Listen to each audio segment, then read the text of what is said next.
international declared Israel to be an apartheid regime. Don't fucking stop me while I'm cooking, you baboon in a suit. The chef is in. About to give you a fucking Chelsea Green, you donkey. Donkey.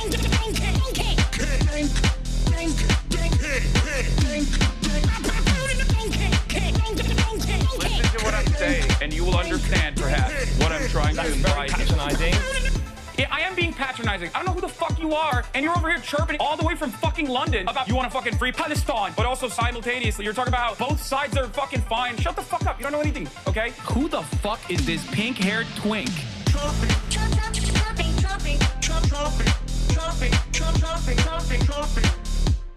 Dissolve the apartheid So what would you like to allow see happen, Palestinians. Hasan? Do you not understand the English language? What's going on, everybody? I hope everyone's having a fantastic evening, afternoon, pre-noon, no matter where you are in the world. I'm Hasan Piker, and this is Hasan, our broadcast coming to you live from sunny California, Los Angeles, folks. We're live and alive, and I hope all the boys, girls, and MBs are having a fantastic one. We're here on stolen Tongva land. That's right. I'm doing a land acknowledgement because you already know what it is. I just got back from Canada. And you might be thinking, oh, wait a minute, Hasan, or is this a beautiful day? Is this a wonderful day because you just got back from Canada and you got back home? Is that what it is? You just saw Kaya. Hello, Kaya. Is that part of the reason why? And she got the angelic light back. Her light is fixed. Is that what it is? The spotlight's there? No, that's not the reason. Is it because it's 69 degrees and sunny here in California, Los Angeles? A very different change of pace from Canada where it was raining. No, that's not the reason. I didn't forget my IG blast off story. It's just not uploading. I wasn't on my internet, so it just hasn't been uploading. I filmed it a while back. In any case, we're live. We're alive. But why is it such a beautiful and special and spectacular day? You might be asking yourselves, and I think many of you already know why. Because it's a special day every day of the week. This day itself. Mufasa. You know we finally here, right? Well, It's Friday then, it's Saturday, Sunday, what? It's Friday then, it's Saturday, Sunday, what? It's Friday. It's Friday, baby. It's Freaky Friday. You already know what it is. Our forefathers fought long and hard to make sure that we could get 2 days of respite, 2 days of solace, 2 days of autonomy in the labor union. And that's precisely the reason why we celebrate every Friday here like it's our very first Friday and very last Friday. It's Friday, more like Friday, more like Friday. You already know. And I am back. I am live. I am alive. And there's so much going on in the world, in the universe. And there's a lot to cover. You already know what it is. We are going to get right into it, baby. It's Friday the 13th. Did someone say Union says H Bizzle? Yeah, someone did. That's someone? Me. Yeah, sorry for the delay, guys. I know it's 1 p.m. Pacific time here. It's pretty late. I apologize for the tardiness. I apologize for the delay. I apologize for being live at such a late hour, but yeah, we're back. We're back, and don't get mad at me for being late because AOC's live from Munich. Nice. Okay, we don't have to watch her live. Like, come on now, that's crazy. We'll watch her speeches and pieces of like whatever pieces of the speech she has in a little bit. Can you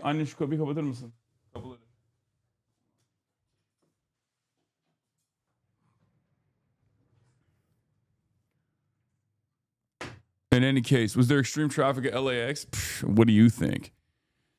Apologies for leaving Canada so soon. The apologies are for myself and no one else. I'm gonna be honest. The audience went full IRL chat here. You went Jester Max here. Yeah. Yeah, I'll get into that in a second. Dude, yesterday was a fucking experience. Personal news is what I will tell you right now, because this is the part of the broadcast where I cover that. My personal news about what's going on in the world of HasanAbi Piker. In between the time period where I press the stop streaming button and press the start streaming button, so help me God. That's precisely what I'm going to do. I ended the broadcast afterwards. I heard that there was a standing ovation. People were saying that. I didn't know. I didn't see it, which is pretty crazy. But I quickly dove in to the green room. I went and I saw my former script editor and his two HasanAbi kids that were in the crowd. I took photos with them, and then I went into a Canadian Broadcasting Corporation interview that I did. So I didn't really have a lot of time to take it all in, but it was genuinely a remarkable experience. Probably the craziest one I've done so far. So yeah, I did a CBC interview, which was a pleasant interview. There was a couple moments where they were like, wow, you said America deserved 9/11. And I was like, well, but I was in the mood. I was playing around. I was having a good time. I was having a great time. Lots of jokes were cracked. I tried to get you deported, but the cops wouldn't listen to me when I warned them about you. Don't worry. You get them next time, my goat. Yeah, it was a spectacular experience overall. Obviously, I'll be talking about that. But yeah, I woke up super early in the morning, got on a flight out of here. Yes, I know Emily Lowen is the leader of the Greens in British Columbia. I met her. Did you go out for dinner? Did you get a chance to try Chinese or no? Everything was closed. The van, as they call it, as I call it, because I'm from there now. The van, everything closes in the van by like 9:30, and I hit up BB No Money, who is from there. Yeah, Van City. I hit up BB No Money, who's literally from there. He had just left. And I was like, bro, give me some Rex right now. And he gave me shit, okay? He gave me dick. I'm going to be honest with you. Baby No Money, you fucking fraud. Yeah, he gave me nothing. I was like, go ahead, girl, give me nothing. Yeah, and I'm not saying that because I'm disparaging an Armenian man. There's an amazing clip of Destiny literally by himself doing his Debate Me booth while his two nerdy fans were like, wow, are all those people waiting for Hasan? When is that? Did you hit up Linus Tech Tips? No. I was in the audience. The conference vibe was amazing, but the questions weren't that good. I thought they were pretty good. I mean, better that than being like, don't you feel like you're unserious or something like that? We won a union election by 1 vote yesterday for my union. Hell yeah. Hell yeah, chatter. You didn't meet the HasanAbi heads in the crowd? For shame, sir, for shame. I couldn't. I could not. Unfortunately. Another one of my haters bites the dust, by the way. This guy, these are like haters that I didn't even know existed. It's pretty crazy. Yeah, this one is a crazy story. We'll get into that in a little bit. It's pretty funny. This one's a really funny story, actually. Anyway, where was I? Oh, yeah. Personal news-wise is pretty much it. Got on the plane. Had no issues whatsoever. Flew in. Took a poop on the flight. That was pretty cool. For those of you who think that's TMI, it's not. I did that. I'm brave. I'm brave as hell.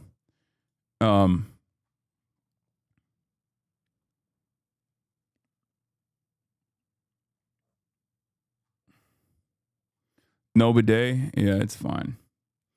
Took another poop when I came back home, and now I'm here. That's why I started at 1.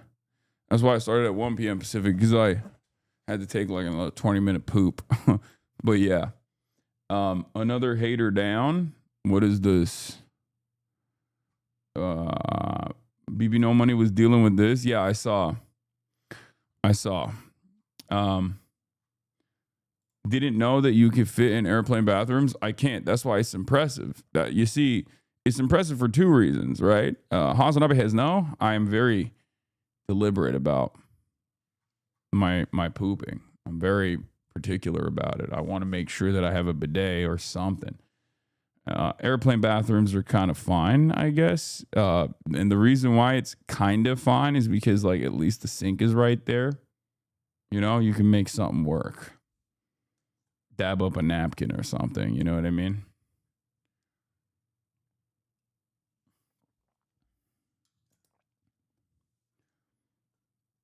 To clean, chatters. To clean myself.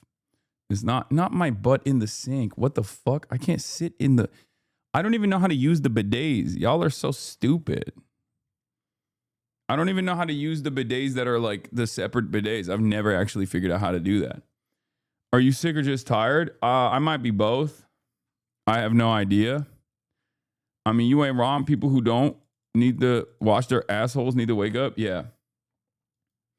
Another hater down. Oh my God. Los Pollos sent me the funniest DM. I think it's because I retweeted this. Because he says, sat wrong and popped my left testicle, no stream. And Kayana says, remind me to never again get in an argument with Hasan on Twitter.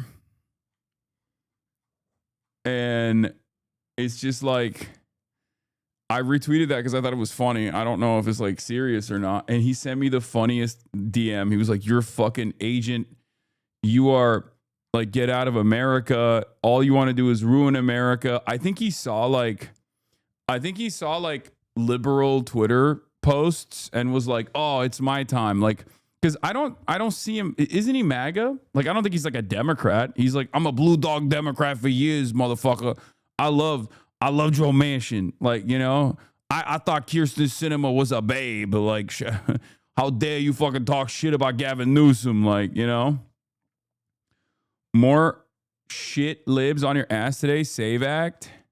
Yeah. We'll get to the fucking the liberals lighting up the timeline, living in a totally alternative reality. You get hate DMs for streamers. You mean partner streamers are telling you to get out of the country? Yeah. So what? I mean, it's fine. I don't really give a shit. Yeah. Clav got taken down. Obviously, we'll talk about that as well. My Looks Maxing Goat got his Joe Bernstein feature on the New York Times. He's going places. So, in any case, there's a lot there. Let's blast off and let's get it twisted. Because, like, I don't really have too much other than just... I don't really have too much off-camera shit going on in my life, if we're being real. Because, like,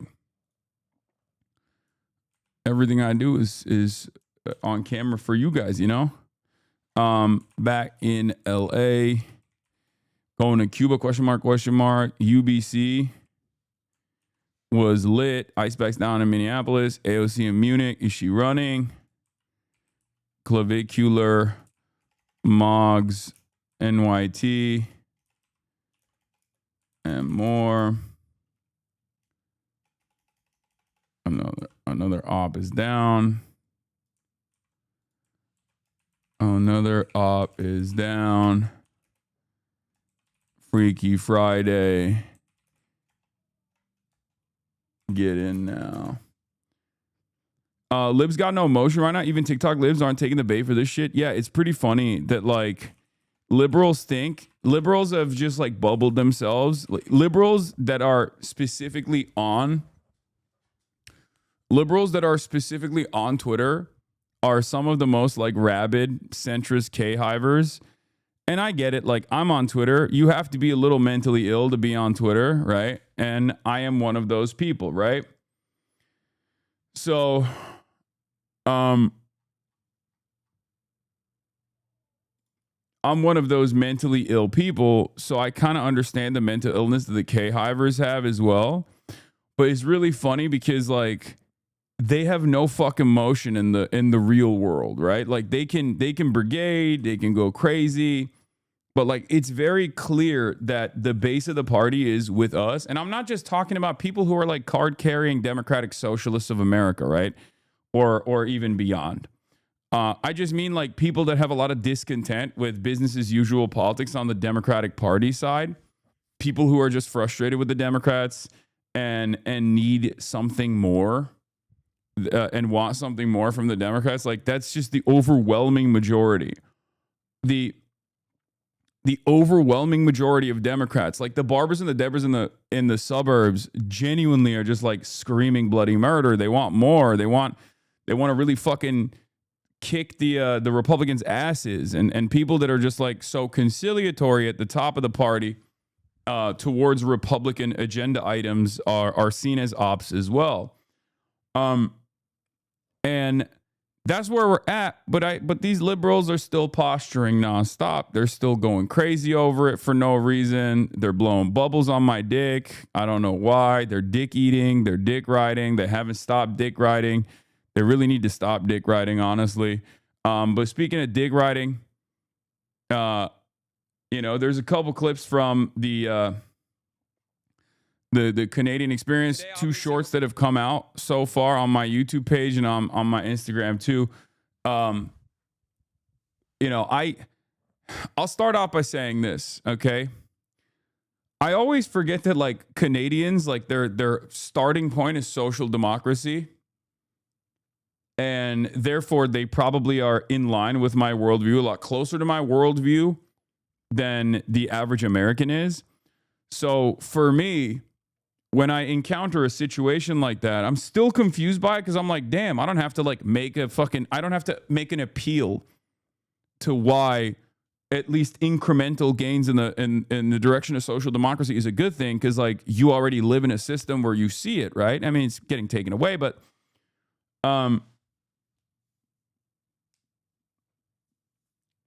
you get it. You get it. Whereas like in America, even in the most woke crowd, there can always be naysayers because they just don't understand it. They've never experienced it. They don't understand it. They think it's a bad thing, potentially. It's fucking crazy. Anyway, so after getting all of this like tremendous amount of shellacking from these echo-chambered centrist libs, I don't expect there to be a lot of fanfare when I enter a room like this, right? So it's always like a shock to me. Maybe my chat keeps me too modest, or maybe it's because of, like I said, my constant interaction with hatred and negativity and toxicity online that creates a false interpretation in my mind. Guys, I might have butchwear on, but if you guys are going to be really annoying about me having butchwear on, I'll be honest, like I probably won't do it, because this is like my biggest fear in this community is like the annoying guys who are the loudest guys usually are always the third party guys. Okay. Like I please, you will literally stop me from having butch on if you keep posting like this. Okay.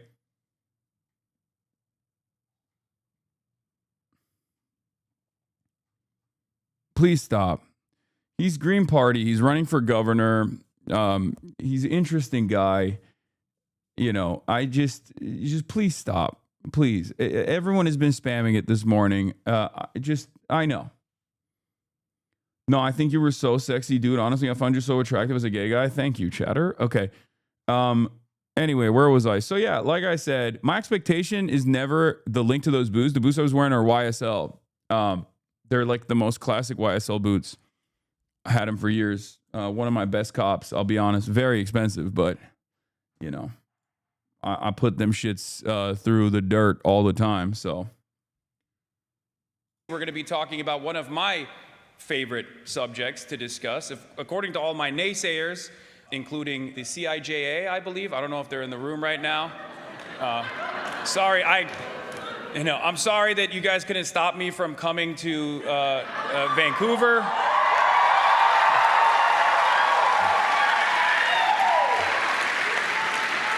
But I'm gonna be talking about one of my favorite subjects, according to my haters, which is America bad. I think a lot of Canadians have learned that lesson if they weren't aware of this concept, except for the Albertans, that America is, as a matter of fact, somewhat of a parasitic force in the global New World Order. And it was actually one of my only failed predictions of 2025 when I thought that Pierre Poilievre, am I saying that right? Poilievre? Doesn't matter. This college campus is so woke. You don't even... Anyway, one of those guys that's usually, well, I guess he wasn't really, but usually the Conservative Party from where we're standing in America always tries to be American for some weird reason. And I guess because of Donald Trump, that really backfired spectacularly last election cycle for you guys. And I thought he had a shot, a real shot, until I found out that Canadians do value dignity and sovereignty and don't want to be annexed by the United States of America. You're getting a lot better at public speaking. Guys, up until the last moment that I walked out those doors, I had no idea what I was going to say. And I know I'm not lying because you saw me on stream when I found out that my speech that I was supposed to deliver was 15 minutes long. And that was a crazy revelation. Here, this is how it starts, right? Hold on.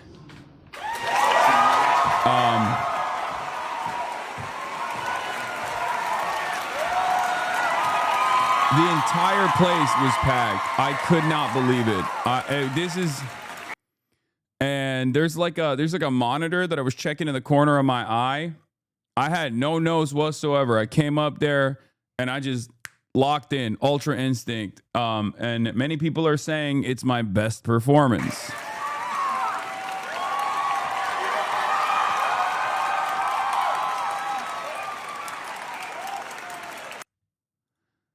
So I pulled a Trump. I just turned into Trump. I turned it up. I bobbed and I weaved, March POV at the end.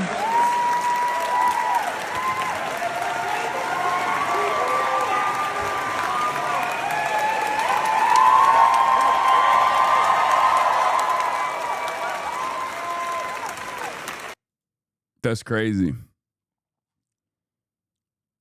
Did you do Toastmasters in high school? Hasan, do you usually rehearse any of these? No. I don't think you guys understand. My rehearsal is the 8 hours of 8 hours of live broadcasting that I do. And honestly, doing it with chat basically is like doing it with training weights on. So when I don't have chat, I can just yap even harder. Okay? Not gonna lie, bro. If you fuck with your notes app more, you would actually be unstoppable. No shame in honing the craft. Yeah. I mean, after I was able to crack a couple jokes and realize that it's a very receptive audience and they loved it, I was like, oh, it's my scene. This is pretty funny too. Apparently, while I was doing that, this is what these fucking guys were doing. The end of Hasan Piker. It's so funny. Like, I don't understand how the internet has created this universe. The internet has created this fucking universe where you can just totally be bubbled in an alternative reality and it doesn't matter. It's an alternative reality. Like, and liberals, for the most part, are the ones who are always looking for consensus reality. And I genuinely thought that they had a real interest in, like, making correct assessments. And it turns out the same, like, sectarianism that existed between the liberals and the left broadly together and the Republicans also certainly exists with this, like, blue MAGA contingency that's forming. Because while that was happening, while these people were, like, celebrating that I'm done, my career is over, which is something that I thought only, like, pedophilic lolicon enjoyers that are MAGA would say on the internet. It turns out, no, there are plenty of fucking centrist libs, like blue MAGA, who also feel this way, who are also, like, huffing on their own farts and going, oh, we did it. We took him out. Like, this is 1000% the end of HasanAbi Piker. His career is over. It's done. Destiny was there too with the Unfuck America tour or some shit. Wait, no shot. Destiny was on the same college campus. It's not even Unfuck America. He was? Wait a minute. Today, both Uncensored America and Unfuck America were hosting events during the same time slot at the same campus. Unfortunately, For Destiny, Omni-Liberal, he has serious troubles drawing out crowds. At least his good friend Myron Gaines doesn't seem to have that same problem. Uncensored America. Yeah, that's... This looks like there's going to be... Oh, they got so many more. Oh, I didn't even see how so many more. Oh, no. No. Hold on. Dude, it's probably... The line is probably... oh, my God, there's people on the second floor. Is that a line? That's not a line. That's people I don't up even there. know. Yeah, first of all, I actually don't even know if he's accepting debaters. He might.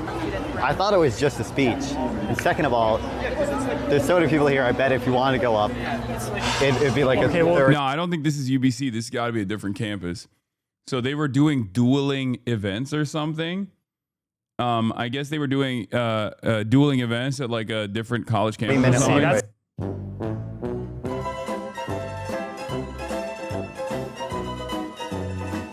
Oh no. Is South Carolina? Oh no. Oh my God, brother. No shot. Dude, fuck. Oh, dude.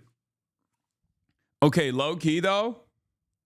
I'm the Chad UBC frat alpha that event mogged both the Unfuck America tour and the Uncensored America tour. Low Kirkentually, I straight up event mogged both of them, crowd mogging both of these fools. Didn't even know that they were doing shit.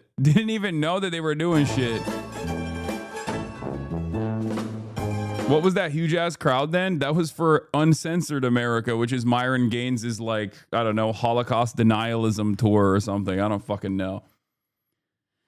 Your cortisol low, their cortisol's off the charts. Yeah, I was crowd mogging while they were jester gooning. I was mewing. I was fucking mewing, dude. Cortisol levels are through the roof for these guys. Especially was jester gooning while you were mog maxing. Yeah. Anyway, booth cells can't hold up to the lectern chads. How long was this before Pestany started his talk? I hate the guy, but let's not be misleading. I love whenever people say I hate the guy. Let's not be misleading. But it's always funny because like the people that say stuff like that are saying stuff like that because they're like just right there. They're like debate guys. You know what I mean? Like, okay, apparently as soon as it started, 5 people showed up. So there's that. Are you okay with under the idea of the rule of law that these people are going to go away without being prosecuted or any sort of like retribution or anything like that?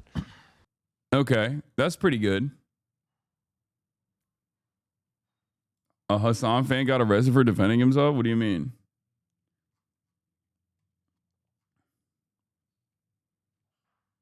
Hasan, I would have given you my BC Services card for $100. You missed out.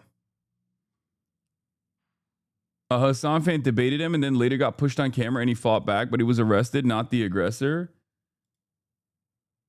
What the fuck? Dude, wait, is that the Hasan fan? all you do is you said Is that the HasanAbi head? Come on, bro. you literally would cower instead of standing up for your values. You're a fucking pussy, bro. How about you hit the fucking gym and some fucking bitches? Bro, look at your arms. You're a bitch. Whoa, Don't fight. whoa. Oh, shit. Oh, so this guy pushes. That's the HasanAbi head. Is that who it is? That's the HasanAbi head. This guy pushes him, and he just fucking claps back. You're a bitch. Whoa. You're a bitch. Whoa. Is that what happened? It's a little embarrassing, but, you know. Not gonna lie, the HasanAbi head was coming a bit too hot. I don't know. That's what they're saying. I don't give a shit. Anyway, is it even known he's a HasanAbi head? I mean, that's what this fucking account is saying, but these guys lie all the time, so I don't know. The Soundpiker fan that debated Destiny 30 minutes ago got in a fight and then got arrested. I like that when they can't do anything about me, they'll be like, well, one of these people that was there is a fan of yours and he got arrested, so I think we'll just use that as a point. He didn't say you're a fan. They said, oh, they're just saying he's a fan for no reason. That's not surprising. He said he wasn't a Hasan Piker fan. I watched it. Classic liars. You know what? Fuck it. I'll take him. I'll take him under my wing. I mean, that's not a bad form for the karate kick. You know, boom, boom, boom. He pieced him up real quick. He asked Destiny about you. That's why they labeled him as one. Oh. He is a HasanAbi fan. You said yesterday lying is OP. Yeah, it's really funny. These guys will just like do anything and everything. Meanwhile, in my community, there's motherfuckers who are like, well, excuse me. Was there no one at the Destiny booth, or was there 5 people at the Destiny booth? Like, there's motherfuckers in my community that are like, I hate the guy, but let's be serious here. Meanwhile, on the other hand, they'll be like, hey, this guy that was sig heiling on campus is actually a massive HasanAbi head, and we should spread this far and wide. Like, on the other side, they have no editorial standards when it comes to shit like this. You know what I mean? Like, white people don't fight. They have tussles, engaged in fisticuffs. Yeah, I don't know what this is about. I didn't even know that these guys were doing a tour. Anyway, where was I? What was I talking about? Oh, yeah. So we were talking about like the alternative reality that people live in the alternative reality that people basically live in on the internet, and like how people delude themselves into this like misinformation cycle, even though like, you know, objectively looking at certain things, like if you were to actually even look at the other side, right? If you would even peek at the other side situation, in this circumstance, my side, you would recognize that like the way that these guys have presented the reality that like everyone is actually mad at me and everyone is saying like, fuck Hasan, he hates the Democrats, his like politics career is over or whatever the fuck. It could not be further from the truth, right? So please join. So while these fucking dumbasses on the timeline, you know, these dumbasses on the timeline are like celebrating. They're like, his career is fucking over. And I was oblivious to it. This is what was going on in Vancouver. In welcoming Hasan Piker.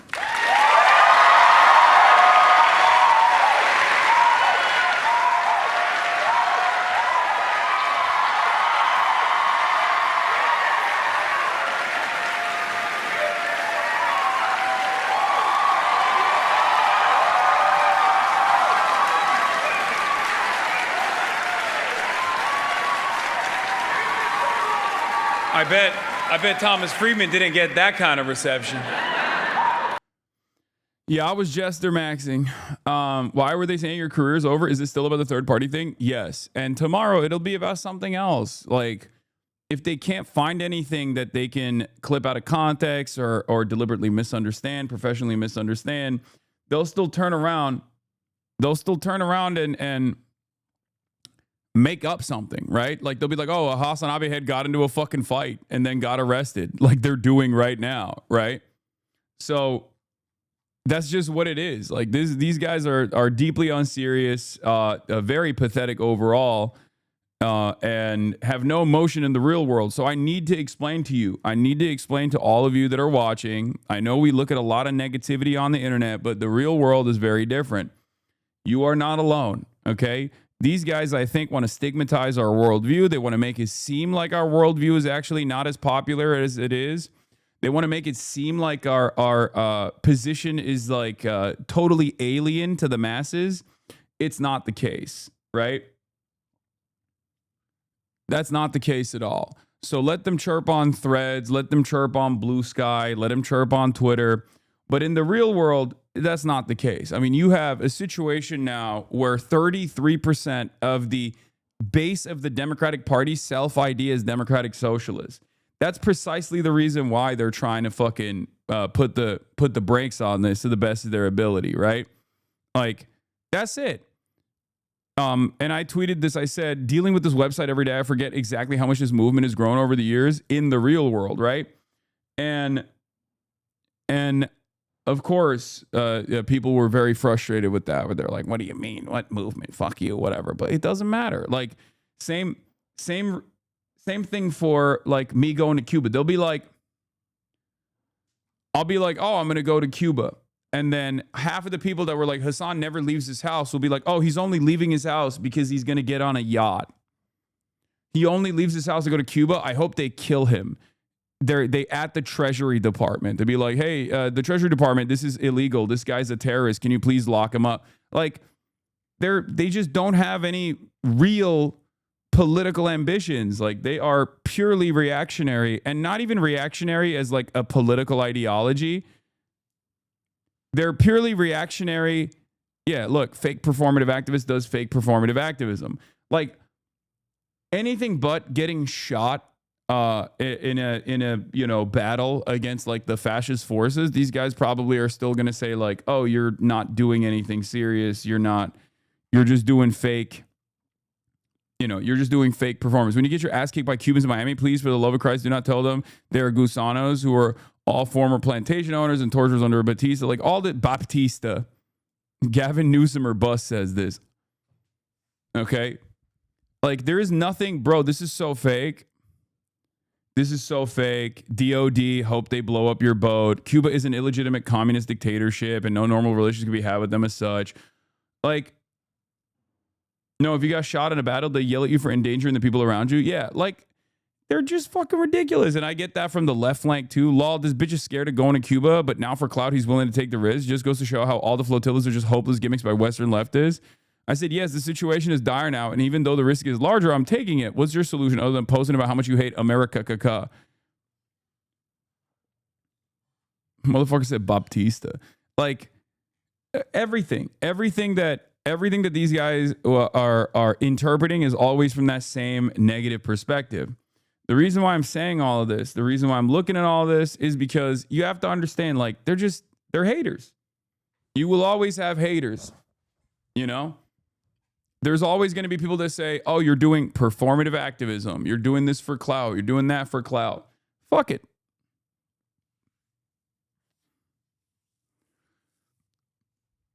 Ultras will come after me.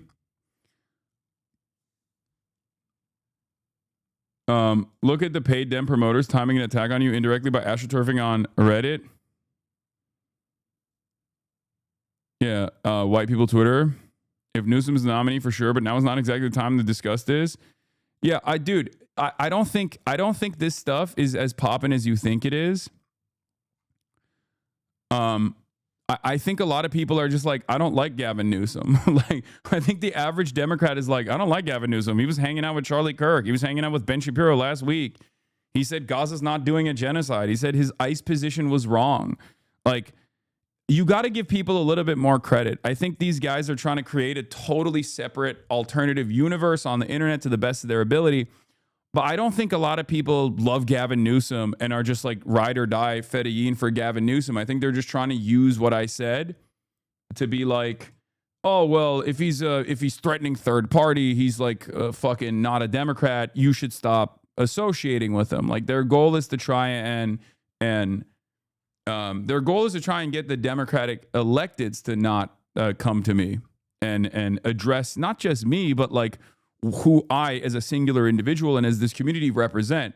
Because the reality of the matter is we do represent a movement that is within the Democratic Party, at least, and outside of the Democratic Party as well. I mean, yes, Israel is another one of these reasons as well. A lot of these guys are, for one reason or another, super pro-Israel. I don't exactly understand why, but that's all this is.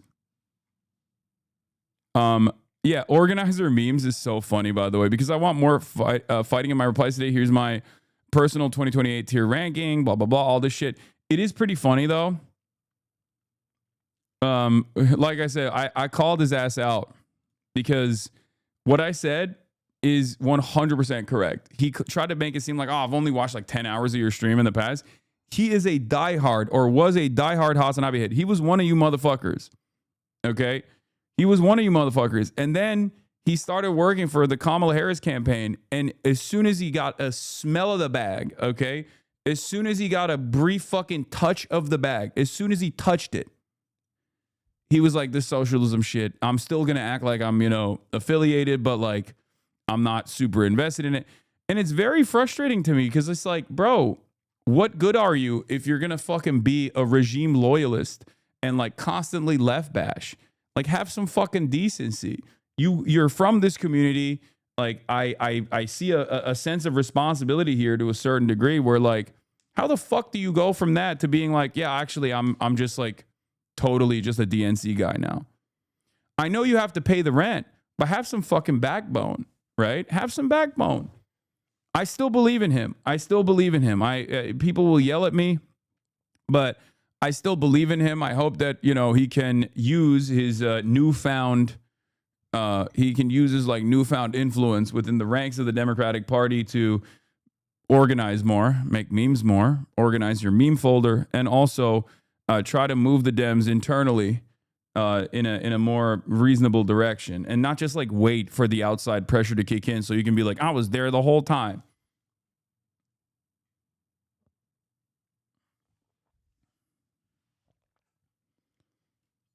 You understand? You're very charitable. I mean, I'm just, this is my, you are the Schrodinger's cat of milk and politics for content at home, and you actually organize that you're a performative grifter. You will never win with them over because you're antagonistic to their worldview as the totem of the left, as an ideological critique, not genuine for what you do. Are you talking about D still? No. What? Sex pestiny? No, I'm not talking about sex pestiny. I'm talking about someone totally different. What is this? Why won't people vote for Gavin Newsom right now has become the official meme. It seems like is taking on a new life of his own. Gavin Newsom is also crashing on Polymarket. I'm not going to take credit for this. Okay, I hate Polymarket in general, and I'm not going to take credit for this crash. I think it's more so just like AOC speaking at the Munich conference, and that's part of the reason why that plays a much larger role here. But like, you know, it kind of feels like a lot of people are shaky on Gavin Newsom.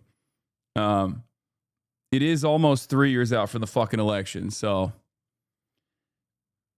let's pump the brakes here. Let's pump the goddamn brakes here. Even the soulless people are on your side, Stitch. Are purity testing Gavin Newsom. That nigga is evil. I'd call Gavin Newsom something worse than evil. He's a Republican. On all the issues we really care about, he agrees with the Republicans. He doesn't want to tax billionaires. He doesn't want Medicare for all. He doesn't want to abolish ICE. He does want to give Israel unconditional, unlimited funding. Yeah. And most importantly, his favorite position, he loves being brutal to homeless people. And that's because he takes money from the same people who give to Trump. He's there to put a slightly nicer face on the demands of the capitalist class. The social democracy that Bernie and AOC advocate for is already a compromise with capital. But Gavin isn't even offering that level of change. He's got a record of being a crappy governor with a few entertaining tweets. Well, I think it's funny because like I have more nice things to say about Gavin Newsom than people would ever give me credit for. As I have said time and time again, there are certain aspects of like being the governor of California that automatically puts you above every red state governor. Let's be real. And then there's also issues with what he does with the tremendous amount of power that he has presiding over one of the economic powerhouses of the world, really is. I mean, it's one of the largest economies in the world. So the issue is Gavin Newsom has staked his reputation, like stuck his neck out every now and then for like, you know, moving in the direction of criminal justice reform. And he's been attacked relentlessly for it. There are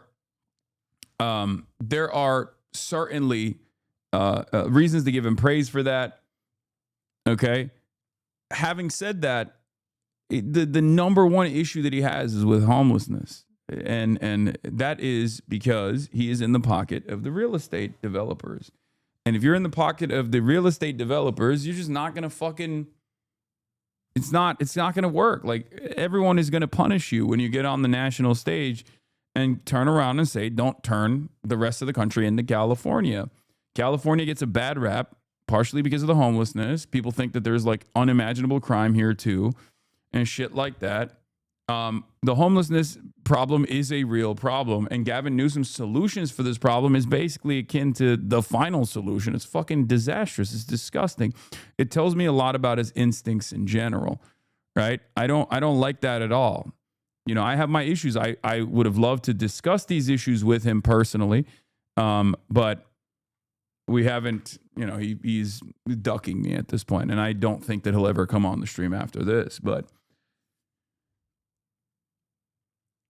my point is, I'm fair and balanced in my criticism of Democrats, contrary to what my naysayers think and say all the time. But, you know, even on the aesthetic front, Gavin does a lot of stuff that I don't personally appreciate. He also has you know, dealt a lot of harm to some of the marginalized people, some of the most marginalized people in the state of California, specifically homeless people, right? So yeah, that's, I'll talk more about the good and the bad and the ugly of the Gavin Newsom situation, maybe at a later date, possibly tomorrow. But, having said that, I want to go back to the point that I was making, which is that no matter what people say, no matter what people say on the internet, no matter what people say on Twitter, right? It's not real. Like, it's just not. I've seen it. I've seen it with my own two eyes. There is a real momentum here. There's a real movement here. There's real appetite for more, a demand for more from our elected representatives. And that is something that these guys either turn a blind eye to or actively argue against by running back to the harm reduction narratives this early on. If you're doing harm reduction narratives this far out from an establishment Democrat candidate, that means you know deep down inside that your side is losing. So you have to immediately whip up the votes. And you're burning a lot of social capital at a time when discontent is at its highest. So these guys are not even being tactical about when to deploy this shit, right? They're not even being tactical because they're so horny, because they're so frustrated with like Zoran Mamdani, DSA's rise, all this stuff is like really frustrating for them. And it's ironic because they're faceless people. They could just as well turn around and become socialist tomorrow. I don't think I'm going to fucking know. No one else is going to call them to account. They're going to be like, all right, great, you're a socialist. Okay, you're a part of us now. You're part of this group now. So, holy shit, how are you still in defensive mode 3 days later? Defensive mode? This is not defensive mode. This is offensive mode. And I'm also trying to explain, a big part of my job is to explain to people what is going on in the real world. I don't give a shit if people think that this is like me defending my honor or whatever. This is a very important battle that will eventually get to its apex point, and I want to fucking make my position as clear as possible before we get there. I'm a political commentator. This is my job, and I'm a political commentator online. You know, I'm a political commentator online, and as a part of that job, I try to explain to people what is happening in the real world and how different it is than what you perceive on the internet. So this is totally a part of, you know, a part of my chat triggered law. Okay, dude, like, come on, man. Come on. Like, let's be serious. I'm going to unban you, but just, you know, calm down.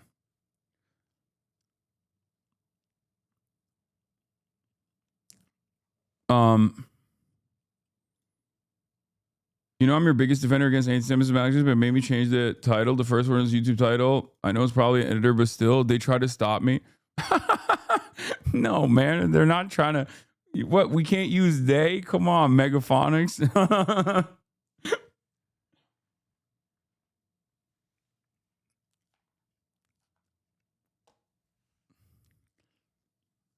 They're probably A/B testing it. They're A/B testing anti-Semitism.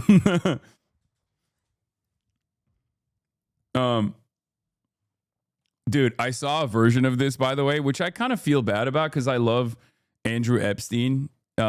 as you guys know. But now everyone is talking about Epstein class this, Epstein class that. And like some people have started to say that this is anti-Semitic.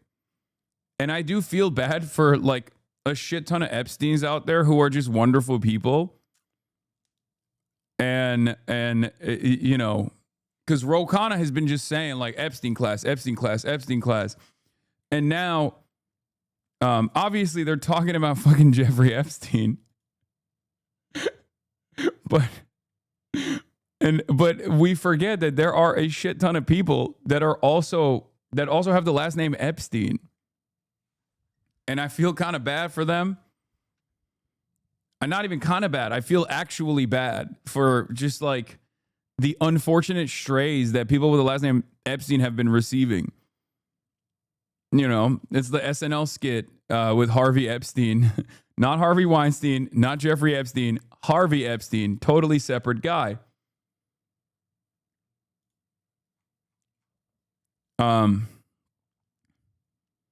Yeah, rest in peace to the best Epstein, Israel Epstein, 1942, member of the Standing Committee of the National Committee of the Chinese People's Political Consultative Conference.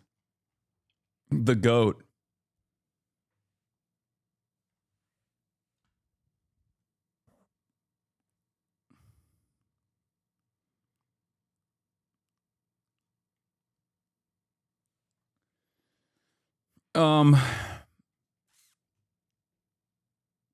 Does not binding with the Democrats as a party during the elections create factionism in the left? Democrats usually support socialist candidates, but if it looks like they're splitting from the party, then why should they? Neek skit. That's funny. Democrats don't actually support socialist candidates. I hope you understood that when you watched what unfolded in the New York election with Zohran Mamdani. We got to fight. We got to fight against the Democrats. We got to fight against the Republicans to literally even make a positive contribution to the Democratic Party in general. Having said that, of course, although they don't, it still doesn't matter. We'll still do it. I'm ready to stick my neck out and say, like, I'm not voting for Gavin Newsom. You know what I mean? Hey, look, we got 3 years to come up with somebody else, right? And hopefully we can find somebody else and not stick with Gavin Newsom, which I don't even think has a real shot. Like, I don't even think Gav has a good shot at winning the primary anyway. Got on a learning kick today and found out that the Confederates fled the U.S. after the Civil War to form Confederate settlements in Belize and Brazil. Thought it was only the Nazis that fled. No, that's white people behavior through and through.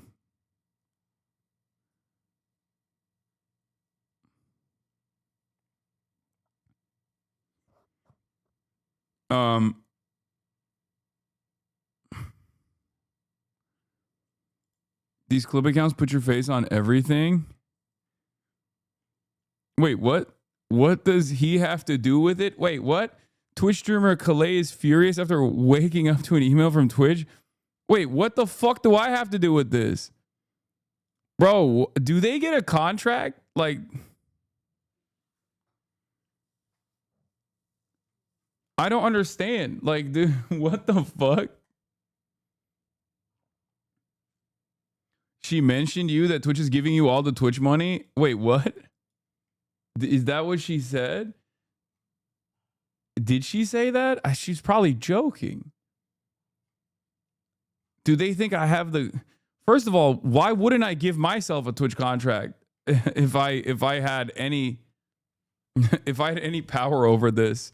I would give myself a Twitch contract as well as everybody else.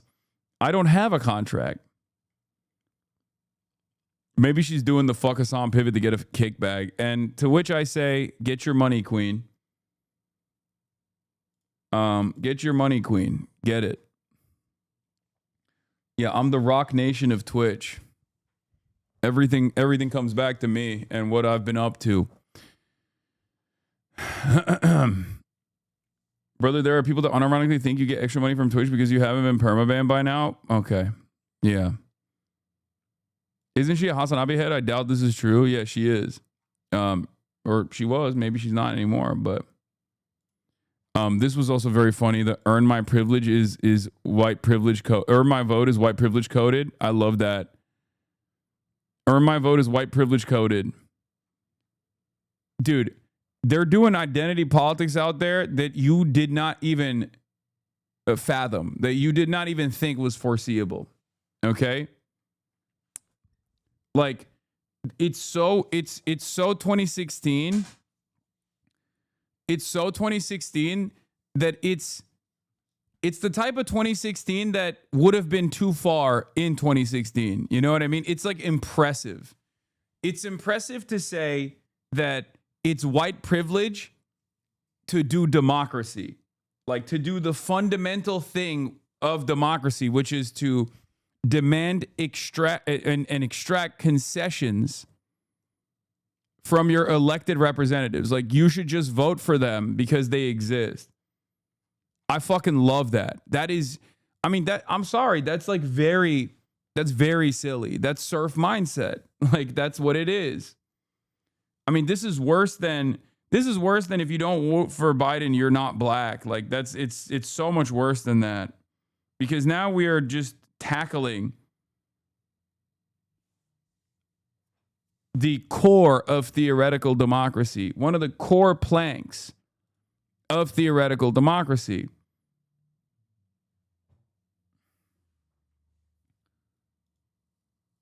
This is something that, I mean, this is something that people fought hard for, right? Like, people died for this shit. People died for this. What are we doing? Heads were chopped off, you know? Bourgeois democracy or not, it's still supposed to, you're at least supposed to be in favor of the democratic process. So I'm a little confused by this stuff. I don't understand how people have conditioned themselves. Nobody's saying that. Stop. We're just saying that maybe you should consider that God might have put them there. Yeah.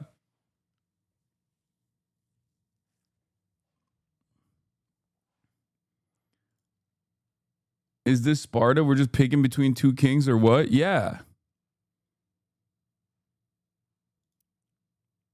The same accounts yelling at you about Gavin are now turning around and attacking AOC. Yeah.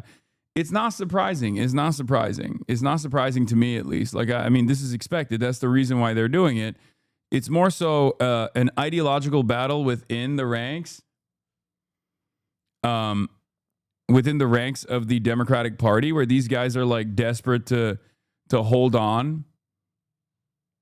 Yeah, I said, this is literally the fundamental principle of democracy. Wait, did they block me or something? What happened? I don't know why it's not showing up on my quote retweet, but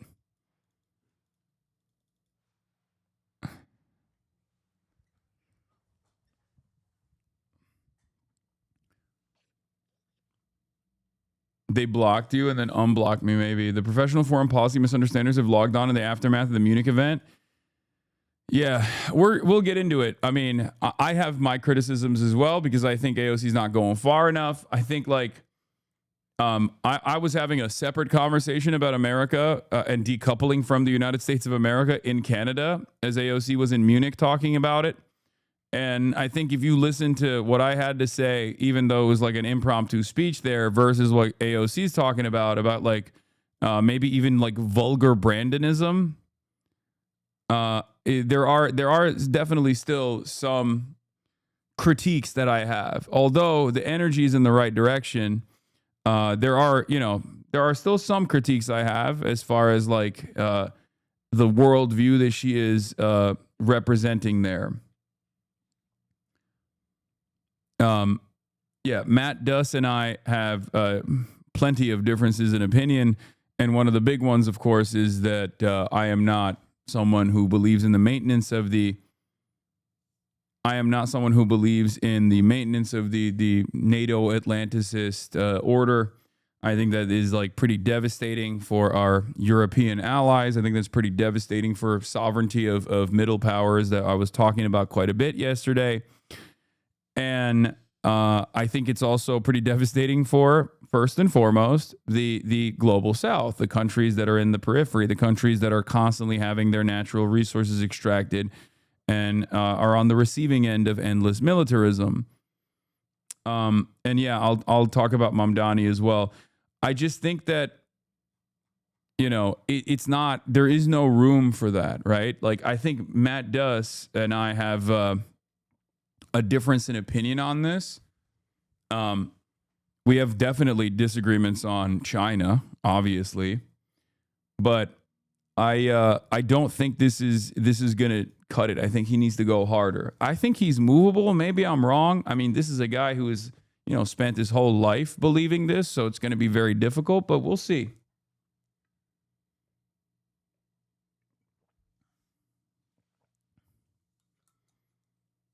Like, I think these guys have this attitude that, like, no, you don't understand. Like, the theory of international order is good. We just have to apply it evenly, right? We just have to apply it evenly.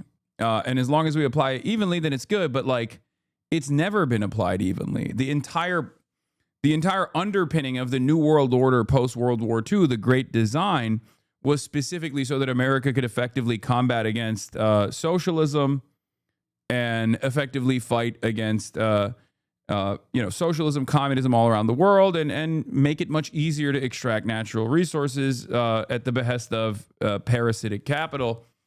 Steal from the third world and put it directly into the pockets of the international conglomerates, the capital owners, right? The capital owning class. So I don't think everyone has like a reasonable, Leninist critique of this, but I think people kind of understand the excesses of it. They recognize the collapse of it, right? Most people, like normies, even look at this and go, what do they say? They don't think like, oh, we went to Iraq so that, parasitic global capitalist forces could actually extract the natural resources and draw up super profits or anything like that.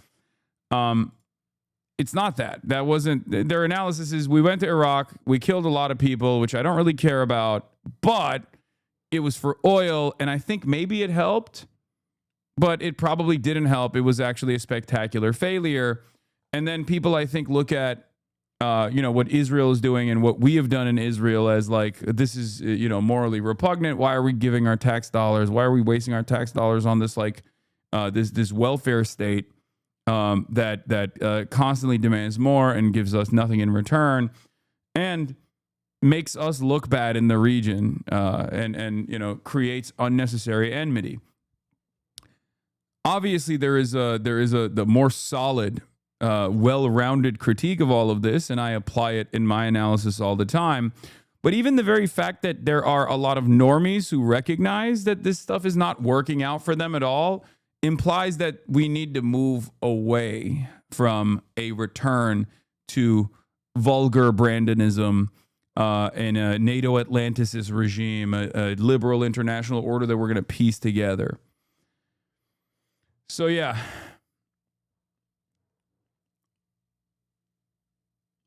That's my assessment overall on the, but there's a lot of good in there too. There's a lot of good in there. What is this? You want me to fucking watch this Kyle Kalinske tweet? Here, I'm gonna watch it. We need re-education camps, bro. We might need re-education. I talk to Kyle about this all the time. Yeah, yeah. I'm not so sure a gulag was a bad idea. Come to think of it, this is making me understand a lot of things I previously did not understand. Bro, Dark Woke 100% is on board with gulags. I never used to understand authoritarian left movements. I'd be like, why are you authoritarian? Just be like libertarian left. Listening to these motherfuckers? I'm like, oh, I see. They had to do something about you motherfuckers. Yeah, no, this is like...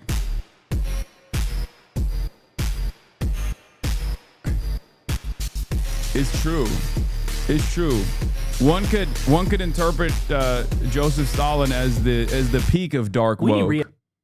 As the peak of dark woke, okay? Lenin my goat, Lenin my king. Yeah, that was definitely some dark woke ass shit right there. About to get banned for the spam. Anime isn't safe anymore. No, I'm not gonna watch that right now.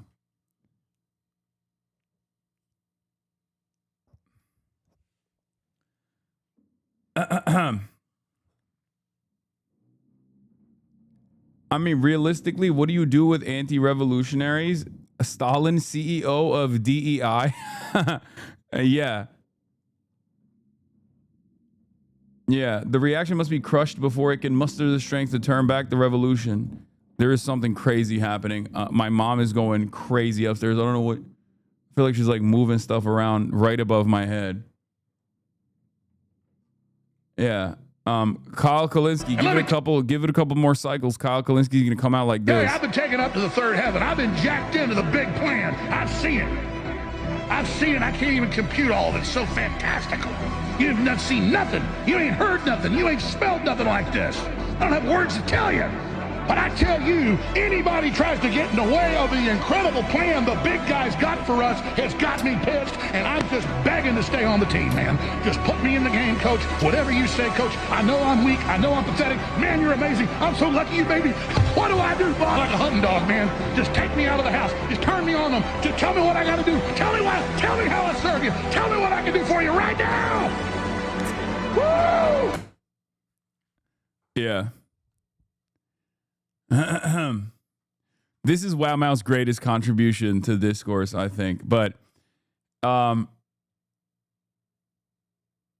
this person who I think attempted to call you out in the past is on your side on this. Yeah, no, Keith Edwards is a loyal soldier now. Hasan Piker. I think he's much more understanding of my position than in the past. I think there was a minor slip up there when he he literally deleted the tweet and stuff too. And he's fine. He's good. He's not. I'll take any support I can get. Let's be real. Oh, there's a majority report. Hasan is right about Gavin Newsom. Don't vote for business as usual, motherfuckers. Yeah. The thing is, like, we've been right this whole time. Go back to my tweets from 2019. I was talking about how Biden is going to fucking die in office. And then, like, Biden's going to die in office, and then you're going to see something much worse than Trump, which was true. It was still Trump, but it was a much worse version of Trump. Right? I just, like, it pisses me off. It pisses me off that people are doing this shit, and they're consistently trying to punish the left flank for being right all along. It's very, very frustrating. It's very, very frustrating. Please. What the hell are we doing?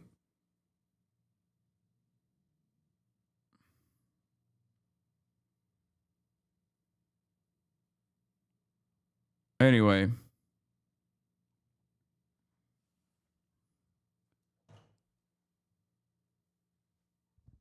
People are not ready for Trump 3. Yeah.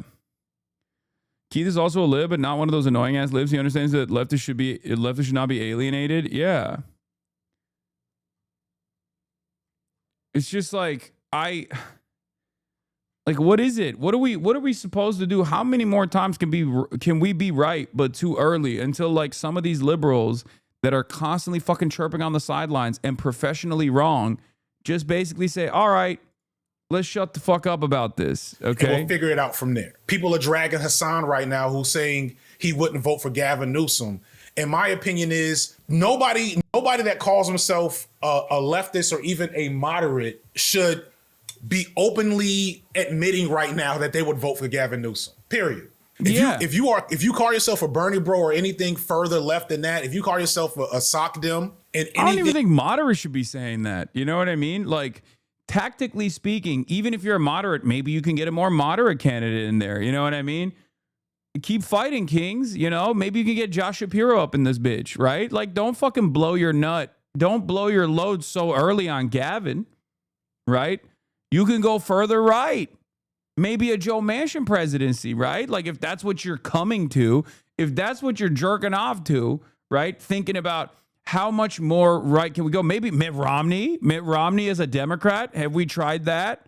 Have we tried Liz Cheney?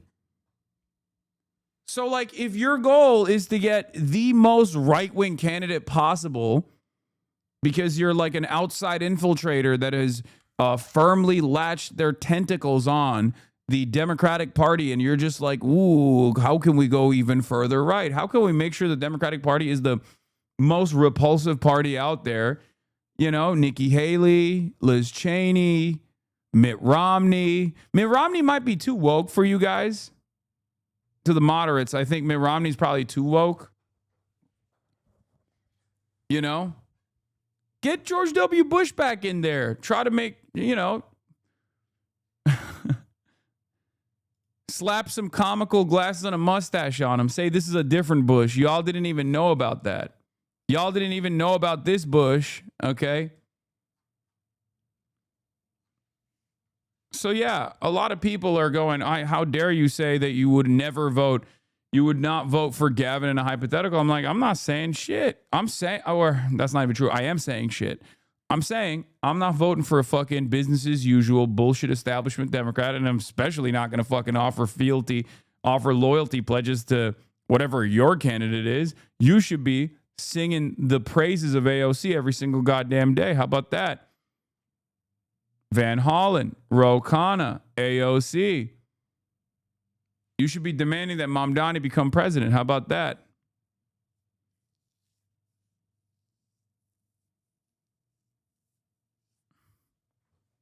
Being further left than a sock dim, you are not to endorse publicly Gavin Newsom. You can vote for him in private. I don't think you should, but like if you have private voter behavior that may support a Gavin Newsom, I'm not about to fight you on that. But if you are publicly promoting and supporting Gavin Newsom, especially right now, no, I can't with you. That doesn't contribute to the moral position, in my opinion. Most people, this commenter, not this one, let me get him off the screen so nobody's thinking I was cursing him out. Whoever Nyko9631, my apologies, Nyko. You probably didn't deserve that, but you did. People that make this "you're too extreme" comment are people that know the position they're in is innately immoral, but don't have the balls to either move off the position or defend it with their chest. And that pisses me off. So instead, they want you to stop talking about it. I'll stick my neck out. You know what I mean? I'll stick my neck out. A lot of people were like, well, why did you say it like that? You're really pissing off the liberals. It's like, no, the liberals need to get pissed off, or at least the centrist liberals need to get pissed off.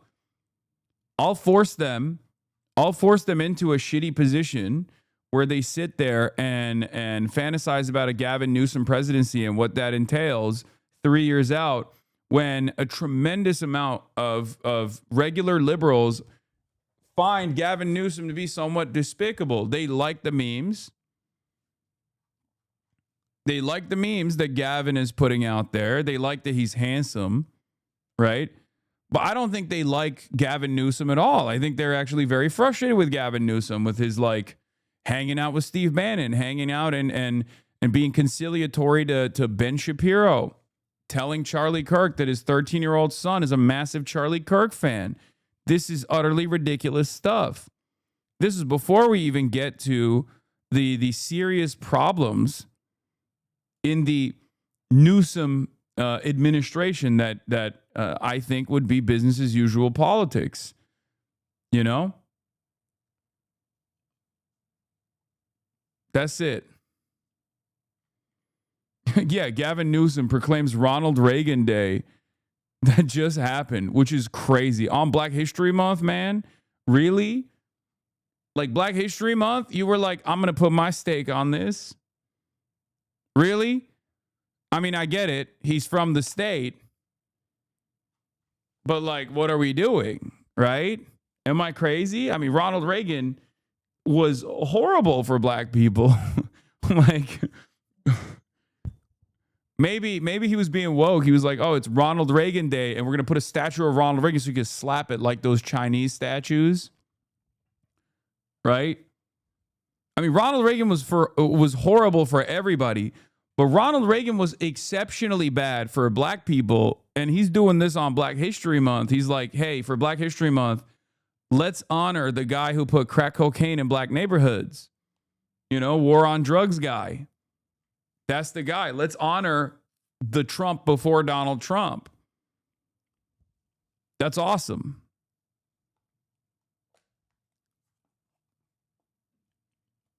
You know?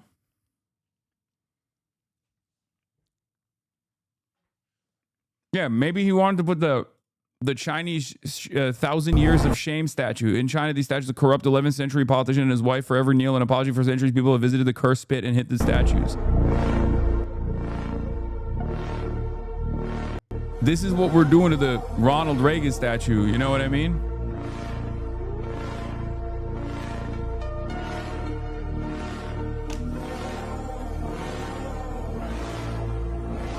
This is what we're doing to the Ronald Reagan statues. That's what we're doing.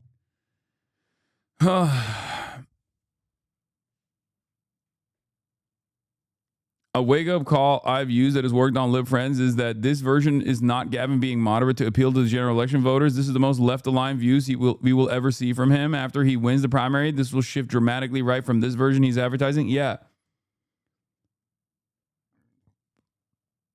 It's fucking crazy. Here you get a permanent job in Congress till you die. True. Yeah, you engage in shameful acts and you're locked in for life to your position of profound power, where you continue to expand on those shameful acts. You continue to double down, triple down, right? Anyway, but yeah, that's neither here nor there. Let's get into it. There's a lot more to cover.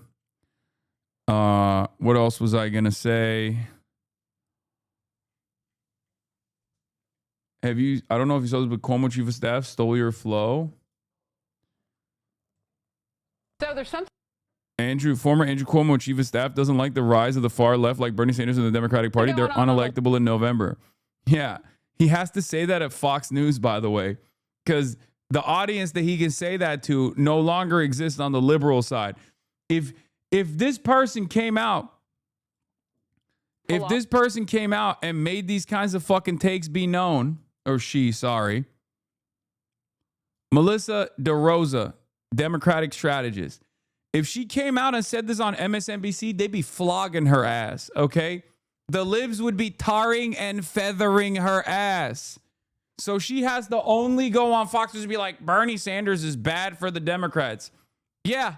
Okay, so Fox News loves Bernie then, right? Is that what you're saying? Because if it's bad for the Democrats, then why the fuck would this audience care? They love shit that's bad for the Democrats. How many Democrats are watching Fox News? Something going on the left. Socialism is surging. Vermont Senator Bernie Sanders is leading the charge. You know he likes to do that, even when they won't pick him at a nomination process. His pick for a New Jersey House is poised to pull off a shock primary win victory against a moderate. Yeah, they're like, this kind of stuff doesn't work in November while objectively showing it working right now. You know, it's awesome. Hey, I know Bernie won a bunch of stuff, but like, I know the Bernie-crats are on a tear right now, but I'm here to tell you that this is bad, actually. All of this success that the Bernie-crats are seeing is somehow bad, actually. Why is it bad? Why is it bad? Let's hear. Democrat. The race has not officially been called yet, but Sanders has endorsed 14 others so far in races across the country, far left, socialists. That's 10 House seats, 3 Senate candidates, and 1 gubernatorial. I love that they put like Peggy Flanagan on this too. Like, I mean, hey, it's good. She's fine, right? Brad Lander. It's awesome. It's awesome that there's like, first of all, the people that they're showcasing here, great. I love that. They are, to my right for the most part, I would say, but there's some good candidates in there, and hopefully they're gonna win. They don't even put what's his face in here. What's his face? The guy from Florida too, that's like trying to go after. I want to give him a boost. The Florida DSA guy, Oliver.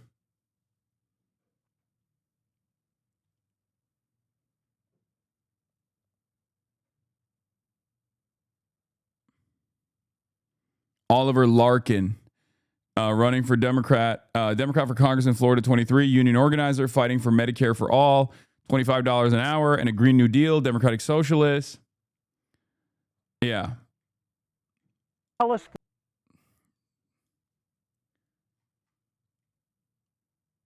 Bernie, no endorsed Kat Abou-Ghazaleh. It's fine.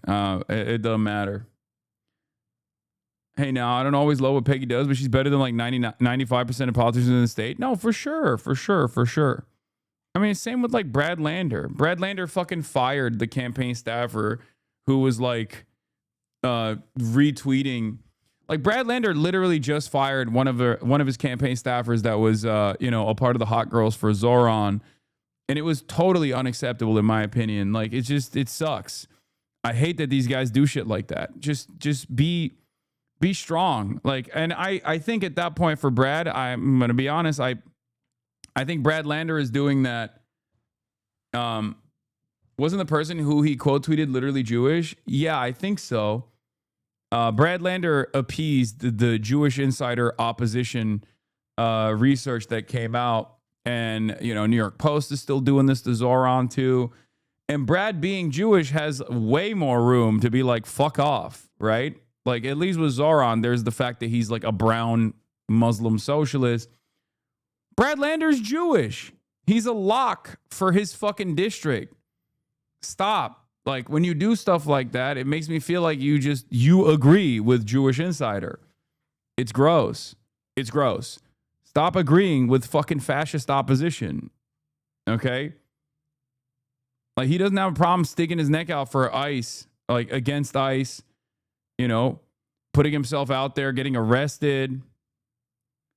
But it's just like, well, to be clear, him being Jewish doesn't make him a lock for his district. The way you phrased that made it sound that way. No, I'm saying he's a lock for his district, and as a Jewish person running for office, he has infinitely more power to say fuck off to like Jewish Insider and shit. You know what I mean? So when I see stuff like that, from Brad Lander, it makes me feel like he agrees with Jewish Insider, and it's totally fucked up. Also, no, in his district, him being Jewish does also play a big role. I think like his district is definitely has a doesn't his district have a higher density of Jewish voters in general? I mean, it's New York. There's definitely certain districts where that kind of stuff works. Like people want to vote for whoever they can trust. I don't know. Whoever they consider to be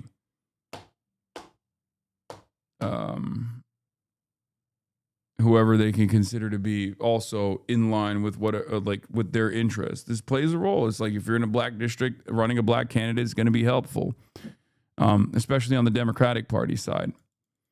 But ultimately, the point I was trying to say is that like regardless of the district demographics, the area where he has tremendous opportunity to fucking push back is all this like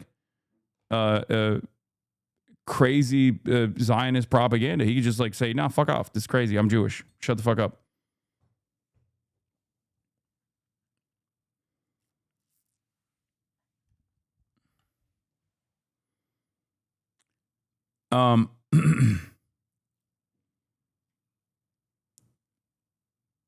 Real bid. He's not doing that though, because he is a liberal Zionist. Let's be real. Like Power panel now. Mehek Cook, Republican strategist. Melissa DeRosa, Democrat strategist. Great to see you both.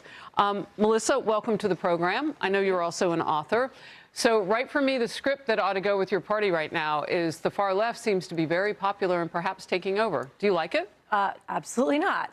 I mean, I think that the Democratic Party right now is experiencing what the Republican Party experienced under the Tea Party movement. We're having our own internal civil war right now.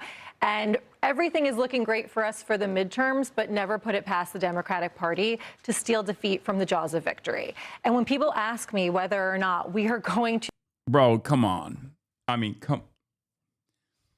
Oh, come on. You can't be using my lines against the left flank of the Democratic Party. The one area within the base of support of the Democrats that actually does have momentum. That's fucked up.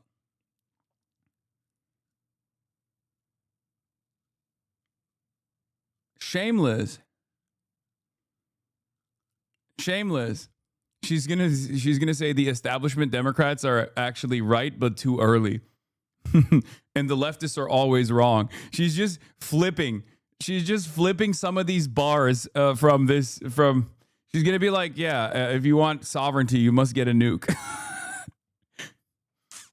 In this day and age, if you would like to maintain sovereignty as a nation state that's not under the nuclear umbrella of the United States, you have to get nukes immediately. to succeed in November and to what degree, I always answer there's two factors. One is Trump and the second is us and who we pick in these primaries. And people like Bernie Sanders would rather pick people that he thinks align with his side of the party who are then unelectable in November. So that's the internal war we are fighting right now. That was a lot of transparency. Mahek. Well, it's the first time I'm seeing transparency on the Democrat side, so I applaud you for that. Yeah, I wonder why. This is Cuomo, yeah. Yeah, this is the night where she lost, by the way. The crowd chants at Hochul. Oh, no, this is not the night that she lost. This is the Zoran.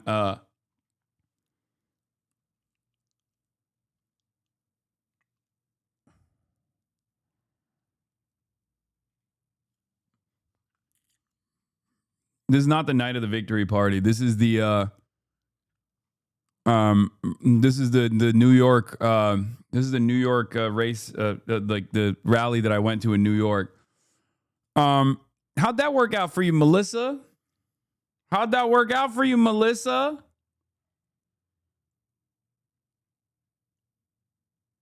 Huh.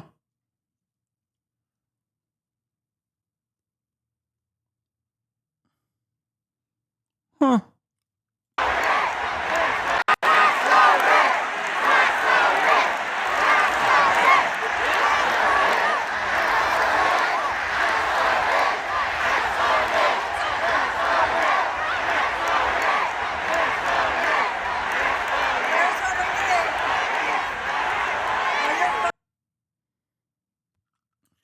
Yeah.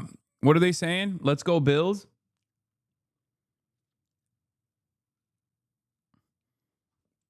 Yeah. She has a wonderful career going on fucking Fox News and talking shit about the Democrats going forward. That because it may work in the midterms and some.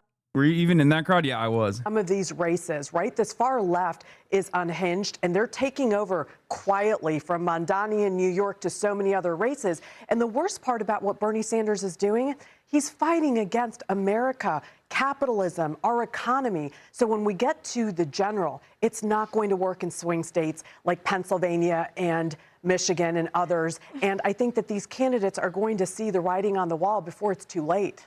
Can we pop that map back up? I want everybody to see candidates that Bernie Sanders is candidates that you want to vote for. Backing. And look at that map, Melissa. I mean, this isn't just Mamdani and a couple people like Omar Fattah in Minnesota and maybe Katie Wilson and a couple of others. That's a lot of people around the country who are running now, not to mention the ones who already have seats. No, make no mistake. Bernie Sanders started this in 2016 when he was running against Hillary Clinton. Yeah, I like to go to Fox News. When I want to learn about what the Democratic Party should be doing to defeat the Republicans, I like to get my notes from Fox News. Please give me $750,000 a year so I can consult for your campaigns, establishment Democrats. Because that is unironically who the establishment Democrats are looking for as far as their consultancy. Do you underestimate him? No, actually, I think that we all have seen this. I mean, in 2016, I underestimated him. I think we all underestimated him. And we were all shocked by his populist appeal and sort of that he gave Hillary a real run for her money in 2016. And then you saw AOC. And so this has been moving and moving and moving. And now here we are. But these people may win in primaries. They do not represent the values of the American public. And they do not represent mainstream values of the Democratic Party.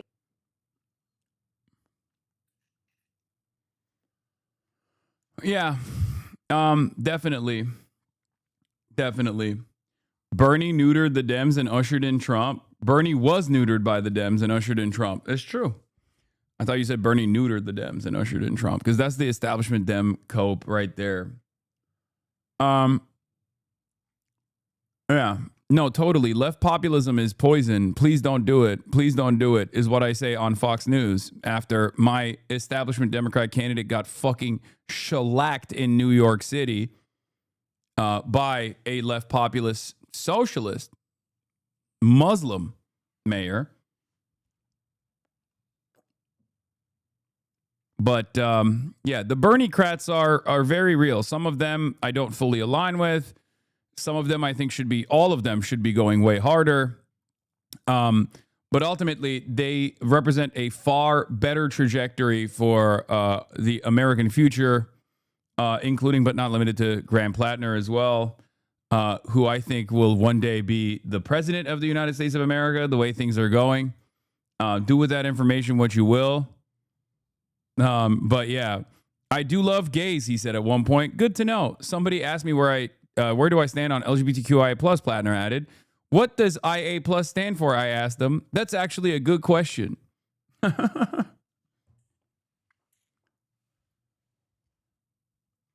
Yeah, that's his Brandon moment. At least 3.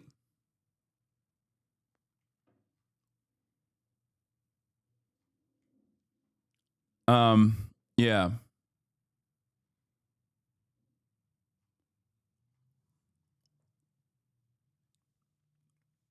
This was clipped. What is this? Plattner said in an earlier speech, he just said LGBTQ. After thinking for a moment, he posited that the Q, I, and A stand for queer, intersex, and androgynous. But what's the plus, I asked? Everything else, he said. Wait, what? This person isn't like attacking Graham Plattner. He thinks this is a funny tweet. Well, I heard these. Okay, guys, chill out. Steve Morris is fine. They weren't. This wasn't like an attack on Graham Plattner.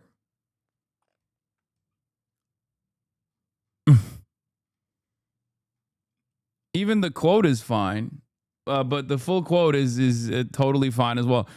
Anyway, all right. Let's move on. First, we're going to do some good news. Palestine Action wins court challenge over terror ban.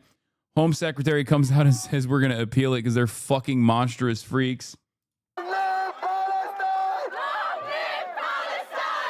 In a case brought against the government 7 months after Palestine Action was banned as a terrorist organization. Yes. We're going to watch that fucking dark woke warrior. Okay, calm down. We're going to get to it. Just calm down. You can jail a revolutionary, but you can never jail a revolution. The High Court judges ruled that prescribing the group had been disproportionate and that only a very small number of activities amounted to terrorism, which already fall under existing laws. As the news filtered through from the courtroom, there were isolated cheers. Then, when it became clear exactly what had happened, the crowd erupted, with some supporters of Palestine Action shedding tears of joy. The case was brought by one of the group's co-founders. Banning Palestine Action never banned direct action as a tactic, and people are able to continue direct action against weapons factories if they so wish, just not under the Palestine Action banner, or that would be a terrorist offense. And I think that is really clear. Palestine Action was about saving. Yeah, Palestine Action, court-mogged, Kid Starver being a Israel cell. That's what happened. Absolute Palestine Action victory. Big W's all around. I cannot believe that Kid Starver's Jester maxing ass interior is still actively trying to appeal this. Please stop. God, just go, I don't know, deal with your own pedophilia controversy or something. Just stop. Just what the fuck are you guys doing? Lives. It's the very opposite of what people consider terrorism to be. But the result wasn't clear-cut.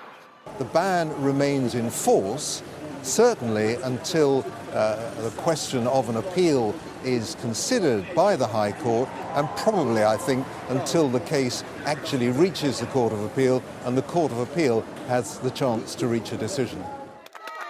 The Home Secretary was quick to respond to the judgment.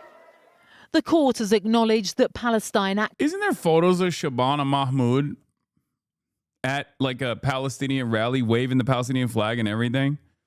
Or did I get like AI duped? There are, right? God, how can you be such a fucking disgusting dog for the worst forces on the planet? Like how? How do you go from this? Shame on you, Shabana Mahmoud. You should be apologizing to the British public, not serving the interests of Israel. Why aren't you prescribing British Jews for committing war crimes in Gaza? Like, there are literally IDF soldiers that went to Israel, did war crimes, came back. None of that. Like, there is an international standard here, okay? They absolutely should be doing that. And instead of doing that, they're doing this. Even if Keir Starmer instructed you, you should have had the backbone to say no and be ready to lose your job. But like your boss, you're also a political prostitute. 2,000 United Kingdom people served in the IDF during these last 3 years, I believe. Oh my God.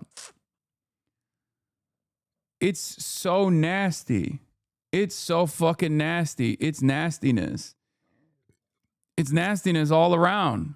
Action has carried out acts of terrorism, celebrated those who've taken part in those acts, and promoted the use of violence. It has also concluded that Palestine Action is not an ordinary protest or civil disobedience group, and that its actions are not consistent with democratic values and the rule of law. For those reasons, I am disappointed by the court's decision and disagree with the notion that banning this terrorist organisation is disproportionate. The ban on the group meant anyone joining it or showing support was... Breaking, Shabana Mahmood has become the UK Home Secretary. She's in charge of immigration, visa, and borders. Here she is at a rally calling for a globalized intifada. Outside of a safe... Yeah. Like, how do you go from this, getting attacked by Israel's most loyal and dumbest servants, like Eyal Yacobi, to being like, oh, I'm going to appeal this decision. Like, we have to fucking keep people... We have to put pensioners in prison. We have to put pensioners in prison for holding up a placard that says, like, I support Palestine Action. It's disgusting. It's disgusting. Here in central Birmingham, and it's 3:30, and the store has actually just shut as a result of the... Like, what's the goal here? Sometimes I feel like they just want to destroy any kind of faith that people have in the system. Like, are you just actively trying to make sure that no one believes in the democratic process? Is that what it is? Is that what it fucking is? She's a right-wing creature who wants to melt the migrants. It's not surprising she would turn on Palestine too. I don't understand it. Like, I don't understand how these guys will literally turn around at the first sight. Turn around at the first sight and just like betray the values that they're representing before they get elected. It's disgusting. This kind of stuff makes my position, my worldview so much harder to defend, for the record. Let's be real. Like, yeah, I'm going to do the looks maxing article. Don't worry. I have it on the docket. Like, because like I do have a method to my madness, as I've described over and over again. Regardless of my ideological tendency on the left, I am firm and committed in utilizing the existing avenues to at least build a robust base of self-identifying socialists that are ideologically committed to socialism, that want to move society in that direction, that have the organizational power to be able to apply pressure. And the only way to do that currently is obviously through the electoral process, because I mean it's different in the UK because it's a parliamentary system where you have more room to represent and create a socialist party or a communist party. But it's fucking ridiculous when you got like the Labour Party that is like actively running on certain things and then turning around and saying, no, actually, I'm betraying everything that I ran on. Breaking the law, risking up to 14 years in prison. And since July, nearly 3,000 people have been arrested, most for displaying placards, with more than 850 on one day alone in September. If you recall, this is exactly what I said was going to happen with the Labour Party, given that it was the Blairite version of Labour that had won. In the aftermath of the predictable Labour victory, I said this is exactly what was going to happen. Like every single thing that I said about Reform Rising and Labour's like feckless, controlled opposition attitude is going to create an opportunity for right-wing radicals and the reactionary movement to grow. One of those was Angie Zelter, 74 years old and arrested 8 times since the ban. I was talking to the police and I was saying to the police, aren't you pleased now you can get back to your real job, arresting real terrorists and other crimes and not having to arrest peaceful protesters? And there's a half smile on this inspector's face. And then he said, yes, but we could still arrest you at any time. If protesters do still take to the streets, the Metropolitan Police has now made it clear they'll gather evidence rather than making immediate arrests. The prospect of an appeal may have tempered the triumph a little, But for those at the Royal Courts of Justice, this was success in a fight to have their voices heard. Emma Birchley, Sky News. Anyway, so that's good though. The terror ban was ruled unlawful. Let's talk about Cuba.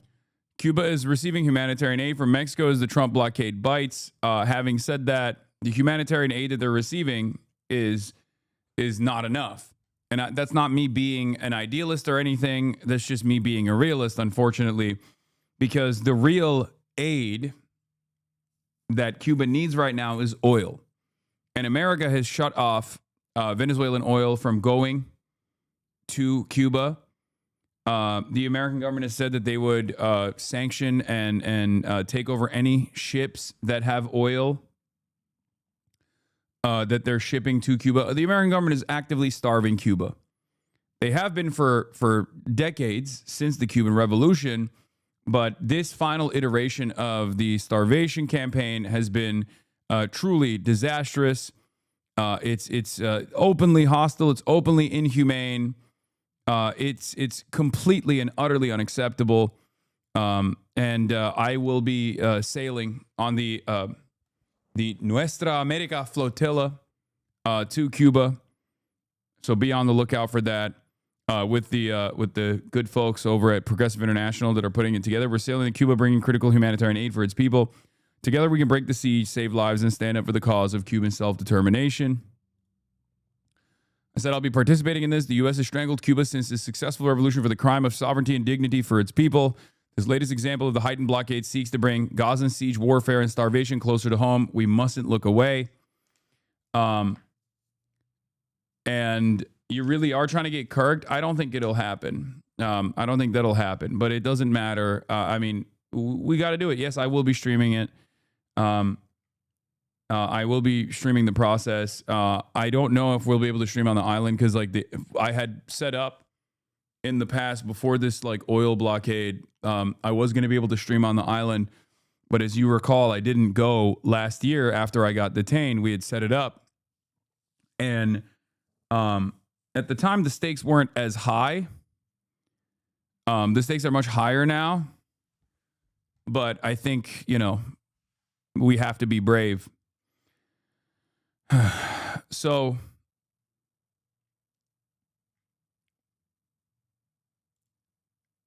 I mean, it's totally devastating. Yeah, a fire broke out Friday at a refinery in Cuba's capital, threatening to compound the island nation struggles as it faced what amounts to a U.S. oil blockade. I can see this being CIA intervention as well. It's not new. It's not unique. The American government has been fucking up the Cubans' lives for decades, like I said. So, yeah, I don't know what else to say beyond the fact that I'm an adult. I understand the risks involved with doing something like this, but I think it's important to show this experience to as many people as possible. Yeah. Anyway, everybody shut the fuck up about how I'm going to make this, how I'm going to make the logistics happen, okay? Obviously, I'm thinking about how to make the logistics happen. Your suggestions are utterly irrelevant in this situation. Please stop, okay? You think you'll make it onto the island? Yes. It's not illegal to go to Cuba right now, even right now. The problem is the island is run out of jet fuel as well. But there are still flights taking off from the island. There are still flights going to the island, and you can take a boat to the island as well. Code Pink actually went to the island recently. So brought necessary aid. China has also been bringing necessary aid onto the island as well in the form of solar panels. But the problem is, what they need most right now is not even solar panels. What they need most right now is oil. They need oil to run their generators. They need oil for their hospitals. They need oil for the ambulances. So yeah, it's utterly devastating. So even though, for example, Mexico is sending in necessary aid at this moment, the real aid that is necessary is oil, and Mexico is not sending oil, unfortunately. And the reason why they're not sending oil is because they're afraid of sanctions. The only country that has said that they would send oil to Cuba is Russia. And I'm not exactly certain as to how they will pull that off, especially considering that the American government has intercepted Russian oil tankers already in the post-Venezuelan takeover. So, yeah. Answering Cuba's distress signal, help arriving in Havana today in the form of 2 Mexican naval ships loaded with aid. Neighborly solidarity in the form of rice, beans, sardines, nearly 300 tons of powdered milk. But it's oil that Cuba so desperately needs and that Mexico couldn't send without risking retaliatory tariffs from the United States. It's very important help for the Cuban people at this moment we are living through. There's a lot of need and uncertainty, and we don't know how long it'll go on like this. Since Donald Trump announced an effective oil blockade at the end of January, the effects have been cascading through Cuba's society. Already denied Venezuelan oil since the US raid on Caracas at the start of the year, the situation growing ever more acute. Last week, rationing imposed on petrol to go with rolling power blackouts. Cuba relies on oil for more than 80% of its electricity generation. People are buying 3 bags of charcoal at a time so they can cook when there's no electricity.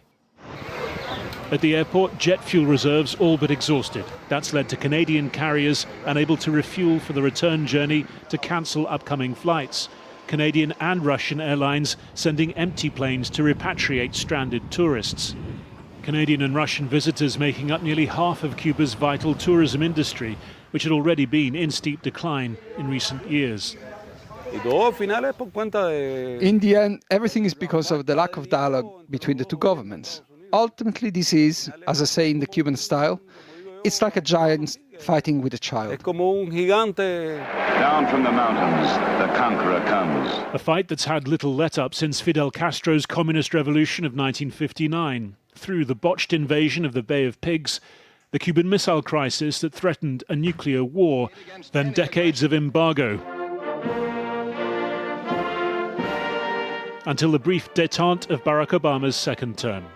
This is a new day. Es un nuevo día.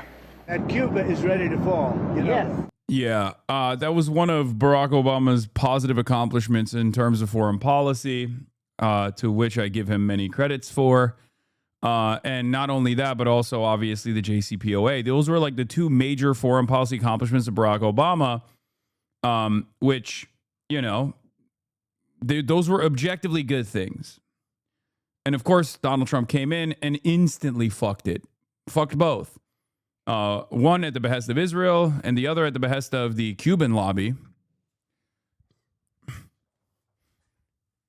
And Joe Biden never actually returned to Barack Obama's normalization efforts.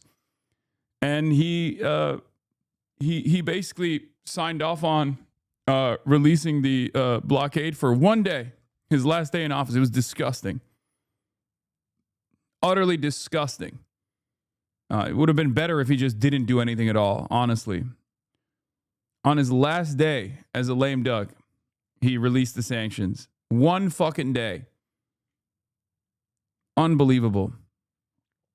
The things that we've done to Cuba, if there was a God, if there was karmic justice, the things that we have done to Cuba, the things that we've done to Haiti, the things that we've done around the world, but especially to Cuba, we will never be punished enough for it, okay? We would never get sufficient punishments for the things that we have done to Cuba. Now in his second term, President Trump has redesignated Cuba a state sponsor of terror, increasing the pressure on Havana. His Cuban-American Secretary of State seen as the architect of the policy. Will you make a public commitment today to rule out U.S. regime change in Cuba? Regime change? Yes. Oh, no, I think we would love to see the regime there change. We would like to, that doesn't mean that we're going to make it change, but we would love to see it change. There's no doubt about the fact that it would. Like, even the arguments about this on the liberal side of Congress is so bad. It's so disastrously bad. Where the liberals' arguments against this is basically, oh, well, will you commit not to like military intervention? Shut the fuck up. Like, what do you mean? We've been starving this fucking island We've been starving this island for fucking decades, dude. It is disastrous. It's just monstrous. It's barbaric policy. It's disgusting. And for decades, we've turned a fucking blind eye to these atrocities. And the only voices you ever fucking heard was the Cuban Americans that are like, no, we need to bomb the island right now. Fuck those guys, okay? Sorry, I don't give a shit what your diasporoid ass has to say about the Cuban government. You're over here demanding to laser your relatives that still live on the fucking island, asshole. Suck my dick. Anyway, disgusting. Absolutely disgusting. Like, as far as perfect victims goes, Cuba is the closest you can get to as a state in terms of like being victim to American empire and still thriving regardless. Okay? It's crazy. It's absolutely crazy. Would be of great benefit to the United States. Cuba's President Miguel Diaz-Canel says he's ready for talks without U.S. pressure or preconditions. Mexico, China, Russia, all calling for resolution through dialogue. Reports in Moscow, too, that it is preparing to defy Washington by sending oil to its friends in Cuba. The Kremlin spokesman not denying that and noting the relative lack of U.S.-Russian trade right now that could be affected by U.S. I mean, yeah, this is the tip of the iceberg. In 1996, a Cuban pilot observed a U.S. government fumigation plane spraying an unknown substance over Matanzas province. Shortly thereafter, an invasive pesticide-resistant insect never before seen in Cuba, the Thrips palmi, was discovered devouring potato crops in Matanzas. The Thrips palmi was later found in neighboring provinces among corn beans, pumpkins, cucumbers, and other crops. Despite the Cuban government's best efforts to eradicate the pest, the palmi plague persisted. Like, we've done shit like this on a bad day. Like, it's on fucking autopilot. Do you understand? It's been on autopilot. What did Cuba do? I'm telling you, what Cuba did was hurt America's feelings. What Cuba did was overthrow America's ally, America's puppet dictator, Batista. That's what it did. That's literally it. What Cuba did was have the audacity to demand sovereignty, to succeed in the most honest emancipatory act, take matters in their own fucking hands, kick out the American mafia, which was backed by labor unions at the time, kick out American interests, and call themselves communists while doing so. We will never forgive them for it. And it's been on autopilot for fucking decades, dude. It is so disgusting. Cuba bled in Angola, backed Algeria's liberation, rebuilt hospitals in Vietnam under U.S. bombs, and supported struggles across Latin America, including Colombia, Angola, Vietnam, Algeria, Brazil, Colombia are oil producers with power to act. Any of these countries could save Cuba. Cuba treated Chernobyl's children, trained doctors across Eastern Europe, staffed hospitals in Nigeria after war and shortages. Even as its own economy collapsed, they sent doctors during COVID. Because of the medical blockade that they were existing under, they found their own fucking COVID vaccine. When the COVID vaccine was not sent in an expedited manner to Latin American countries, they sent their COVID vaccine to other countries. They developed a lung cancer vaccine in partnership with an American Institute of Higher Learning, a lung cancer vaccine that the American government refused to offer to Americans, a lung cancer vaccine that Americans, when they found out, would go and receive in Cuba, that like the American government tried to punish people for getting, okay? In spite of the endless amounts of cruelty that this island, this tiny fucking island, has experienced, they have thrived, okay? They have been able to exist. Their existence, and I say this about the Palestinians as well, but their existence is resistance. It's unimaginable what we've put these people through. I cannot fucking believe it.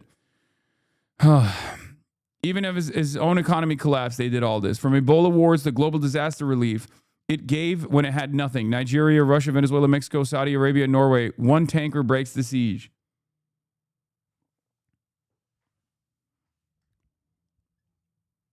It's unbelievable, dude. Like when you learn about the shit that we did to Cuba, you will never stop saying "goddamn America." Okay, it's not even close. And for years and years and years, we've been like, oh, they're so poor. Oh, the people are constantly rising up. They have an autocratic dictatorship. All this shit. It's bullshit. It's bullshit. Like, it's unbelievable. I mean, unbelievable.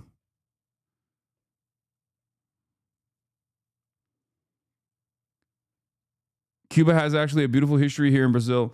Lula created a program that brought Cuban doctors here to work on small cities no white Brazilian doctor would go to, and people absolutely loved them. Bolsonaro sent them away in 2019. Yeah, their doctors are famous all around the world. Like per capita, they send the most medical specialists. They send the most medical specialists per capita around the world. Like it's not even close. The American government, if you recall, I interviewed a Cuban doctor.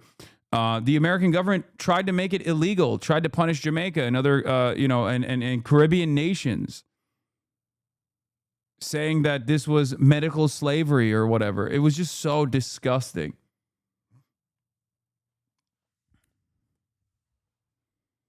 Just repeating this, Cuban doctors and Cuban medical doctors have saved me and my family's life in El Salvador. If their current regime is not to blame for the current conditions of the economy, why does every Cuban national on r/Cuba decry the current government and not place the blame on U.S. intervention whatsoever? Wait, what? They're not on the island, chatter? What the fuck are you talking about?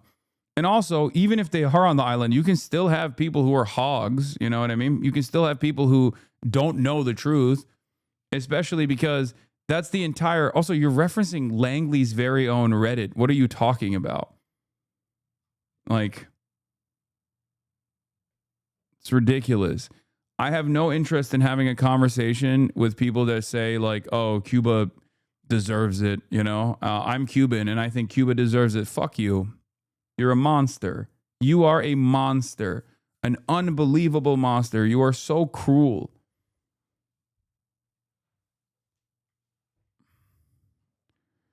The U.S. provided a flimsy excuse that the U.S. pilot was marking his position with a smoke generator, something this plane was not outfitted for.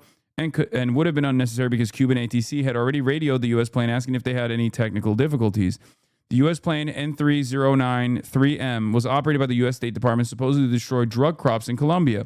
In fact, combating drug trafficking was used as a cover for covert biowarfare against the Cuban people.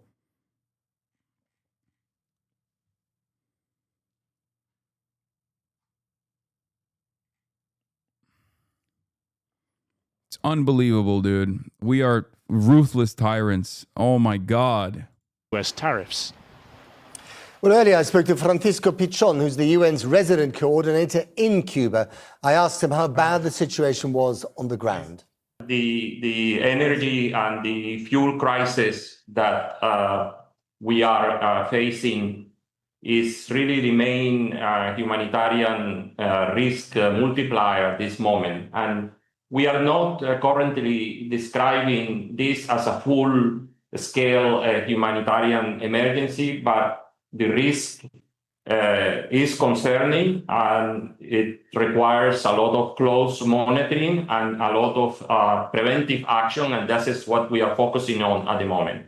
How many days or weeks does Cuba have before it runs out of fuel completely? This is not very clear. There has been numbers of days that have been mentioned in the media. The government has last week announced a contingency plan to limit the use of fuel to... Like, think about it. Cuba was receiving rolling blackouts on the island. Even before this, their infrastructure has been... has taken tremendous hits from natural disasters in the region, right? And because of the blockade, because of the embargo, even before this point, there has been, it's been very difficult. It's been very difficult to rebuild. And yet, all things considered, they've still been able to survive. They've still been able to exist. So close in the fucking ass cheeks of the most powerful empire this planet has ever seen.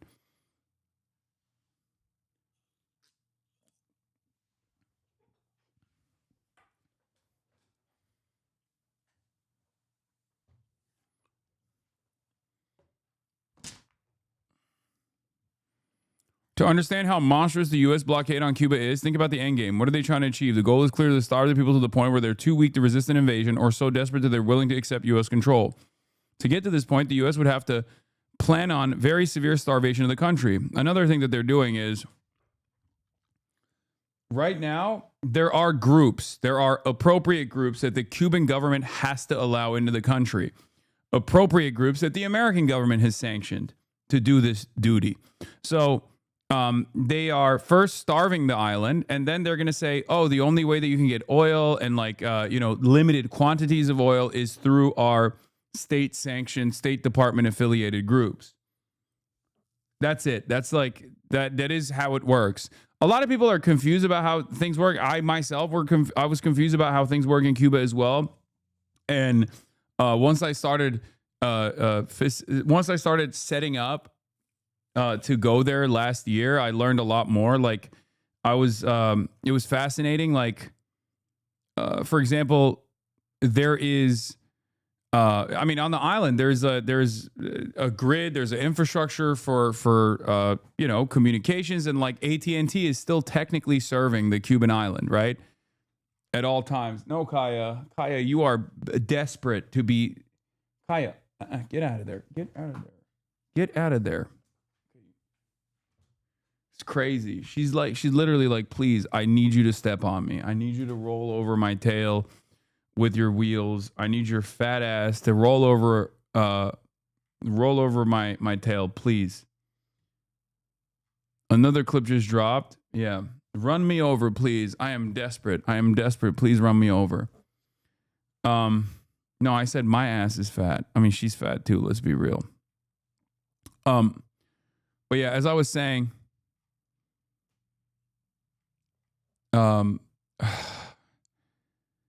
so there is a like, what I assume they'll do is they'll offer very limited aid only through like State Department sanctioned groups, and the Cuban government is obviously desperate.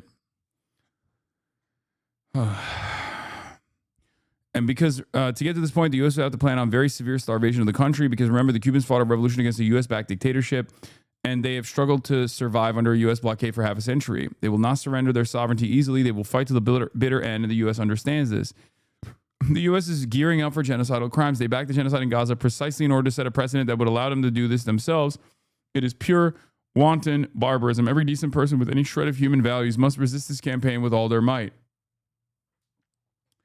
Now, for me, part of the reason why I wanted to go myself is to show, just like when I go to the protests, I want to show you the side of the protesters and not just like have this top-down view of what's going on.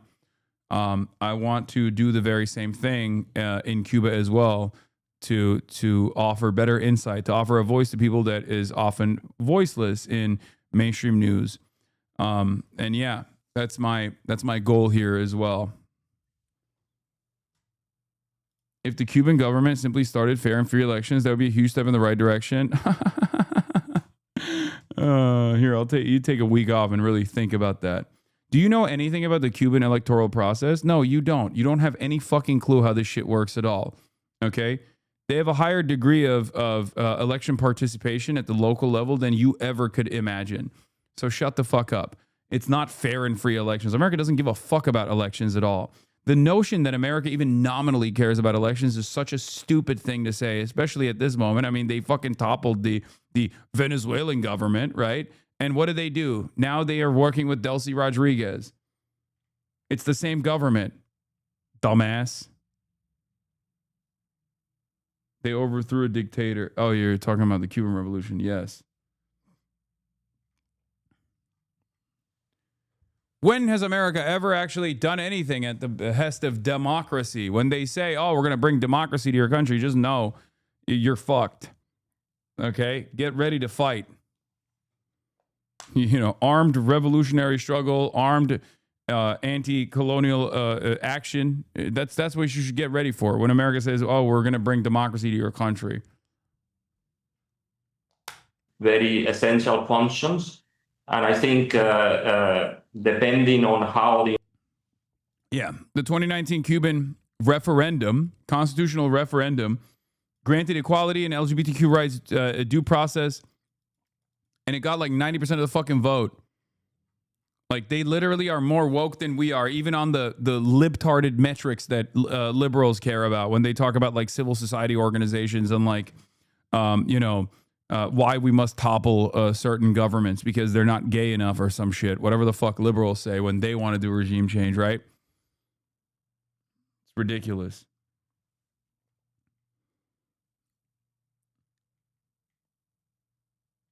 Several states have agreed with the Fed government to remove active voters from the voter rolls right before the primaries. I know. Yeah, we don't even have fucking fair and free elections here. Shut up.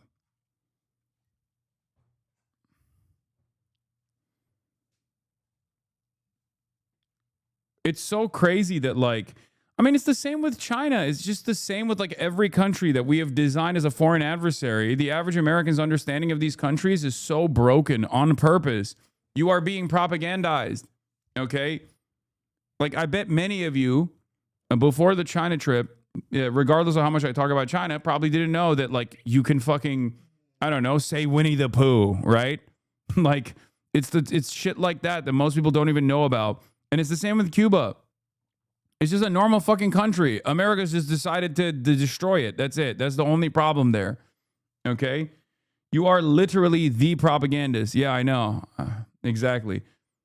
My propaganda is just speaking truth to power. My propaganda is going against multiple billions of dollars of unlimited reactionary propaganda that comes from the American fucking State Department. I know. I'm the one who's doing propaganda, not the American government, dumbass. You are so brilliant. Thank you. Implementation of that plan goes, we will know. This energy and this fuel crisis is becoming a systemic issue in the sense that energy underpins health services, water systems, food distribution. We are experiencing then the effects cascade across essential services. In your long experience in the United Nations, have you ever seen a country like this being bled dry through an energy blockade? I think Cuba, has suffered this blockade for more than 60 years. But this oil blockade, as you said, this is different. It's an extreme. I would say this blockade is an extreme form of unilateral economic coercion. Is it a crime? Well, I cannot comment on whether or not it's a crime. The Russians have. Your job doesn't require you to be in America. Have you thought about leaving so your tax dollars don't go towards what you hate? No, I don't. I don't think about it. You want to know why? You want to know why I don't fucking think about leaving? Because this is my home, okay? This is where I have the most impact. This is where my loved ones are, okay? This is where my community is. And if everyone who has the power, who has the platform to fucking combat this American reactionary agenda just ran away, then this entire country would be filled to the brim with just fascists with no one to push back against it. And America would be even more violent than it currently is. Okay? So no, I'm not fucking leaving. Okay? What do you mean? I'm not leaving because there are plenty of people here that are kind people, good people, that don't have the capacity to leave. What do? Just say, fuck off, you're on your own? That's ridiculous. That's why I'm not fucking leaving. Said today that they intend to send ships with fuel on board to help the Cubans. Are you worried that this might ignite another Cuban crisis? I am sorry, I cannot comment on these questions. Our focus is really on the humanitarian needs. Sure. But this, as I said, the situation is concerning, and again, we still have a window for preventive action, and we hope that that there is an effort at a higher level to really alleviate this situation, because I think in perspective, this is what would have the greatest impact. Okay, Francesco Piccion, thank you very much indeed. Thank you. Thank you for your interest. All Also, one of the most annoying aspects of this is like people also don't know shit about Cuba. So they'll be like, oh, you're doing tourism by hurting Cuba. Tourism is one of the only fucking lifelines for the goddamn island. Okay. You're not even aware of that either. Like, that's also wrong. When people say like, oh, tourists are just like, you know, fucking ruining the island, or tourists are going to Cuba and making things much worse or whatever. Up until this last version of events, obviously. Okay. Cuba ain't Japan, brother Lamau. No, dude. No, you're fucking wrong. You're wrong. Tourism is absolutely needed in Cuba. It's not like Hawaii. It's one of the only things that the Cuban island has to bring in foreign capital.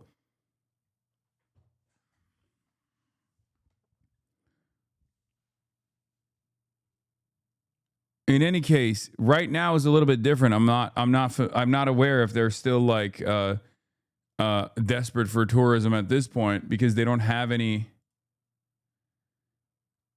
because they don't have any what do you call it? They don't have any energy. They don't have any fucking oil. They need the oil for their hospitals. Really just compared Cuba to Hawaii? What? What do you think I'm comparing Cuba to Hawaii on? Tourist hotels and was in Cuba in 2024, and they stated outright that they needed the dollars tourists brought in to sustain the economy. People saying otherwise are stupid. Yeah. Bars are empty, closed due to the energy crisis in Cuba, caused by an oil shortage imposed by the U.S. Though initially a cause for worry, tourists are reassured that there will be enough fuel to fly home, at least until the end of the month.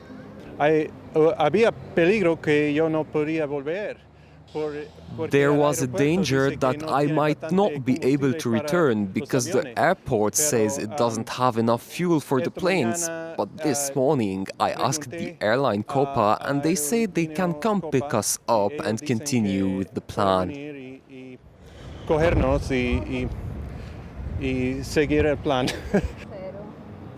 Tourists aren't the only ones who are worried. The industry is crucial for Cubans, already under pressure from the worst economic crisis the island has seen in a decade. Tourism's historically been a lifeline for all Cubans. If that's affected, we're really going to be in trouble. There you go. It's not just me, it's the well-being of my whole family, all the people who live from tourism. It's a whole chain. U.S. President Donald Trump vowed to deprive the communist island of the crude and threatened any country with tariffs who would provide it. He says Havana is ready to make a deal and that negotiations were underway, which Cuban President Miguel Diaz-Canel denies. He insists that his country has friends coming to the rescue and won't engage in dialogue under duress. I'll start last to first. So,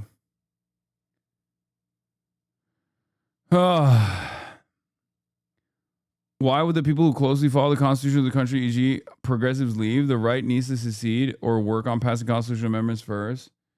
Yeah. Anyway, that's leaving America. I'm not talking about that anymore. I think it's stupid. One of the things that the American government is now entertaining is like potentially offering a little bit of oil, maybe like dangling it in front of the fucking Cuban population. Is disgusting.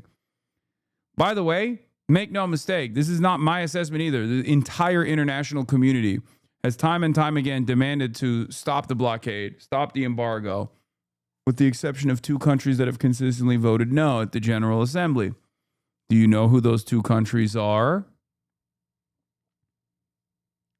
It's America and Israel. So whatever America says goes, and then we try to fucking talk about an international order here, you know? It's fucking bullshit. So, you know, this is my attitude about the previous iteration of the liberal order, their liberal international order. What? Okay. Come on. Go.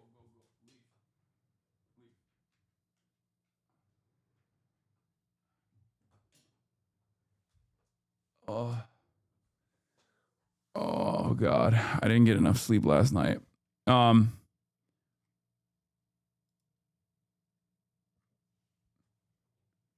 Ukraine has joined Israel and U.S. on those votes? Sometimes, yes.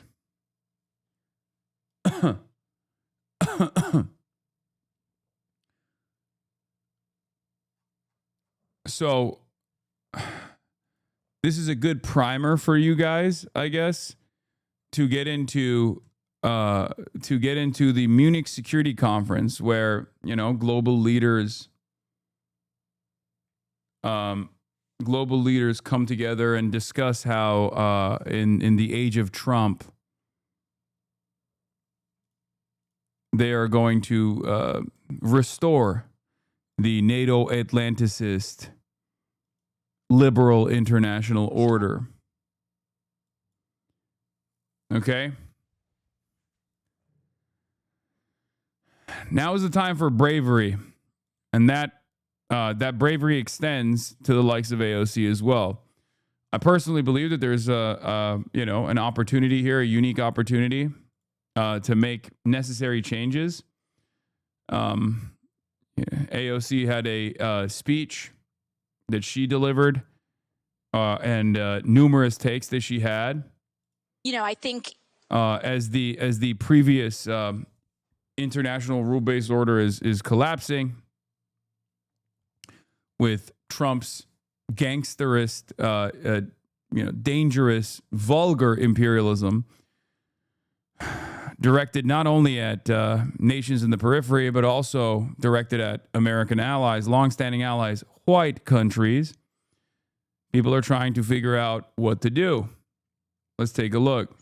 this is a moment where we are seeing our presidential administration tear apart the transatlantic partnership, rip up every democratic norm, and, you know, really calling into question, as was mentioned by David Carney at the World Economic Forum, the rules-based order that we have, or question mark, do we have?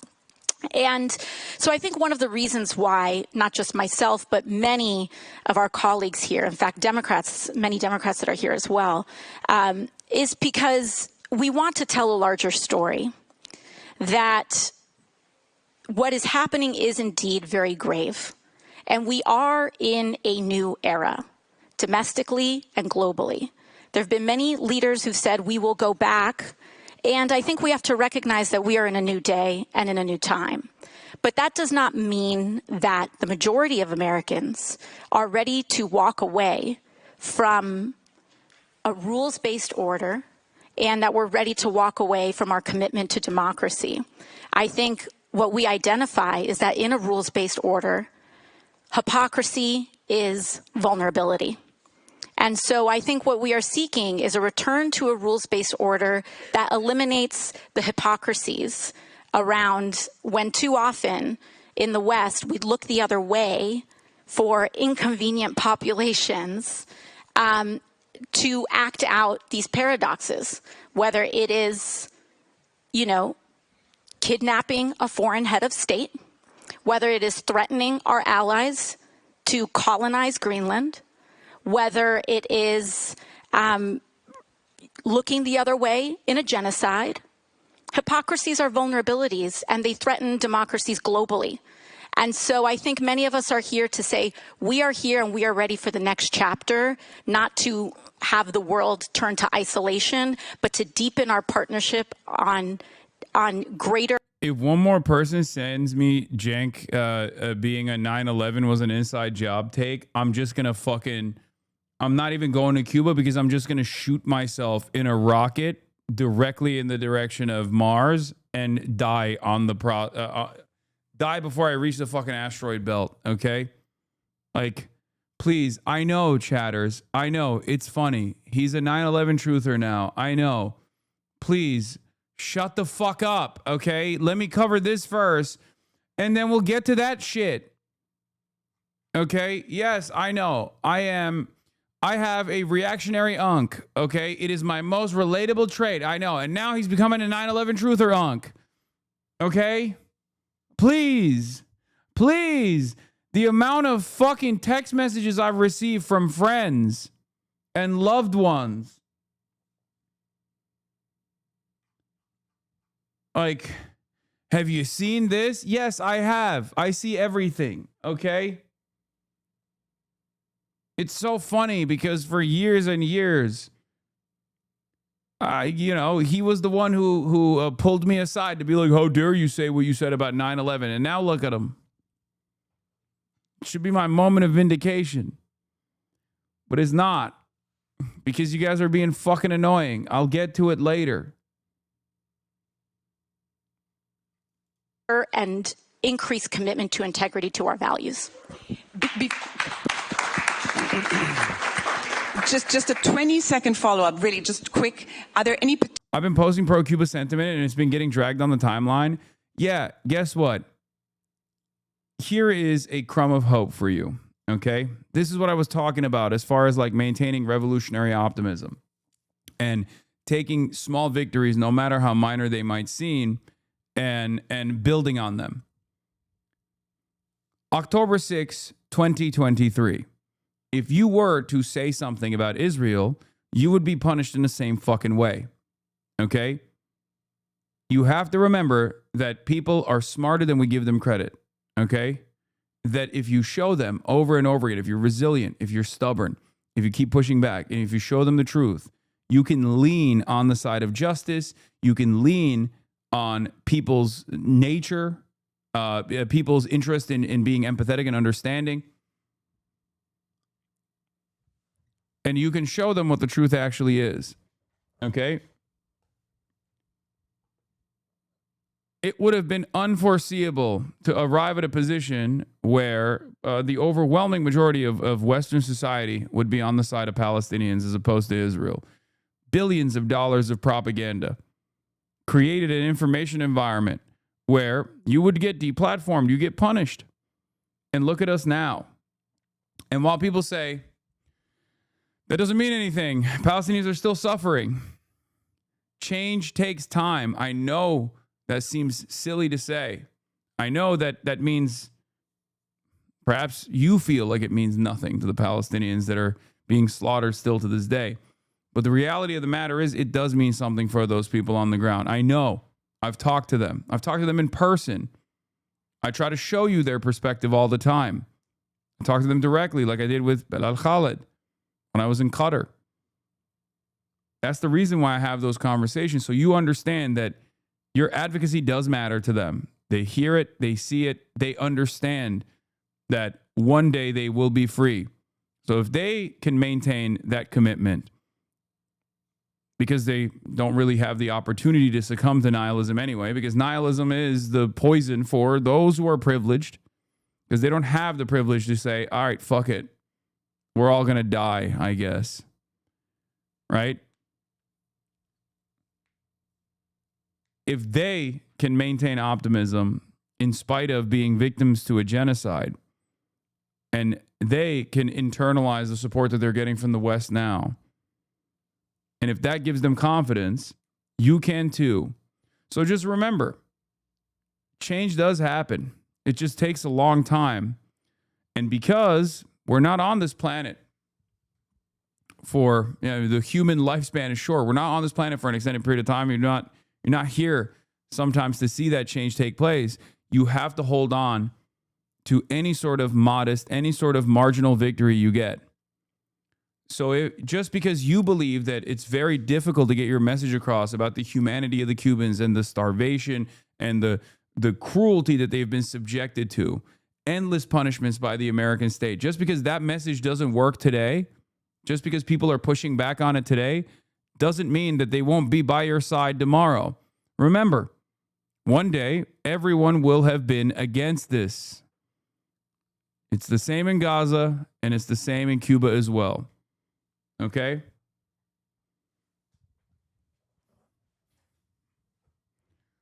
That's why I think this community matters as well. I just got hit with the CIA sneezing gun. But that's why I think this community matters as well. Like, there is a massive fucking community that is pushing back. Like, you have solidarity here. You have like-minded people here. You have people whose starting positions might have been oblivious to the Cuban realities, right? And now they're on board. So arm yourself with that confidence, knowing full well that your fellow man in this community, that is, again, a very large one that many are fearful of, it seems, one that hopefully restores your sanity in an otherwise outright insane world, is out there offering a voice to the voiceless, and that plenty of people here have changed their minds as well, in spite of the billions of dollars of propaganda working against them, working against us. So you just can't back away. You just have to keep pushing through. You have to be resilient. You have to be strong. And you have to chip away at it, slowly but surely. You know? Old men. Society only prospers when old men plant seeds for trees they will never sit in the shade of. You just got to keep putting your best foot forward, right? We're here to plant those fucking seeds.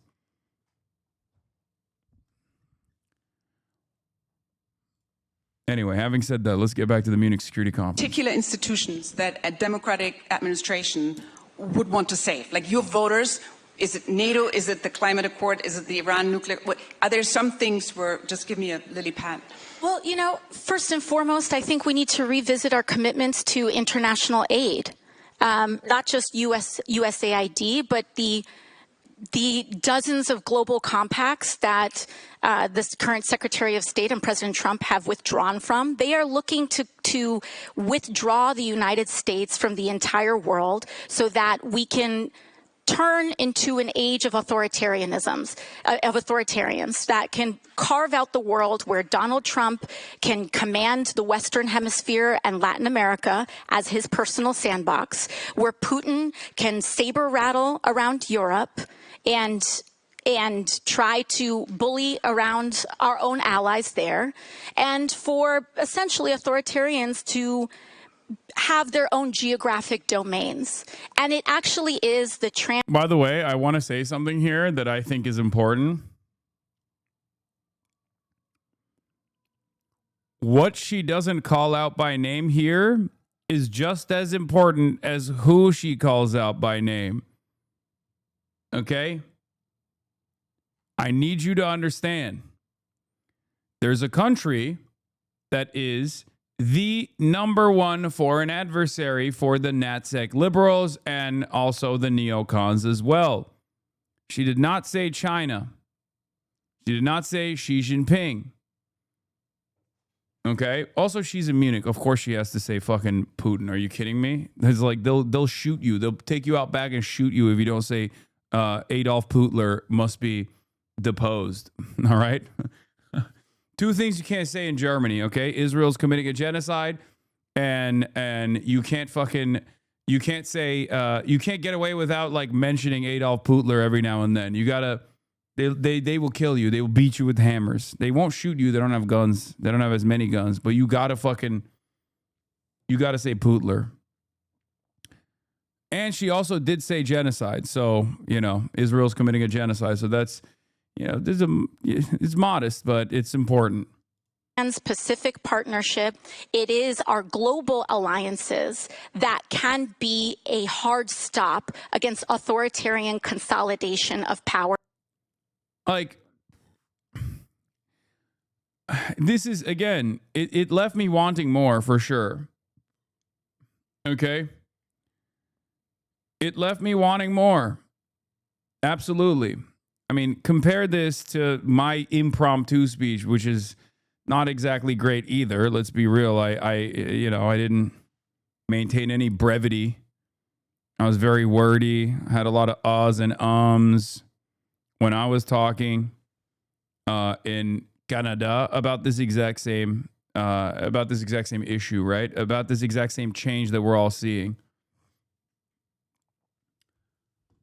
I do have a different perspective than she does. Yeah, you're not a lawmaker. It doesn't matter. Again, now is the time for bravery. It doesn't matter that she's a lawmaker. Obviously, I can get away with saying whatever the fuck I want to. You know, like I'm not expecting her to be like, Mao Zedong has some very good ideas or some shit. Okay, calm down. But it's a good start, and we must expand on it. But I think the fundamental difference here that I need AOC to hopefully get to, Matt Duss to hopefully get to, is that the only way to combat the growth of fascism is through socialist organizing and is through the worker-backed movements that must grow in all of these countries. Because historically, capital is always aligned. Titans of industry have always aligned with fascism at a time when capitalism is in crisis. Fascism is seen as the stable option when liberalism can no longer control the contradictions worsening. Okay?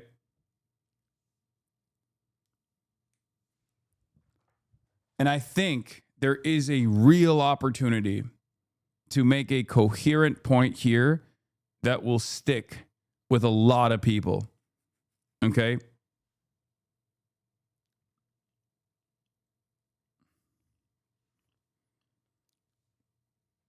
And for the chatter saying, brother, it isn't happening. If Zohran Mamdani, a little fucking socialist power, is coming out and shitting on Cuba's government, it's over. It's not.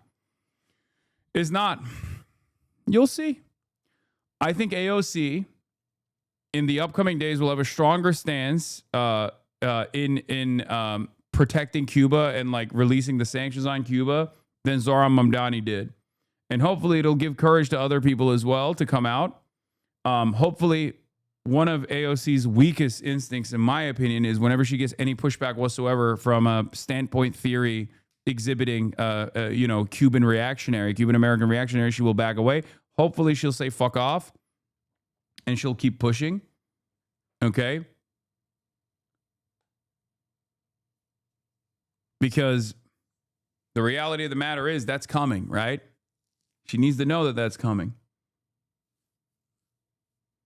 And yes, Zoran as mayor, though, is total, absolute fucking cope. Are you kidding me? Zoran is a fucking DSA activist, first and foremost. Before he was a mayor for years, DSA is one of the most pro-Cuban organizations in the country. The DSA has an entire committee dedicated to Cuba. How the fuck do you think I talk to Cuban government officials on this broadcast? I talk to them through DSA. I've made these connections through literally DSA. DSA does missions to Cuba with regular frequency. Zohran Mamdani should know that as well. And I know he knows that too.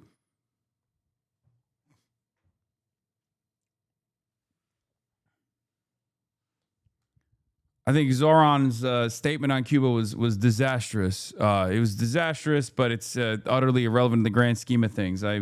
This kind of sentiment coming from AOC will give him more courage to speak on these things as well.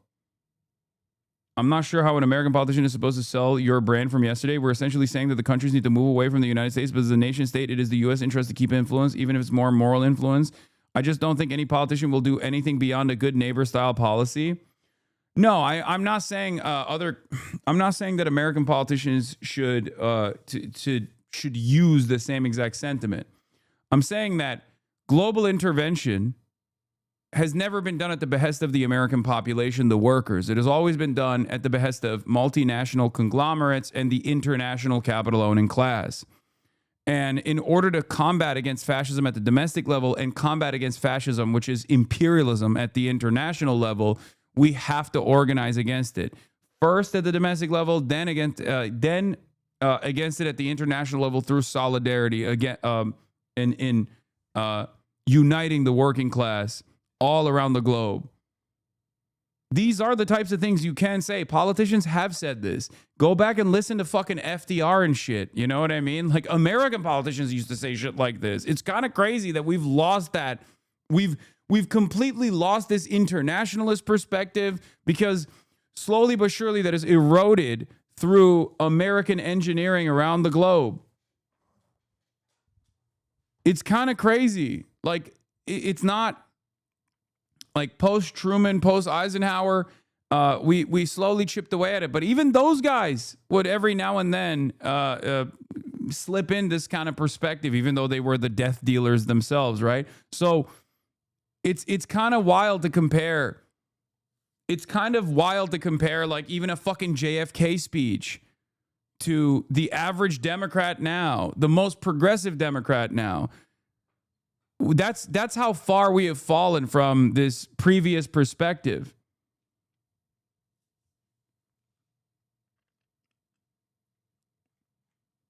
So what I'm saying is not necessarily like reinventing the wheel at all. There are plenty of politicians all around the world who also share this this framework. I think charting a new path where countries have sovereignty, where countries have dignity, is the appropriate measure. Okay? Particularly in the installation of regional puppet governments. Alexandria Ocasio-Cortez, you are a Democrat. You are a member of the House of Representatives. Has the left betrayed the people? Has your party betrayed its base? Yes, what was the name of the individual from your story? Guido. Guido. It's funny that you asked this question because... Is the mic working? Is the microphone on? Okay, thank you. Thank you. It's funny that you... One day everyone will have been against this, a direct condemnation of retroactive whitewashing, not a permission to hug and cuddle for ex-liberal Zios and military and vets, loving Yanks, and pull them to the ruthless systems, be kind of people, live apology of bullshit. Brother,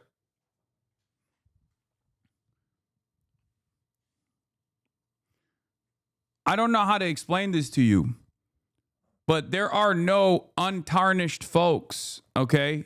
There's none. There's no such thing. These systems that we fight against are all powerful. They're all encompassing. Okay? You are going to need allies. It's that simple. Could you imagine Lenin being like, "Hey, people who were previously in the czarist militaries that played a role in putting down the peasantry, you have no room in the you have no room in our military. You have no room in our revolution. You cannot be allies to us."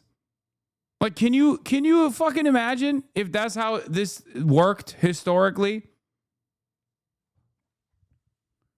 Oh, I'm sorry. Are you the czarist cavalry?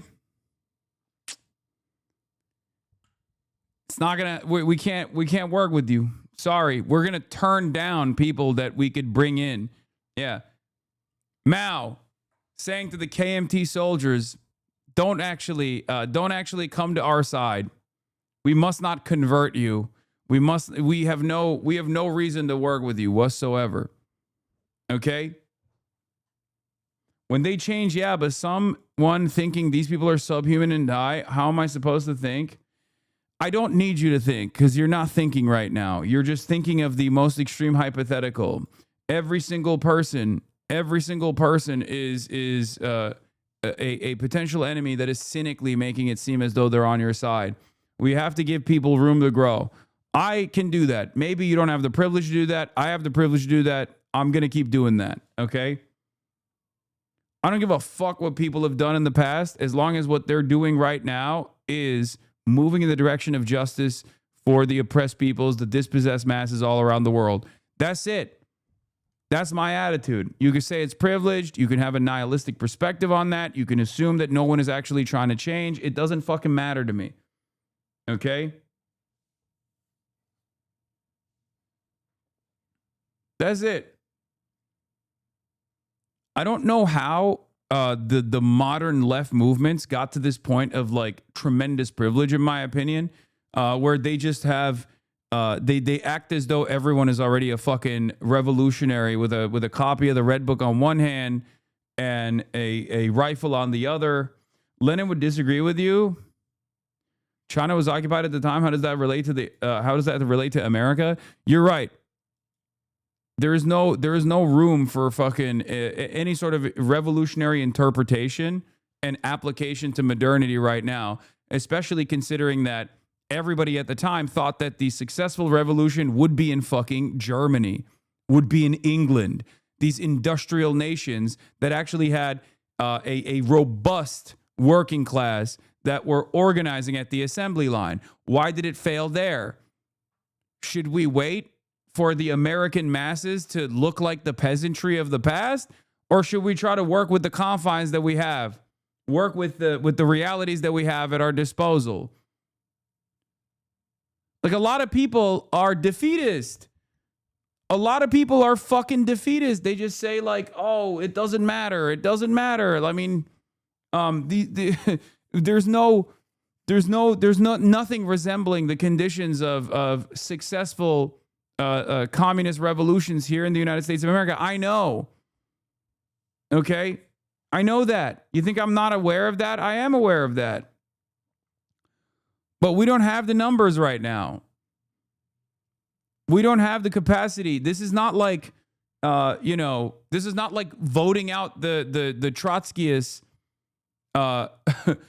and seizing control over the Russian government, the USSR at the time. Like, there hasn't been a successful revolution where you can just like maybe thin out the ranks with naysayers and remove them from positions of power for exhibiting counter-revolutionary behavior. Okay? It's so fucking stupid.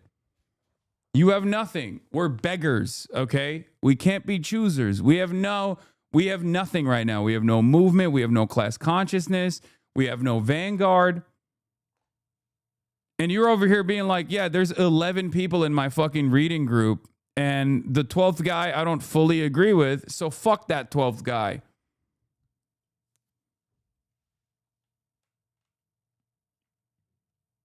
Let me be honest, the Dems will betray the American working class again while they send bombs to Israel and aid too. Yes, I know that. What the fuck are you talking about? You're not even talking about the Social Democrats betraying the Marxist-Leninists or the communists now. And now you're talking about a bourgeois liberal party. Of course the Democrats are going to fucking betray the American working class again.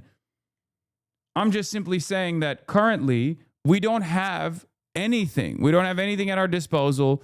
We have no power, so we have to work with what we have. That's it. Then why work with them? Oh my God. Every single fucking day, man. Every single day with you motherfuckers. Build communism right now. Shut the fuck up. Just build communism right now. Build communism today. Build communism yesterday. Hit the communism button that I refuse to hit because I'm a fucking revisionist. I am a revisionist social fascist myself, and that's why I have this refusal to build communism today. You have the button at your disposal. Hit it. Press the communism button right now. Stop LARPing.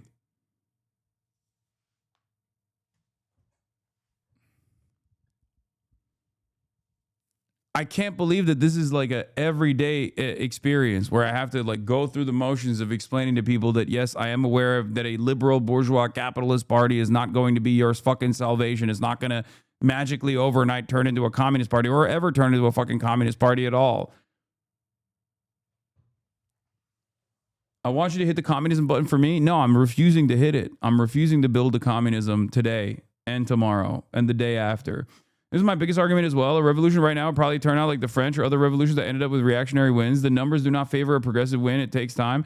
No, like, we don't even have the conditions set for a bourgeois revolution. Like, what you're referencing is bourgeois revolutions. We're not even there. So that's not happening either. A proletarian revolution is certainly not happening, but a bourgeois revolution won't happen in America right now either. Okay? The treats are plenty. People are too sedated. People are too comfortable. There are some bounties of being a part of the labor aristocracy, living in the imperial core that allows you to, not question the way things are going, to feel comfortable.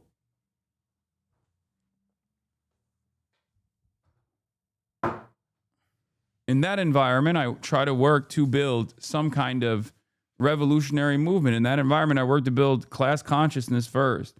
In the absence of class consciousness, you will never have revolutionary organizing. You will never have socialist organizing. A lot of people are self-described liberals.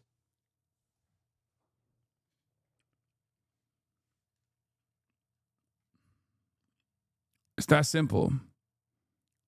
Anyway, let's continue. Ask this question about Guido, because in many ways I relate to him. I'm begging you, please. People don't understand the nuance of what you're saying, and you don't do yourself favors by yelling about the communism button daily, Lamau. I get what you're saying, but people are frustrated because they want to see PSL/DSA like take the limelight as the duopoly is historically unpopular. They're not mad at you, Hasan. They're mad at the situation. I know. It don't matter. Why do you think Nat Turner and John Brown work? Would it have worked with his method of slight appeasement and pragmatism? What is different? I have hope in my people. Wait, what? Brother, I have a dramatically different role to play here. Are you fucking insane? Like, I talk about historic examples all the time, including Nat Turner, including John Brown. But you have to literally be off your fucking rocker if you think I'm going to be like, hey guys, hey comrades, time to do terrorism. Okay? What are you, fucking stupid? What the fuck are you talking about?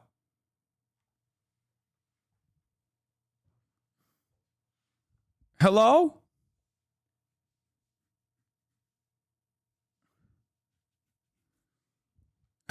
Chatter literally is like, dude, get lasered by a fucking Reaper drone right now.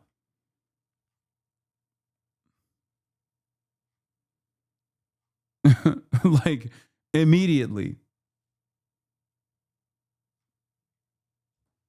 No, that's not a Fed. That's just a person who's angry and doesn't have, and understandably doesn't see any other way out of this. What? You only want communism because you think you would be a part of the elite class, guy who understands communism. You don't want to live in the socialized housing. Oh my God. What am I doing? I gotta stop listening to fucking chuds in the chat. Aspects of his story. I was first elected. I'm already in the elite class under capitalism, you fucking moron! What are you saying? What are you saying?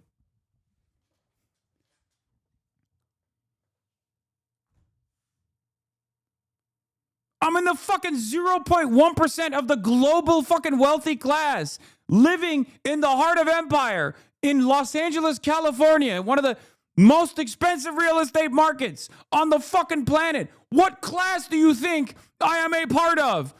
Sure, from a Marxist perspective, my revenue, my wealth comes from what I'm doing, voluntary subscriptions for the Piker Broadcasting Service for people like you.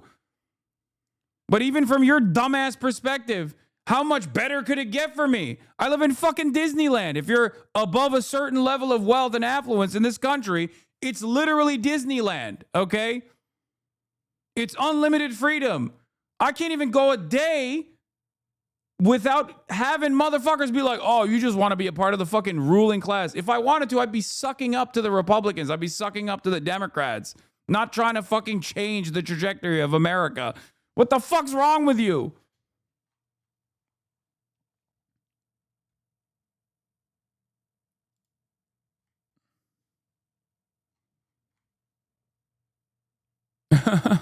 ICE is authorized to covertly infiltrate and interact with social media accounts on her new program called Mass Engagement, per documents leaked to me.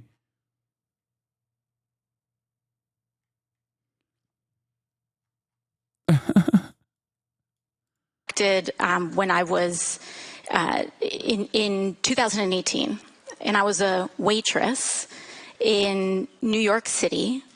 I had no health insurance. I could not pay my rent. And I consistently saw a party that championed special interests. Apologize now elite, for what?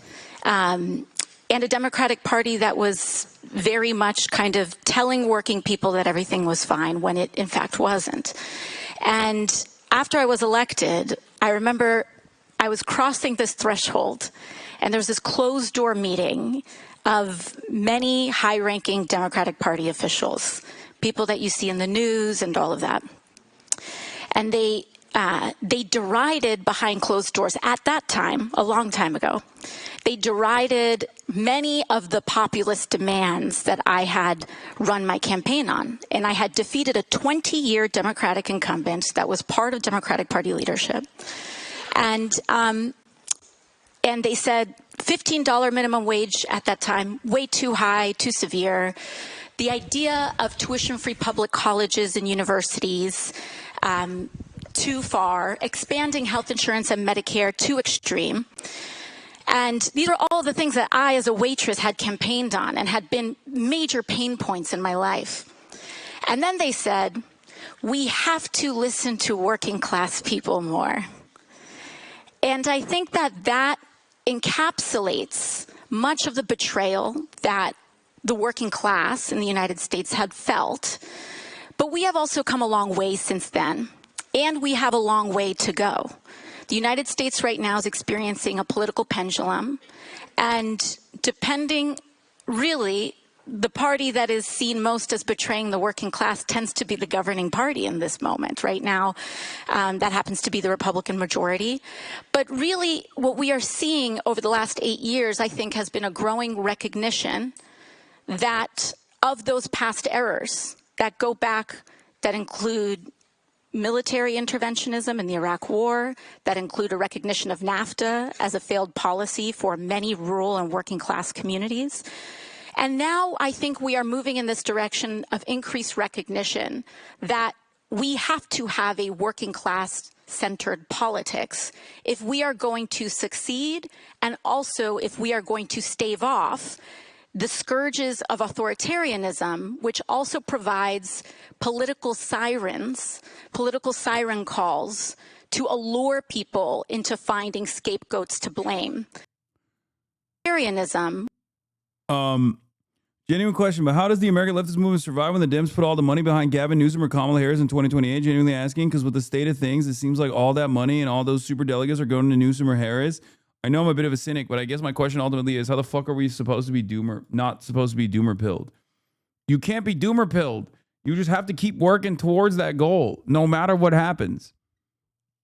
You have to keep working towards that goal. You never know what might happen. Look, 2016, out of nowhere, Bernie Sanders is like, I'm running against Hillary Clinton, establishment candidate.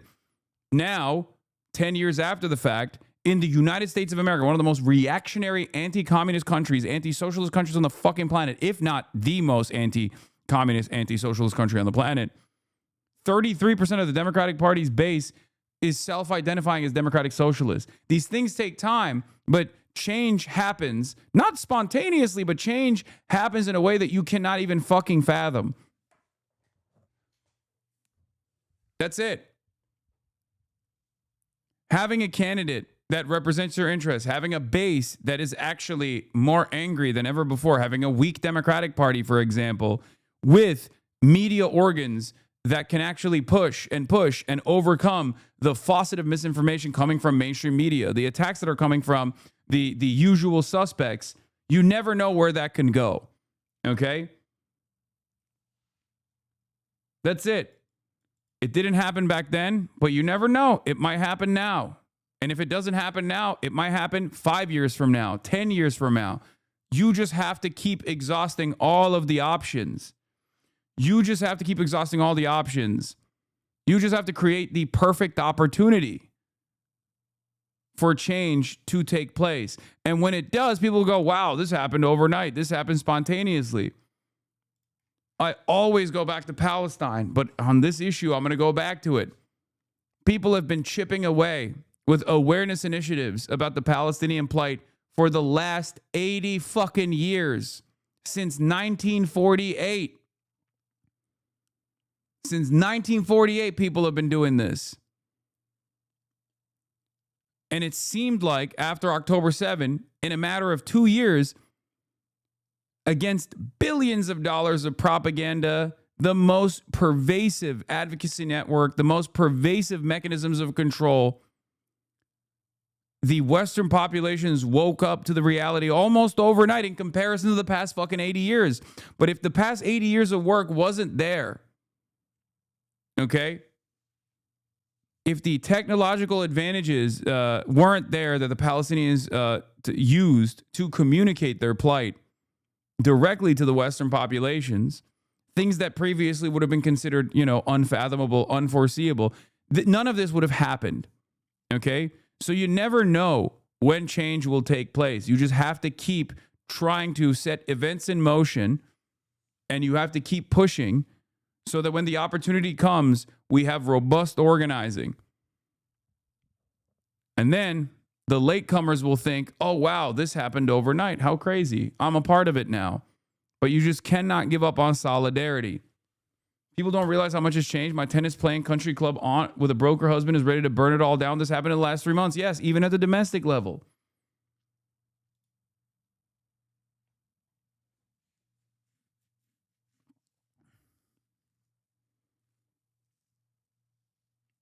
I only want to eat the 5th dumpling because that's the one that filled me up. Exactly.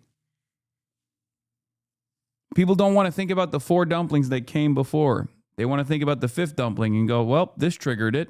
This triggered the change for me. I am no longer starving. That's not how that works.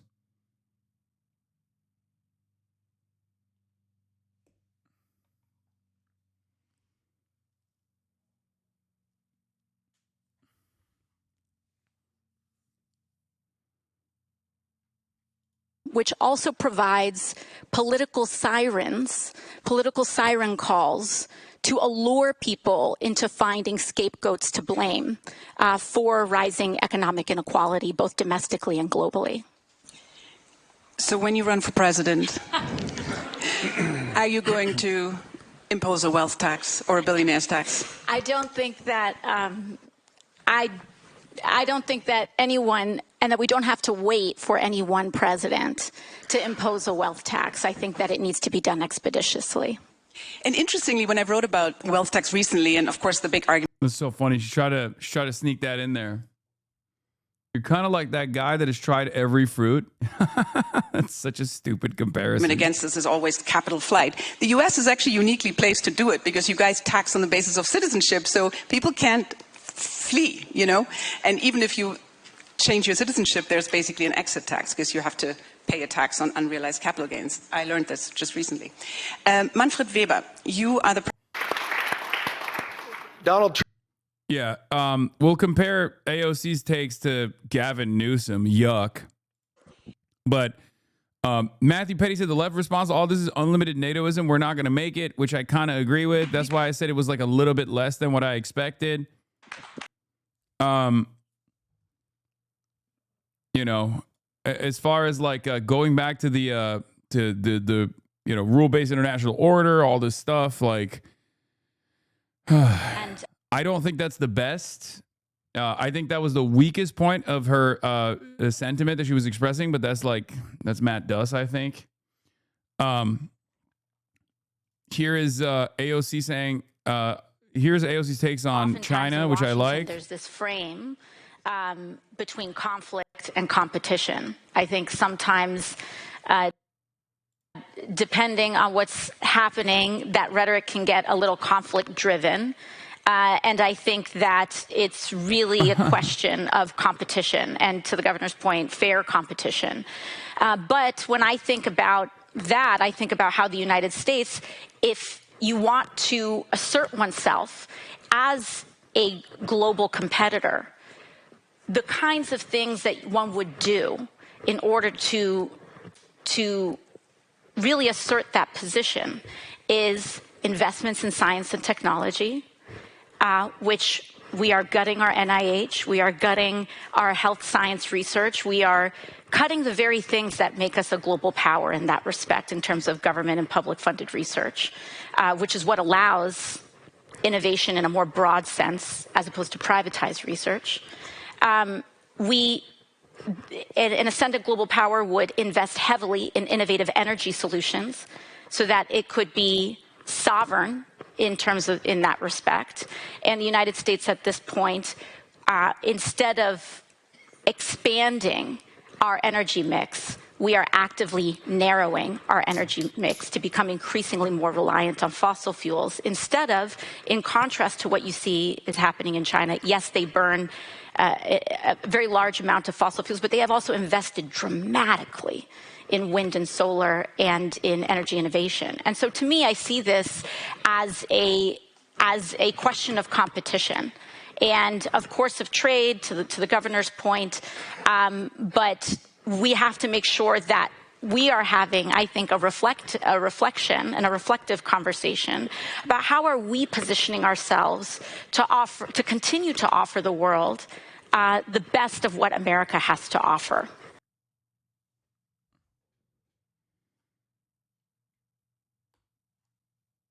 AOC explained her take about international rule-based order in the speech about Mark Carney. Mehdi Hasan and Emma reposted it. How many tabs do you need, Unc? Unlimited. Unlimited tabs. Tabs upon tabs. Here, let's she expands a little bit more on the post rule-based order, stuff like that. And I know Here, we are shocked at the president's destruction of our relationship with the European allies. His threatening over Greenland is not a joke. It is not funny. It threatens the very trust that allows peace to persist. that certainly behind private closed doors, they say, look. I do think, I will say this again, she needs to be way more ruthless about Israel, okay? No more getting outflanked by MTG. We can't be doing that. I know that that's like still considered a third rail for some fucking reason amongst people who have ambitions of higher office. It's not. You will 100p. You will skyrocket in your popularity if you force the rest of the conversation that shies away from saying certain things about Israel. If you say certain things about Israel that others will not because they're even more afraid than you, if all they're saying is, oh, I'm not going to take money from AIPAC. If you just come out and you're like, sanctions on Israel is a necessity as long as the apartheid continues. This is unconscionable. This is an unconscionable crime. It's immoral. It's morally repugnant. It has no place in 2026. The very fact that it's still continuing with American weapons, with American political cover is completely unacceptable. And every single European leader in this room knows exactly what I'm saying right now, and they're too afraid to say it out loud. So I will be that voice of bravery because I know that the people back this position. I know that the American population is also aware of this reality, that we must put an end to this barbarism. If she said that, I swear to fucking God, it would be the Zoran, I'm not going to Israel moment. It would be her Zoran, I'm not going to Israel moment. I know for a fucking fact. Now, of course, they might kill her if she says that, but you know. I don't think AOC feels very confident on foreign policy matters. She never really has. Whenever she talks about it, it's a lot less passionate, a lot more wishy-washy than domestic policy. She needs a bit more confidence. I know.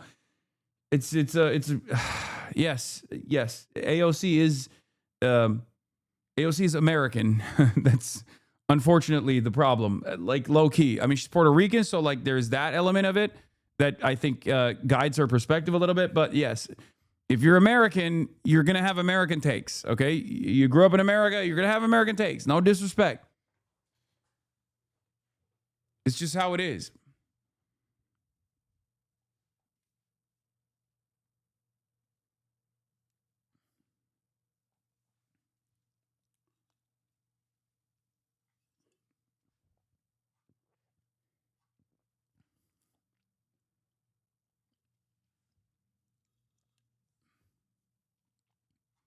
The one question I want to ask the U.S. is, if I'm in trouble, will you come and help me? Are you still an ally? Or do we need to really decouple or certainly de-risk? Your answers to that, Congresswoman. Well, I mean, we are, of course, representing a broad spectrum of the United States here today. And I think I'm very grateful that we have, you know, it's unfortunate, I guess we have to speak to the elephant in the room, that the partisanship in the United States has made this question something that even has to be asked behind closed doors in the first place. I know that the Democratic Party is here for our allies. We are shocked at the president's destruction of our relationship with our European allies. His threatening over Greenland is not a joke. It is not funny. It threatens the very trust and relationships that allow peace to persist. And so I believe what I can say is that unequivocally, the vast majority of the American people do not want to see these relationships frayed, and they are committed to our partnerships and our relationships and our allies. Governor? I would just second that. You know, as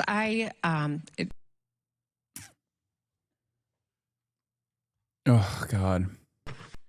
It's like liberal Atlanticism, like... I feel like, I mean, that is definitely, this is a big, this is a real disagreement that I have with Matt Duss, who sincerely believes in NATO Atlanticism. Like he genuinely believes that, like, you know, America is a force for good. And when you're running for president, you can't say America's a force for evil, right? You can't say that. I think the better point there is to say, we've been doing what we've done to Greenland to every other country, right? Why is liberal Atlanticism to say we shouldn't invade Greenland and alienate our allies? Isn't it good to have allies even if it's not NATO? No, the real point there is to say the major difference with what Trump is doing as opposed to like American engineering of the global design in the past is that Trump is basically saying the quiet part out loud.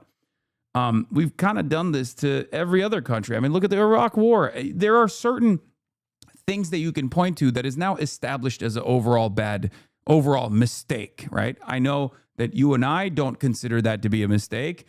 We consider that to be business as usual. That's just how it works, right? But you can literally lean onto that. You can lean onto the bravery exhibited by administrations in the past. Like, for example, with Cuba, you can say this is what Barack Obama did. This was a different path that was opening up for Cuba that Barack Obama did, and we should go back to that. We should restore that relationship. The fact that we're punishing them for no reason other than the ambitions of Marco Rubio and Donald Trump is completely unheard of. It's unacceptable, right? There are ways to massage this conversation in a way that like liberals can understand. I think this goes a little bit too much in the direction of vulgar Brandonism, in my opinion, and I don't really like it that much. I mean, it's not wrong. She's not wrong to say, like, we're fucking trying to invade Greenland. That's ridiculous. Like, Denmark is a NATO nation. This is a profoundly important alliance for the United States of America, right? For our interests. And I don't disagree with that statement at all. It's totally correct. But at a conference like this, I think when you're laying your stake out or when you're laying down your foreign policy positions, I think you have more room for courage. And I think people are desperate for alternatives. People are desperate for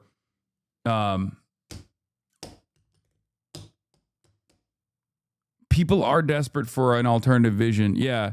Adam Johnson has a lot to say. This cheesy MSNBC line that Trump is carving up the world into spheres of influence with authoritarian pals in Russia and China takes account for, well, she didn't say China. Chill on that, Adam. She didn't say China. She implied it, but she didn't say it. And that's important. The U.S. military has not withdrawn at all from Europe and Asia. Trump is currently gearing up to bomb Iran, very much in Asia. This word authoritarian is unhelpful and flattening and cheesy and papers over many of the obvious hypocrisies and contradictions she herself noted. We tried Duss's woke NATO shtick. It got us billions in arms to Saudi Arabia, genocide in Gaza, and a return to Trump. This is also true.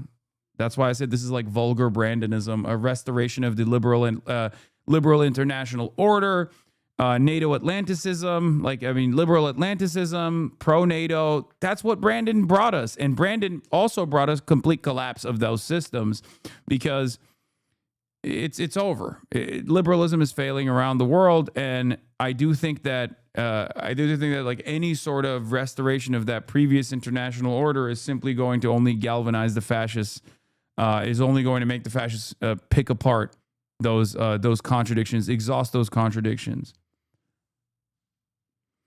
We tried Duss's woke NATO shtick. It got us billions in arms in Saudi Arabia, genocide in Gaza. Like, I don't think Duss is as big as a villain as people present him as, for the record. I do want to say, like, in this community, everybody says he's a genocidal warmonger. He's the horrible monster. I think that like Matt Duss is nowhere near as evil as the way people present him as, and people yell at me for saying this. But we do have significant areas of disagreement. I just think he's wrong. I don't know how to explain it other than that. I think he's wrong. He's wrong on some of these issues. I think it's misguided.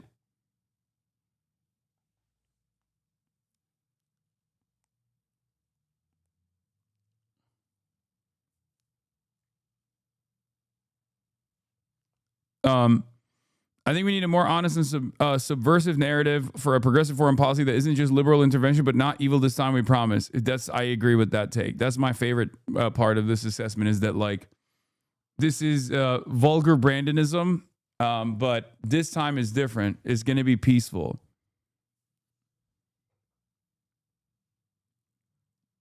Like, I don't think America being world police is a good thing, because I have eyes and a working brain, and I have seen what American world police looks like for the victims, right?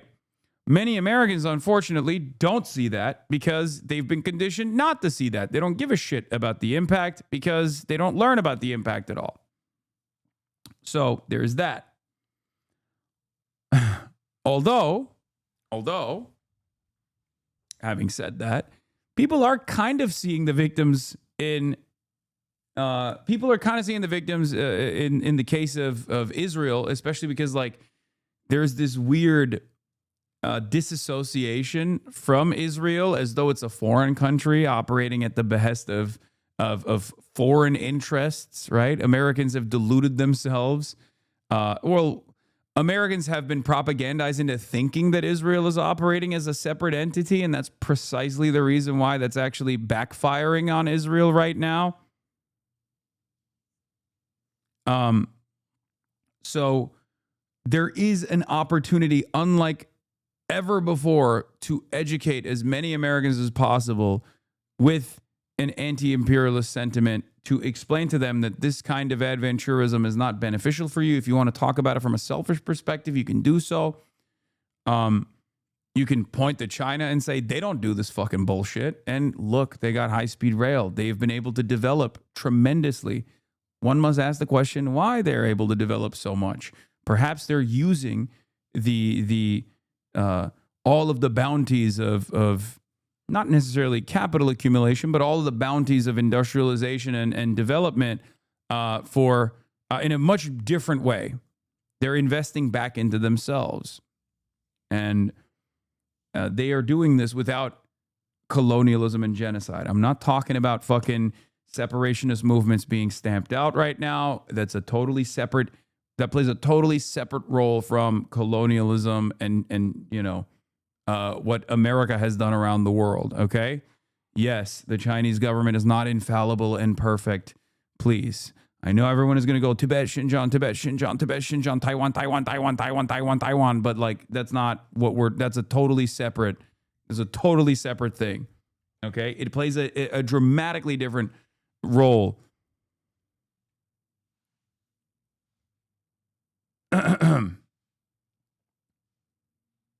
Not perfect? That's an understatement.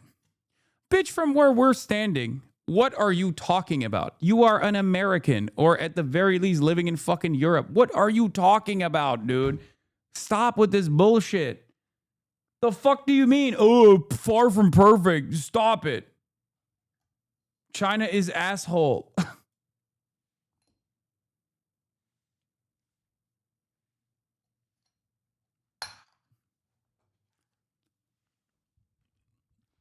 Like, this past month, we have found out that an international pedophilic cabal of elites are basically designing the world in whichever way they see fit, while also sex trafficking children, okay? And the American government that is at the heart of this international sex trafficking operation is doing nothing about it, okay? And you're over here being like, well, what about, China's perfect, far from good. What the fuck do you mean? Bitch, look at us. Look at us. Every country without democracy is not good. Okay, well, it turns out there are, if you're looking at not just theoretical democracy as it exists in America or Japan or all these other countries, these liberal capitalist countries, your voice sounds like nails on a chalkboard. Why are you in here then? Why are you in here? I don't understand that. Our managed democracy is far better. Okay, well, we have a pedocracy, a pedophile democracy that specifically yields the maximum best possible results for our pedophilic elite, okay? So no, maybe it's not better. Who knows?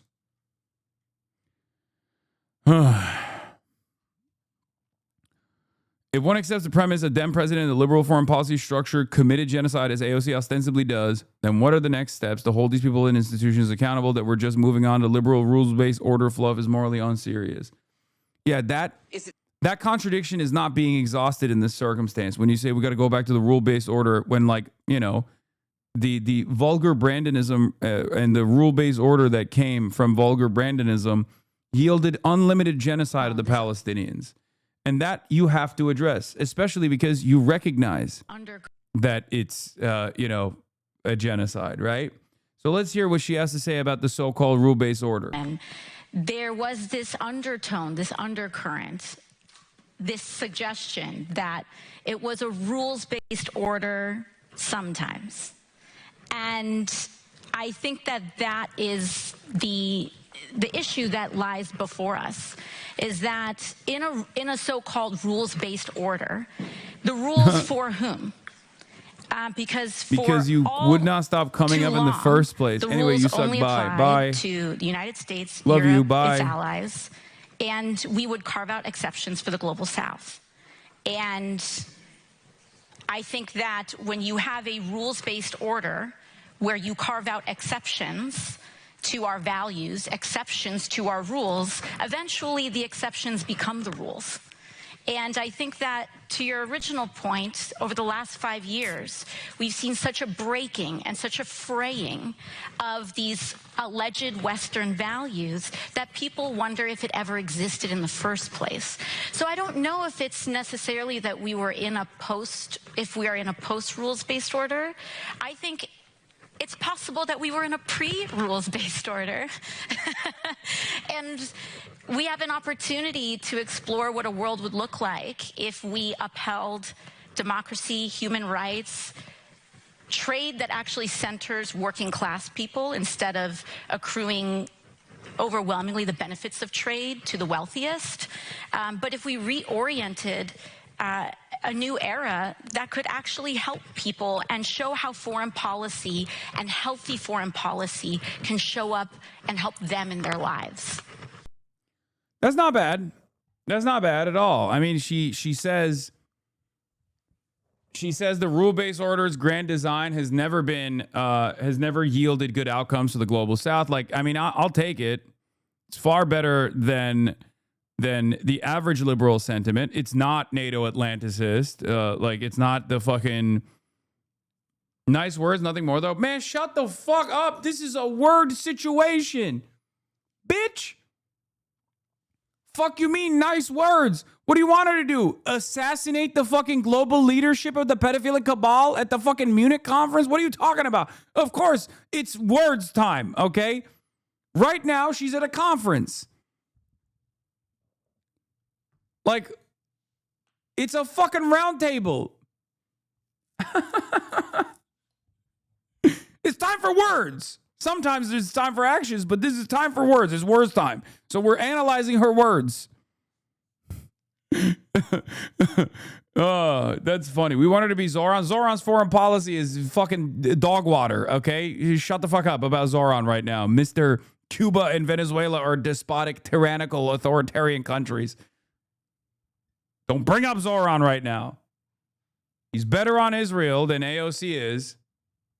Well, we'll see how much better in action, but that don't mean he's better on all the foreign policy. Day 3 of the conference is when they usually start assembling the guillotines. Yeah.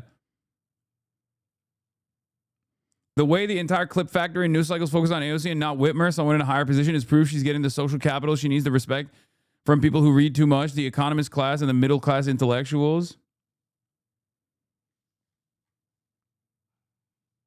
She just plagiarized Mark Carney, the liberal banker that personally stole Venezuela's gold.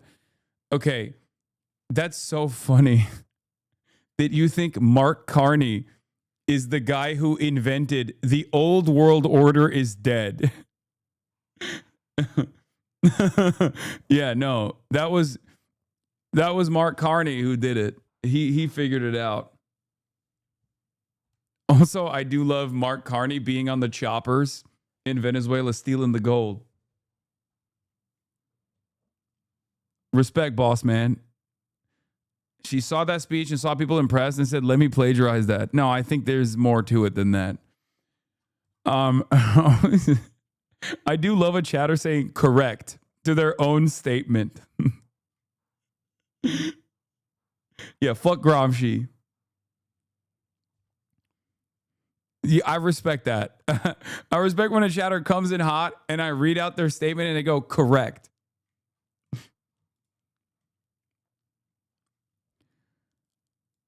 We've seen a fraying on these alleged Western values of people, whether they exist in the first place. I mean, this is good. Skepticism of this kind of stuff is good. I like it. I need more of it. I get why Michael from Pennsylvania graded this a B-. No, and I think, I think that Prime Minister Carney's remarks at the World Economic Forum were words that rung around the world.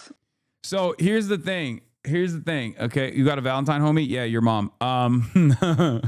She's not coming home later tonight and tomorrow either, if you know what I'm saying. Yeah, we're gonna fuck me and your mom. Anyway, I don't know why I went there. I just had to. It's been a while. Okay.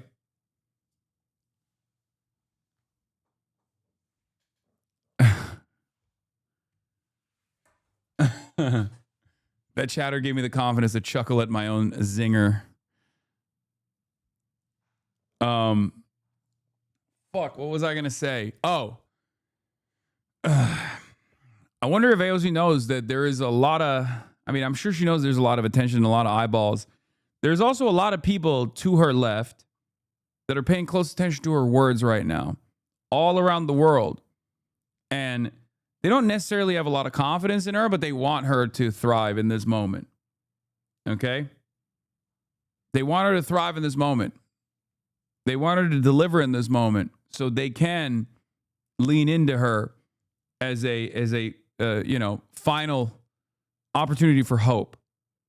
What's Zoran's take on the Thailand new elections? The world must know. Yeah.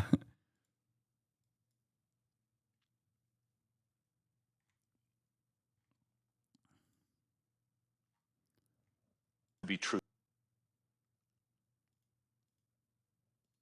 In raising this question. But I think that also in his remarks, as well as part of this larger conversation, there was this undertone, this undercurrent, this suggestion that it was a rules-based order sometimes. And I think that... What is the alternative that still keeps America strong? Rule-based order is a nerve if no one else plays ball also? Wait, what? Okay, Neek Skid. My favorite chatter, especially in this situation. Okay. I want everyone to have dignity. I want workers to have dignity. I don't care about America being strong with a strong military. Okay? That's ridiculous. If America being strong is leading to death and destruction overseas, complete destabilization in the third world, death and destruction overseas, so that our capital owning class can turn profit year over year, then I don't want that. I want a new design. And now is an opportunity for said new design, especially as the contradiction is worsened, especially as the international fascist coalition is working tirelessly to redesign, to take advantage of the instability caused by the collapse of liberalism. Now is the time for organizing. Now is the time for a new world vision, a new world order, if you want to call it that. Okay? No, strong like FDR style, good for workers and leftists. Okay.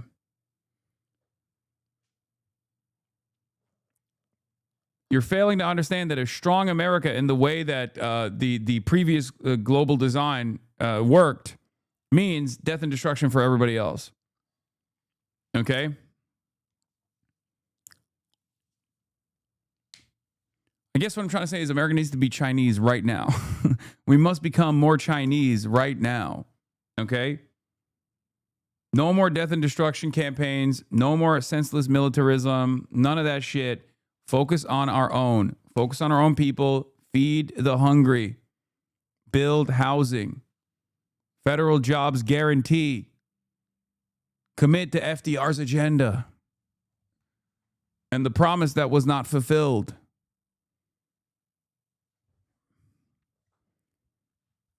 So now death and destruction for us only? No. Death and destruction for us is also imminent. It's happening. Instead of America being the only strong country, all countries should share strength and sovereignty. That was the idea that was sold to small countries when the rule-based international order was established, and we should live up to it. I mean, yeah, but that was a lie. Anyway. So basically, Grand Platinnerism. Wait, what? What? Grand Platinnerism? That is the issue that lies before us, is that in a so-called rules-based order, the rules for whom? Because for all too long, the rules only applied to the United States, Europe, its allies, and we would carve out exceptions for the global South. And I think that when you have a rules-based order... Stealing guarantees job idea? Yeah, no, I stole that from Frankie Boy. Or not even from Frankie Boy, from literally just socialists of the past as well. Where you carve out exceptions to our values, exceptions to our rules, eventually the exceptions become the rules. And I think that, to your original point, over the last 5 years, we've seen such a breaking and such a fraying of these alleged Western values that people wonder if it ever existed in the first place. So I don't know if it's necessarily that we are in a post-rules-based order.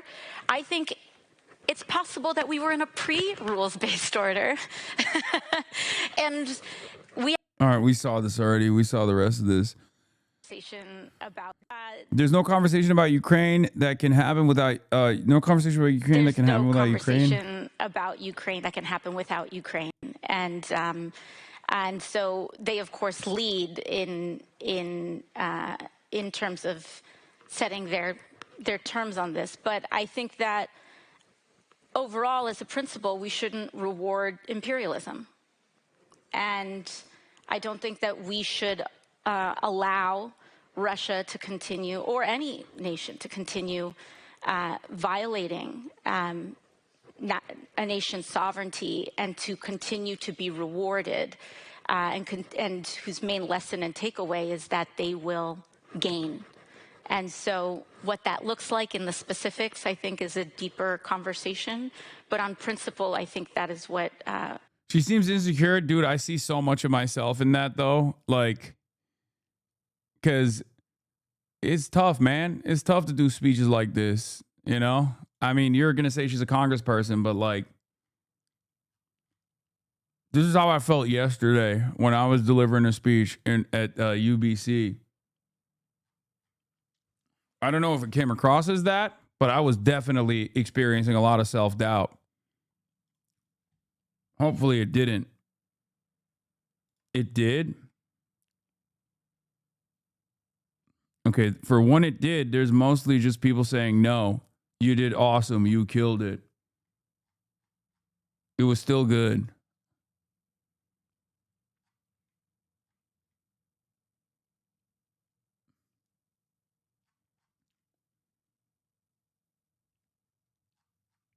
You keep doing fucking improv? I know, I do.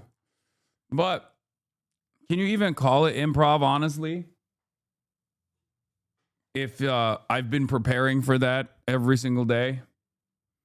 Probably the best one you've made. That's what I've heard. It's getting better.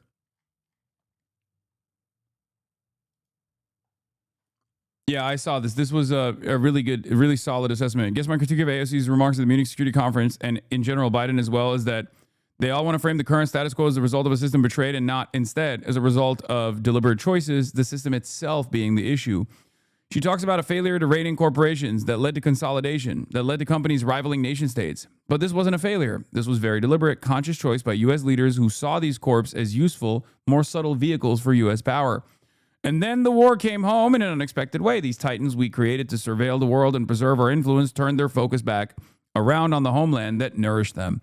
And so the goal should not be to restore, which is impossible at this point, but to do something new, centering all around finding the best ways to crisis manage the liberal world order instead of taking voters where they are and trying to figure out something new is a mistake. The bipartisan consensus was called that because it was a consensus. That no longer exists, nor is desirable. 100p I agree with. Quo pro quid. He, him. I mainly tweet about Richard Nixon's 60s Americana and film. Design lead for TNO mod. Fully endorse this. An Israeli reporter asked her a question. Oh, brother. Front row here first. It's the first one I saw, and then we'll go to the third row. Hello, thank you so much for the interesting conversation. My name is Hagar. I'm from Israel. I'm a journalist for Haaretz, and my question is for... Okay, she's woke. She woke. The wokest. She's a communist, basically. She's from Haaretz. Congresswoman Ocasio-Cortez. I wanted to know if you think that the Democratic presidential candidate in the 2028 elections should reevaluate military aid to Israel. Yes! I mean, to me, this isn't just about a presidential election. Personally, I think that the United States has an obligation to uphold its own laws, particularly the Leahy laws. And I think that personally, that the idea of completely unconditional aid, no matter what one does not make sense. I think it enabled a genocide in Gaza, and I think that we have thousands of women and children dead that was completely avoidable. And so I believe that enforcement of our own laws. See, this is it. This is the difference between like a social democrat and a socialist or a communist, right? A social democrat looks at the capitalist system and says, we can reform this system. An anti-capitalist, starting with democratic socialists and going all the way to communists, looks at that system and says, no, this is not a system that you can repair. As a matter of fact, all of the things that you're trying to curb back with Keynesianism or with like a robust regulatory agenda is actually giving it a lifeline. The welfare state is only giving capitalism a lifeline. We have to change it because inevitably it's going to break. It's going to fall apart. The contradictions are going to get too bad, and either you're going to have fascism as a way to restore order, or you're going to inevitably have socialism. The same goes for, I think, AOC's perspective on the liberal international order as well. It's not a failure. It is by design. We didn't just like have a moment of weakness and allow Israel to do what it's doing. Israel's doing everything that it's doing because it's a part of our grand design in the region. Okay?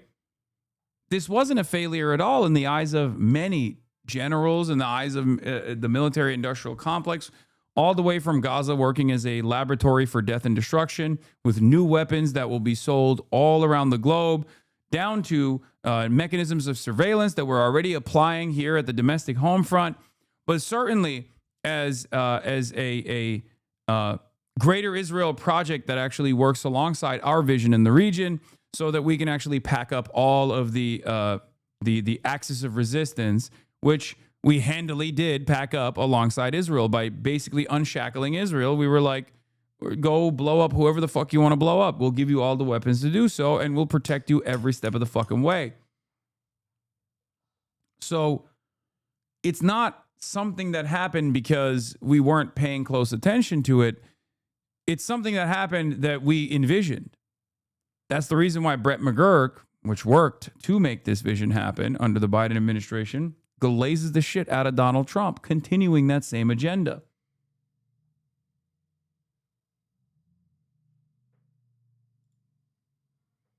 Claude District Enjoyer says, you got to say it to the best of my ability when you do these speeches. I know. It just shows that I'm not confident. It's because I'm insecure. I'm insecure about I'm always insecure. I'm so insecure because I just know how much I don't know, if that makes sense. Or was it maybe not Cloud District's enjoyer that said you can't say to the best of your ability? To the best of my ability?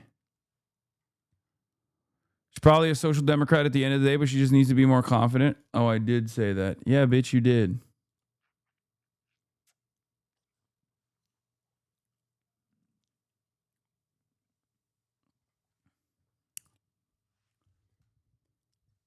But that's it. That's my biggest. I'm so weak about that. Stop saying you don't know things. That cheapens this community and your work. Dude, I have to be honest. Like, the fuck do you mean? I always have to be honest. There is so much I do not know. There are people I encounter every day. There's new things that I read every day where I'm like, fuck, man. There's not enough time on the planet. Do you ever feel like you read something and you're like, there's just not enough time on the planet for me to like learn so much more that I need to learn? That's how I feel all the time. I have this like appetite, and it is very frustrating where I'm like, fuck, I need to read like 15 more books right now. I wish I could just like fucking download it into my brain. A dumb man looks at that situation and goes, I don't need to do any of that. I have AI to do the work for me, because they don't understand that you have to think critically. You have to internalize information. You have to learn from it.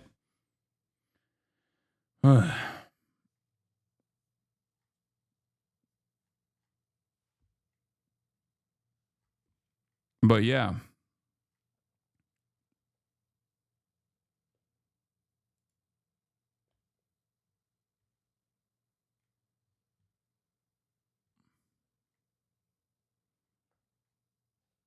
Anyway. Through the leaky laws, which requires conditioning aid in any circumstance when you see gross human rights violations, is appropriate.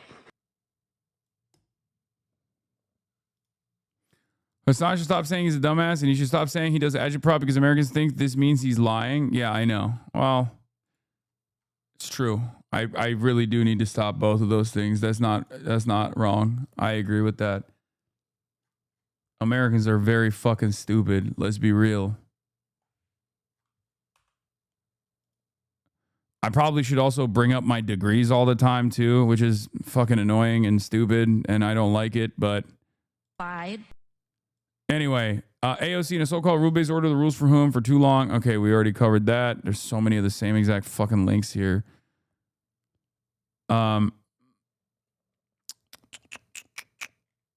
It's not a small matter to make the West did not look the other way. See, this is it. Yeah.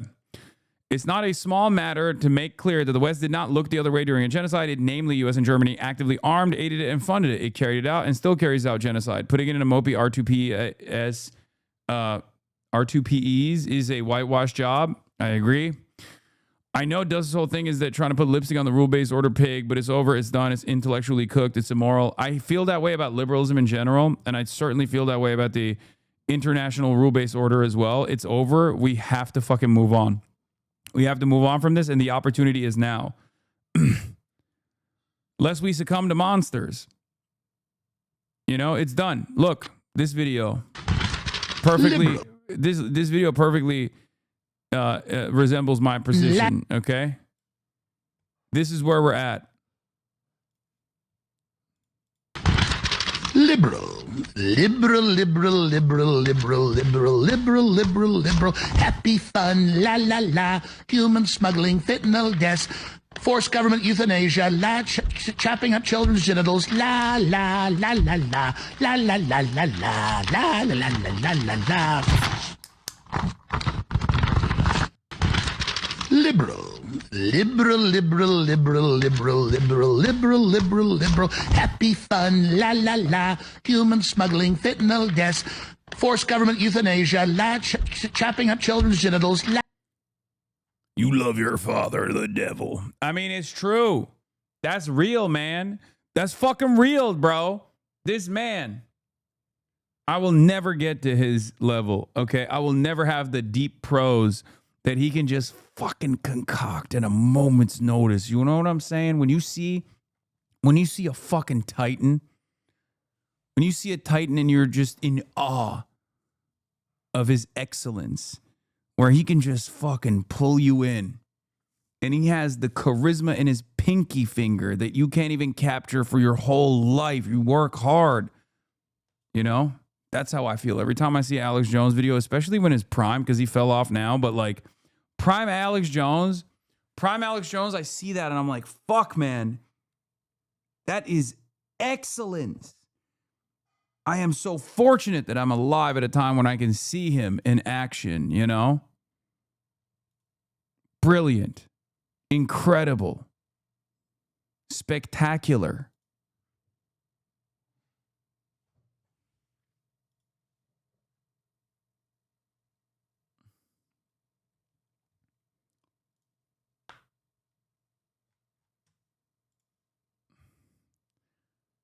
Talking about Clav, HasanAbi? No, fucking Clav could never. Clav could never, ever, dude. Are you kidding me? He ain't got the smoke. Also, we have another thing that I got to talk about. Now that I showed you AOC, I need you to understand, like, we need to bring you back to reality. Okay? We need to bring you back to, like, what the average American Democrat's position is. Nancy Pelosi is also in Munich, talking at Politico. Is there a way to sort of bring about the regime falling without using American force, I guess is the question there. Well, use economic forces. Yeah. Use economic forces. There are ways that cripple their economy, and some of that has been in the works. It does feel very tenuous, though, of the regime there, you know, more than it has in a long time. I agree with you. I agree with you. But again, it's not about a threat from war. Hopefully, it's more about just make their economy, weaken their economy, and that weakens the support they do have, because they do have support in the rural areas and the more conservative imams and all the rest of that. Yeah. But we have to make them feel the pain as well. It's so like, this is Hitlerian, okay? You're Adolf Hitler. You are Adolf Hitler, okay? You are Adolf motherfucking Hitler. It's so fucking crazy. From Madeleine Albright to Nancy motherfucking Jedediah Pelosi. This is a country that has venomous foreign policy. And we sit around and we have the audacity. We sit around and we say, oh, we got to do it. This is necessary. We have to keep starving these people. Okay? We have to kill the babies. We have to kill the babies. Sorry. We have to kill some babies. It's fucking insane. I said to the average American politician's foreign policy approach is anti-gay Hitler or gay Hitler and nothing in between. And they have the audacity to package this cruelty like it's a necessity for human rights and democracy. And then this guy went, why do you keep using gay as a slur? Because I'm homophobic. What do you do with that, by the way? Like, how do you look at this and go, oh, he said gay, and I think gay is a slur or a pejorative, so he must be saying it as a pejorative. Like, what do you do with people that are just too stupid? I think about that a lot more than I should, probably, because I'm on Twitter a lot more than I should be.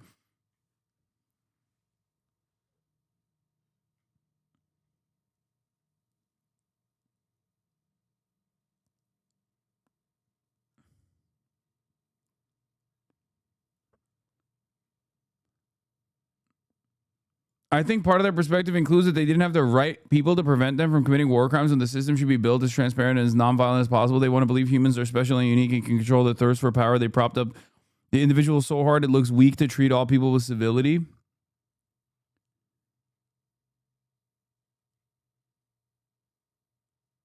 Anyway.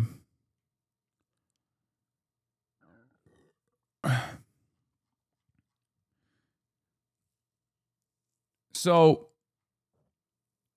I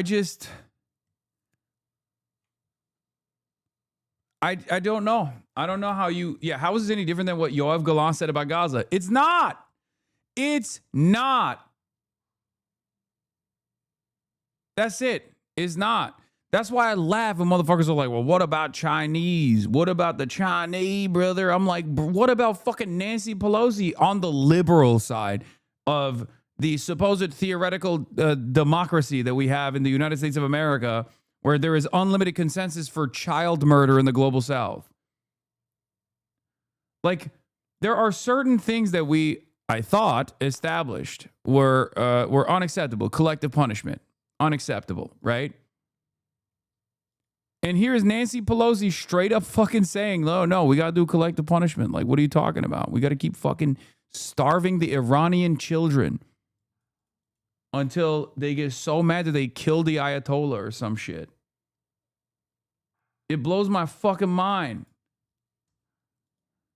The closer Mark Ames says, the closer our geriatric elites get to their own deaths, the more eager they are to wreak suffering and death on the world, always on the most moral reasons, of course. Pelosi is 85, like Trump and Biden. She doesn't have much time left, but by gum, they'll make the weak pay for it. Yeah. And it is, of course, a reminder to Madeleine Albright's famous moment. We have heard that 500,000 children have died.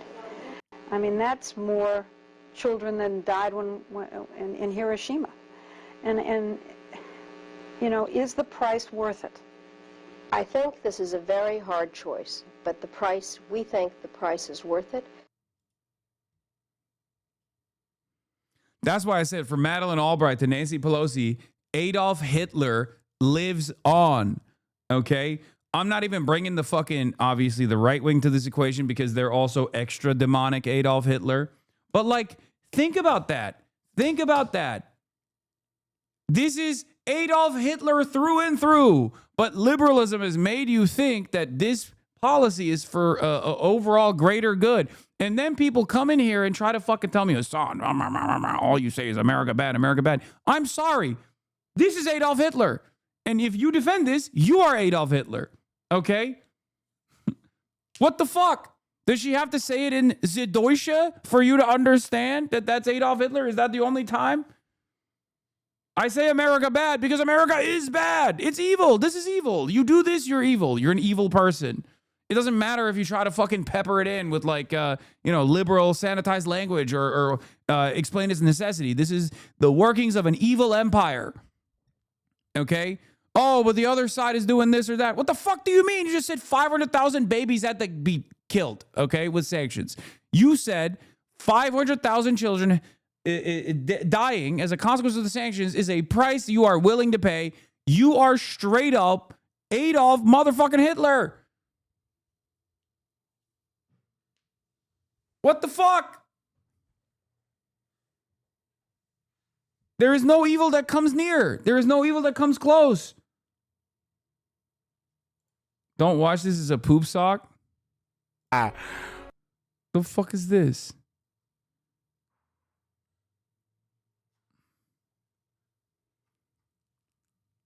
Both Twitter accounts that work here are paid for by the taxpayers. Ro Khanna and Thomas Massey are some of the dumbest R words to ever be in Congress. I love Stephen Chung, dude. Hey, chill. Yo, chill on that. Stephen Chung is my go. Look at him, dude. Oh, he's so beautiful. I'm in love with him. Okay? I am fucking in love with this man. First of all, like, we say thumb phrenology and stuff like that, but like he's like a pug. Like he's so fucking fat in all the right places that he can't even see. Like he's just like, his face is drooped in and of itself. Okay. He is so perfect. He is so perfect through and through. I love him. The way his belly droops over his penis. Okay. He just looks like every step he's taking is a difficult endeavor. God damn it. He's so good. He is so fucking beautiful. Okay. He is so beautiful. I love him. Oh my God. I want to know what is under those titty flaps. Okay. I want to like pull it up with a gas mask, of course, because I don't know what kind of new sense we will invent there. But I want to see what kind of breadcrumbs are hiding under them titties. I swear to God, he is the greatest of all time. He gives everyone bisexual panic. Yes. No, literally, he's so fat.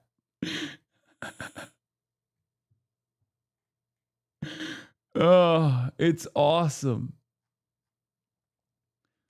Just know his underwear line is purple bruised. Oh, yes. Oh, yes. That is true Adam, by the way. A lot of people are like, oh, he's ascended. I'm trying to ascend, whatever. Like, this man has ascended. Straight up. Fucking incredible work, man. Trump is doubling down on stupid.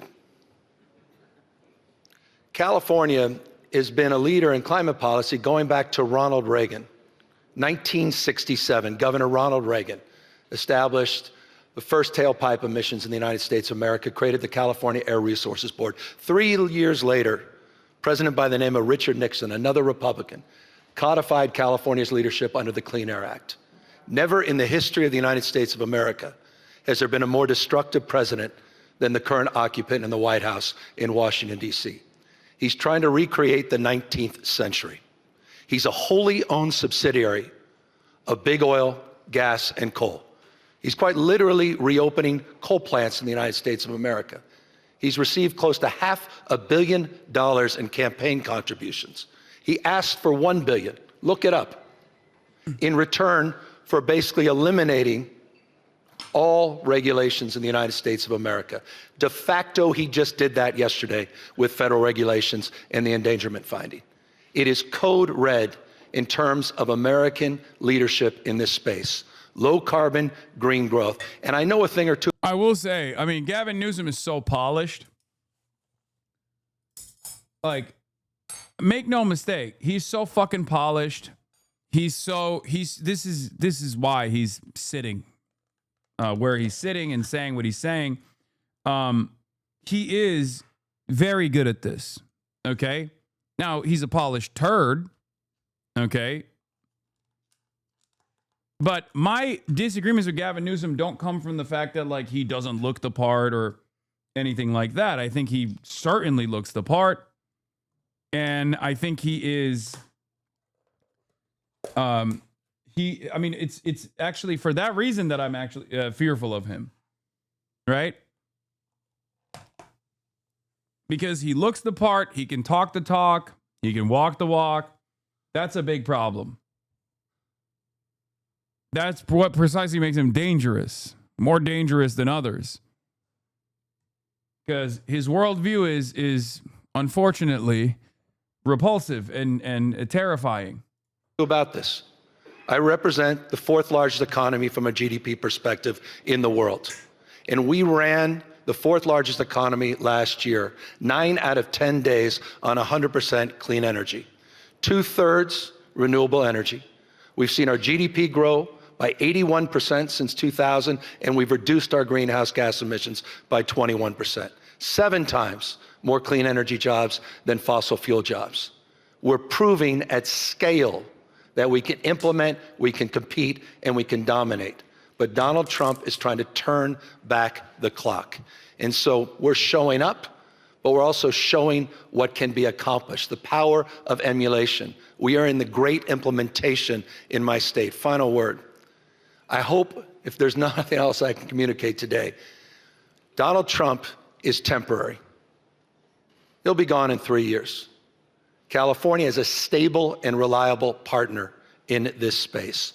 And it's important for folks to understand the temporary nature of this current administration in relationship to the issue of climate change and climate policy. You just got to call this stuff out. Look, the polluted heart of the climate crisis is big oil, period, full stop. That's what this is all about. Bro, he is whispering exactly what these fucking Europeans want to hear too, by the way. That is like, you know, that's like every European leader hears that and they nut. For the record. And he's wrong. Just so you know, Donald Trump might come across as temporary, even though there's no assurances that he is.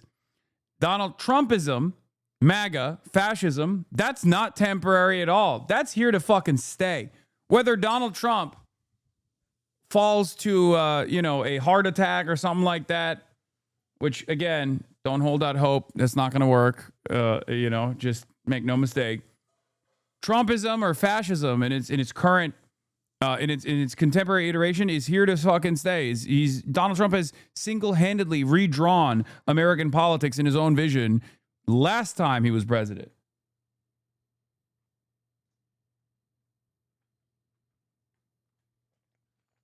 Oh my God. A chatter said, amazing. A chatter just said, it seems you have finally got your own Macron. That's perfect. That is a perfect way to, oh my God, that's a perfect way to demonstrate Gavin Newsom. Oh my God.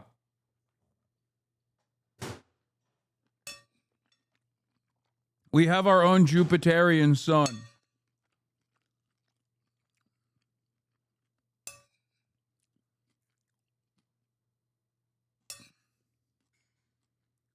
We have our own Emmanuel Macron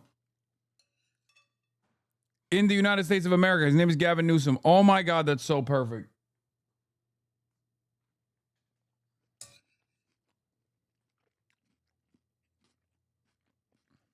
Except he's transphobic, whereas Macron is obviously a woke trans ally.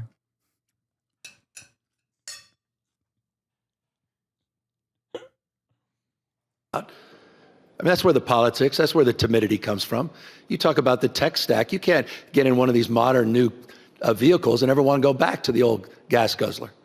I mean, the technology, and we can talk in terms of just energy efficiency and how we bring down costs, and we've got to address those cost issues. But the biggest problem is the deceit and the denial that's happening because of these special interests. And so you just have to have the courage to call it out. And I agree with you. It's infuriating. AOC unfortunately lacks the confidence of Gavin Newsom, but demonstrably has more vision, I think. Whereas Gavin Newsom has no vision whatsoever and is simply talking about how we're going to go back to business as usual, don't fucking worry, but has all the confidence.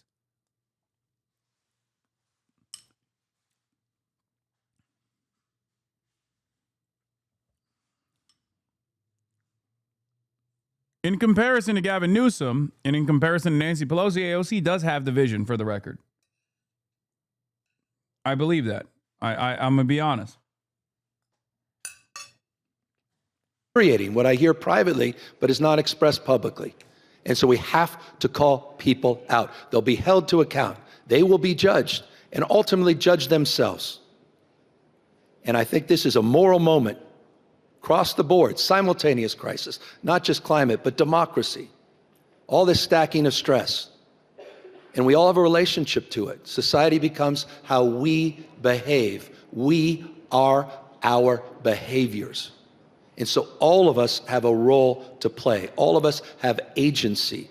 We can shape this conversation, but we have to stand up with more clarity, conviction, and we have to be more consistent. People don't speak up because they're afraid of retaliation. Yeah. Well, you know, buck up. So am I. There's probably not a politician in the United States. I mean, I'm under assault attack by this guy every single day. Here's the President of the United States. He's 80 years old, and he's calling me a nickname that an 8-year-old called me, new scum. The President of the United States. You saw the racist tropes he put out. This is the President of the United States of America. Call this guy out. Stop this timidity. Stop with the BS diplomacy. You're in the rearview mirror. The recklessness of our own actions. And we're all becoming Chamberlains in this space. We have a supine United States Congress, so we have to stand up. Corporate leaders have to stand up. People have to stand up. Science is political. Hasan is right. He's doing Bidenism. Oh my God. Everyone is doing vulgar Brandonism, dude. Newsom would just create a slow decline to fascism. Also, all the liberals wanting to start the vote blue no matter who before the primary, before the midterms, they were really quiet about Zoran. This is in reference to Hasan Piker was on with Jennifer Welch on it was I've Had It, right? No, it was a third-person show. I'm not as familiar with. Okay. Well, nevertheless, he was asked, Gavin Newsom and J.D. Vance, who would you vote for? Hasan, being in California, is A, both very familiar with Gavin Newsom, and B, in California. and he said he would vote third party. Now, I assume people are not upset about how he's going to vote personally because it's California. And as I've said many times, like, you know, the issue in a safe state, who you're going to vote for is sort of secondary. But also, and I am someone who votes for the lesser of two evils.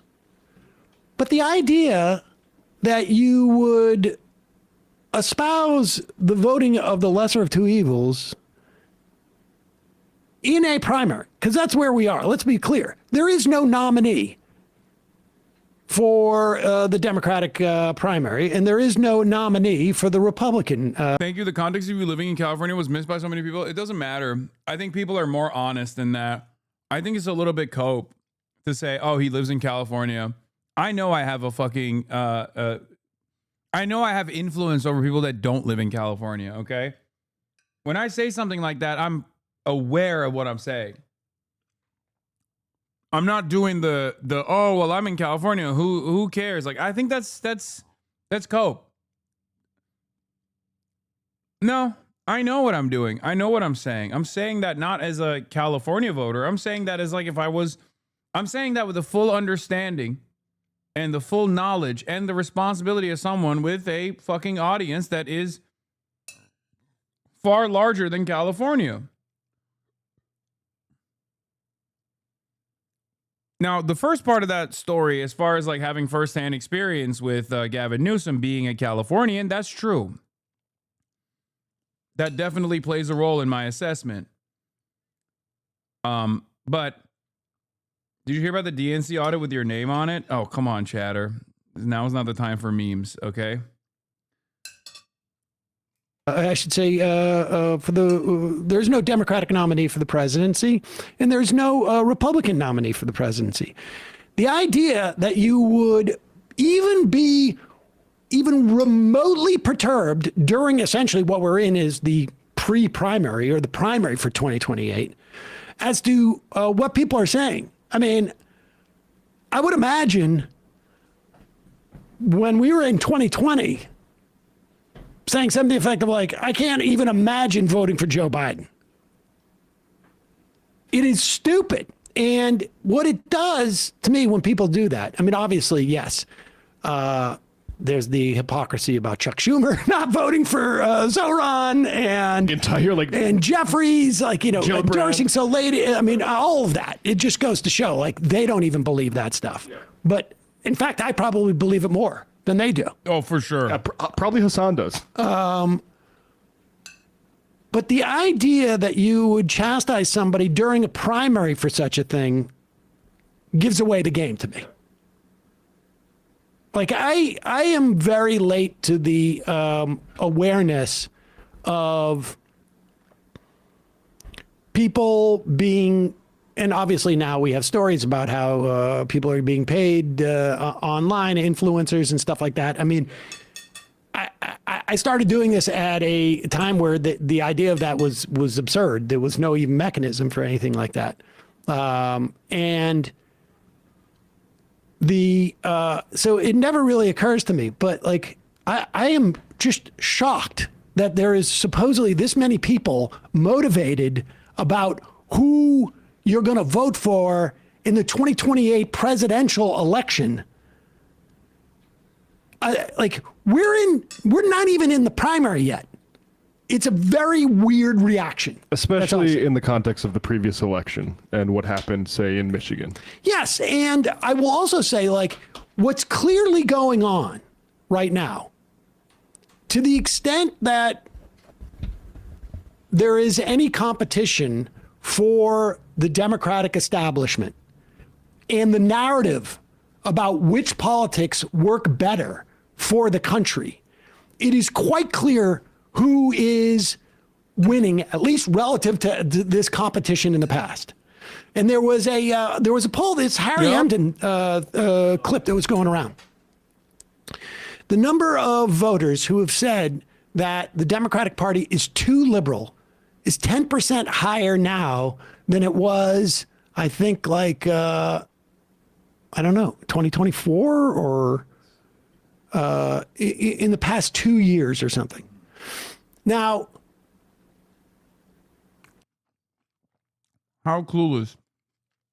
Admitting you have influence, but say you'd vote third party when 99% of your audience would suffer under Vance like they are under Trump.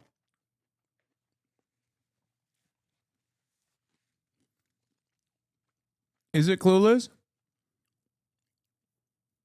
Or is it a warning? Is it clueless? Or do I want to make sure that we defeat the Republicans? You think? I've been doing this. This is not my first election cycle. I've been doing this for the past 10 years. Right? I started doing this in 2016. It's been a decade. I've been doing professional media coverage publicly since 2016. Even before then, but, you know, started developing an audience in 2016.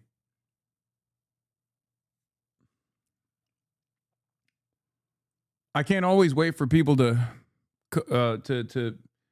learn through numerous election cycles and failure to arrive at the conclusions that you will inevitably arrive at.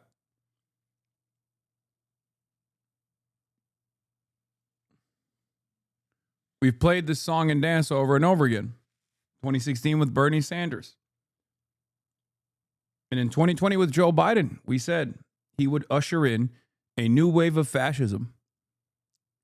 He would be feckless. He would be ineffective. He would be an establishment Democrat. And that, at a moment of instability, that fecklessness would have yielded a much worse version of fascism, and it did. You're so dumb, Hasan. I watched the other content creator, and he constantly told me that Biden failing to deliver on his progressive agenda and reverting to neolib bullshit would just lead to fascists winning. So,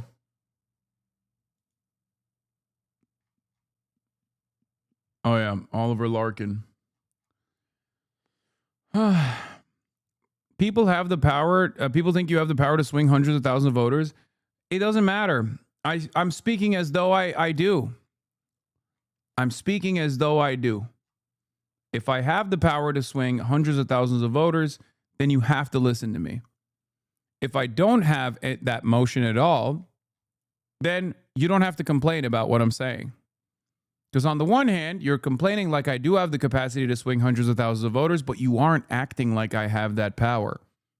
Because if I have that power, I'm a very important part of your base of support, and you have to come to me and you have to say, how do we get you on board with this mission? How do we get you on board with the Democratic Party's agenda? My attitude around this isn't just to say, I'm withholding my vote, so you have to come to me, for the record. Okay?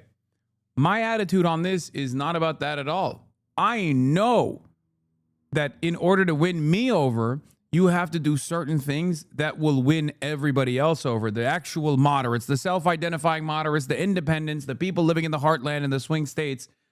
That's what my demands are. I'm rich at the end of the day. I can pay for my fucking health care. Why do I want Medicare for all? Why do I want a higher percentage, people like myself, to pay a higher percentage in their yearly net worth growth in taxes, in a higher real tax rate for people like myself? Why do I want that? I don't want it for myself directly. Well, for my selfish reasons is because I think that'll yield a more prosperous nation for every single person. It'll be a nicer place to live in. We'll be able to pay for things like public transit, social housing, less homelessness, more cohesion, better education, so I don't have to listen to fucking dumbasses all the time. Right? So those are my selfish reasons, because I think this will be better overall for this country. I want to live in a developed nation, not a developing nation with a Gucci belt on. But overall, what I'm demanding from the Democrats is to move in the direction of good policy and good politics that will bring back people that have left the party. Okay? That's it. That's what I want.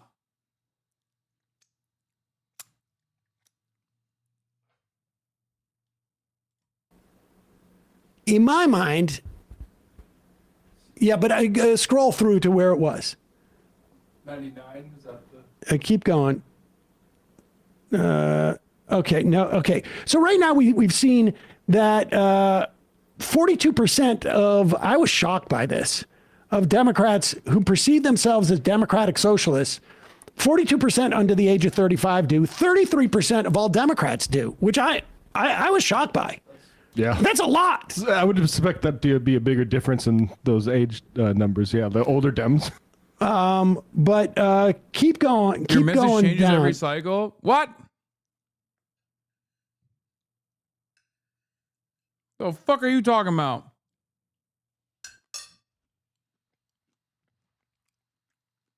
Oh. He's memeing. And then the argument is being made here. Okay, so in 2013, back during Obama, 48% of voters say Democrats are too liberal. In 2025, 58%. The problem is, I will tell you this right now. In 2004, if you said you were a liberal, you would be pilloried by everybody from the right, because it was considered like liberal meant communist. Like literally, the whole word progressive really came in as a word to say other than liberal. And in that era, that's what it meant. And 15 years later, sometime in like 2017, 2018,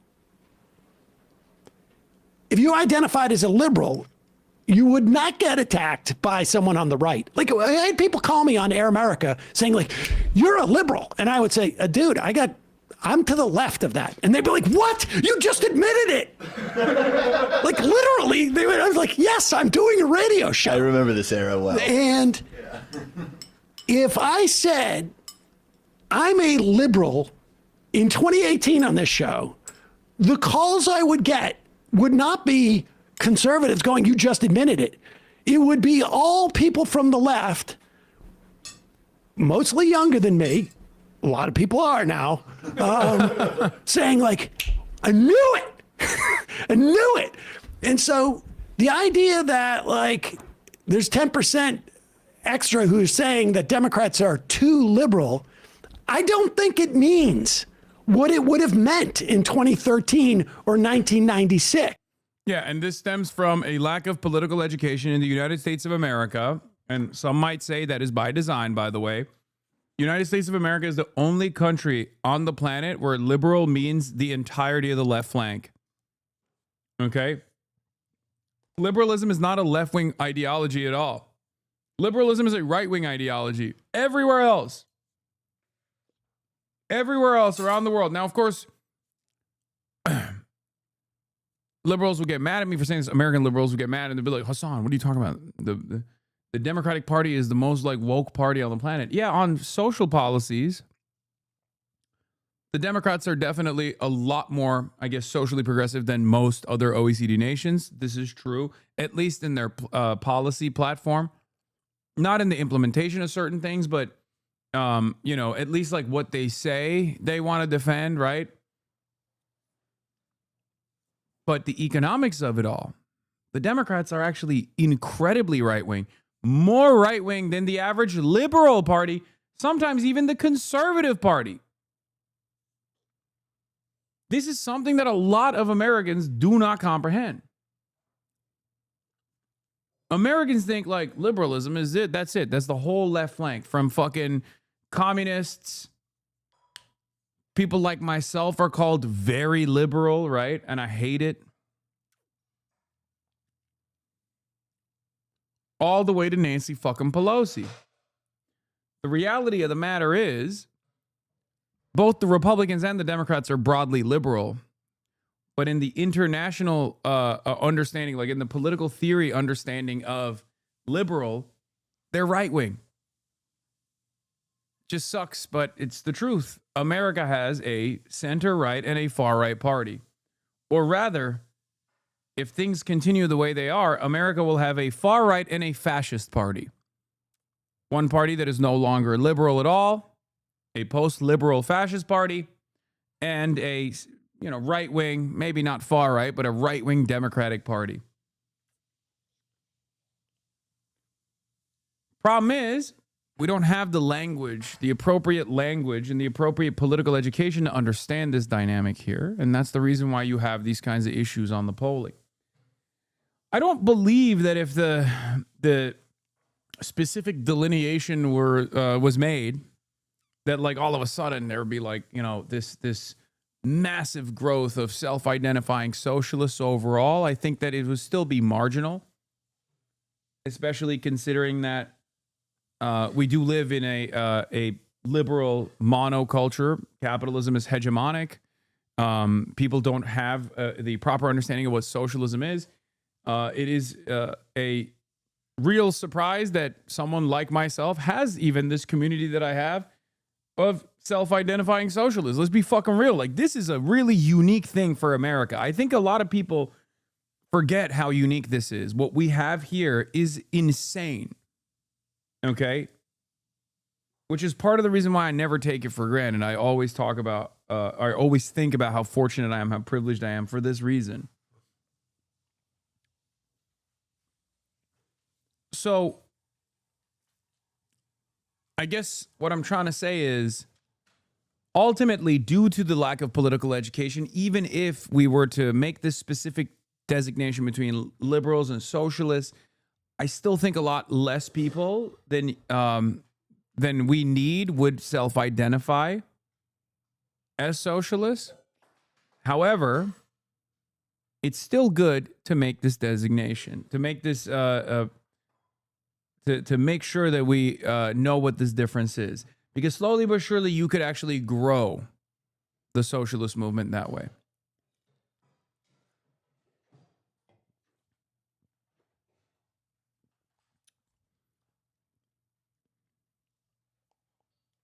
And for the record,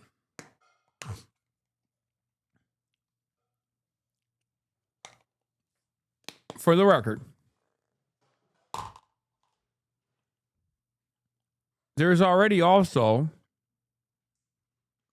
always going to be internal fighting as well, because there is different tendencies. There's different Marxist tendencies. In the United States of America, the left tent, at least for the time being, still also features social democrats, for example. I would not say that about Europe. Since Olof Palme, there is no such thing as a real social democrat movement in any of these fucking countries. Many of them have literally become Nazis, right? So when you see a European say that they're a fucking social democrat, know that you're talking to someone that is maybe even to the right of the average Democrat in America. Okay? So, America is different because we don't have these robust social safety nets. We don't have these social safety nets at all. But the reason why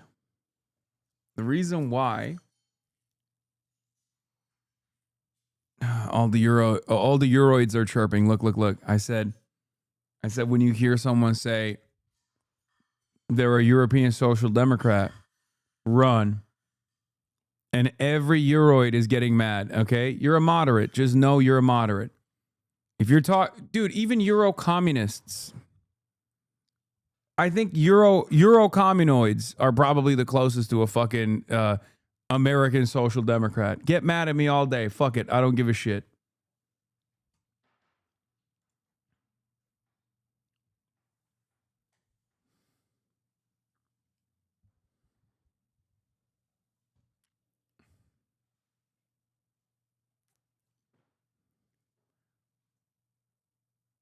No, that's just wrong. Don't put us all in the same bag. Some of us are very, very, very much to the left. No, I'm fucking around. Europe has a much longer tradition of socialism and communism. It's just, I think proximity to the Soviets have cooked your brains. It's too hard. That's like, it's just like so, like even the furthest, I feel like even the furthest like left Euro-communoid is still anti-Soviet, anti-USSR, anti-CCP. Like there are a lot of revisionist tendencies, I think, in the Euro-communists, but maybe I'm wrong. Not true. Okay, if you say so.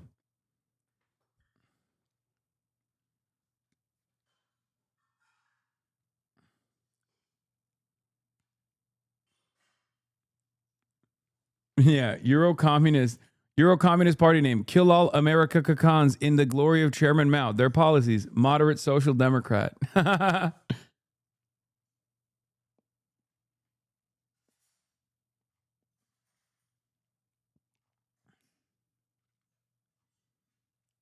Europe is not a country, and Western Europe doesn't represent the entire continent. You're really trying to talk about Eastern Europe now?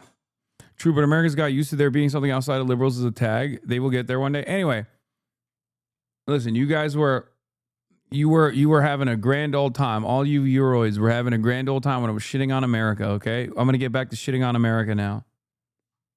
Don't worry.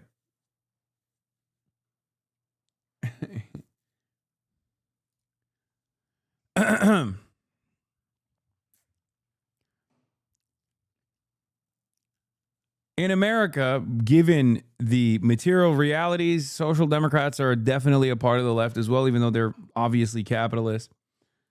Because even democratic socialists, when they run for office, they run on social democratic policies, right? There's no world where you can expand beyond that. You just say, oh, I'm a democratic socialist. I want to, work within the confines of the bourgeois electoral system, within one of the two bourgeois liberal parties to get modest social safety nets for the workers. That's it. That's the most radical person you will encounter. Like Zioran Mossadegh, AOCIA, Bernie SS Anders, right?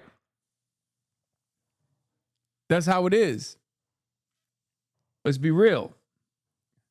That's before we even talk about their foreign policy. Okay?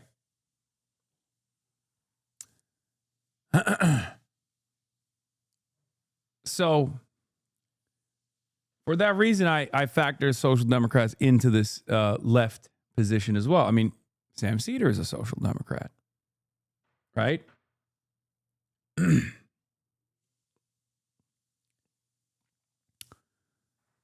Hasan Pikkar is another example. Yes.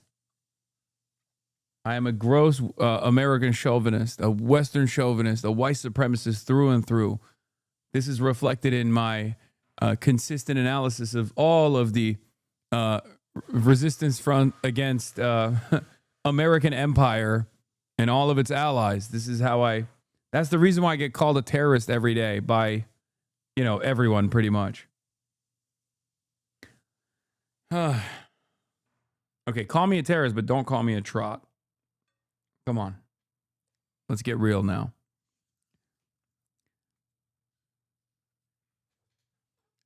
I still think we need to make this distinction, though. I think more political education is a good thing. Because I think first you unlock that political education, and then you continue educating people, and you help unlock class consciousness. You help them recognize that they might be more socialist curious than they thought they were. And that's my goal. I think it means that there are people who are going like, they support Zionism. They are, too wishy-washy on shit. Partner with capitalists. They partner with capitalists. I mean, it only makes sense. I would like to see what the numbers of Democrats that associated themselves with as being democratic socialists in 2013 and 1996. But the point is, you're seeing polling like this because there is a concerted effort. Every day I read There's another group out there funded by crypto money, whatever it is. Stories that Chuck Schumer is actually doing a good job recruiting Senate candidates. Really? Because it doesn't look like the Chuck Schumer picked candidate is going to win in Michigan. May not be my chosen candidate, but McMurrow wasn't picked by Schumer. In Maine, I just looked at the fundraising numbers for Janet Mills. I mean, Maine Democrats don't want Janet Mills. Plattner is probably going to win that. Pills Knock on Mafia, wood. baby. Rise up, Pills heads. Hey, Pills Mafia. Let's go. Janet Pills mention. That's my girl. I'm a Janitsary. Janitsaries, rise up. All socialists, even communists running on liberal democratic systems are de facto social democrats. You can't run an election on we are going to overturn capitalism. You run on policy issues. It's a reformist in nature. Yes. I mean, what you're describing is quite literally the reason why I described what I described about Euro-communists and communist parties in every other Western aligned nation. Communist parties in every fucking Western aligned nation have resorted to, I mean, they've all become reformists. This friction already played itself out. The revolutionaries got killed. They got destroyed. They got murdered. They got jailed. They got imprisoned. And so what remains is reformists. That's the reason why the Japanese Communist Party looks the way it does. That's the reason why most communist parties are that way in Europe as well.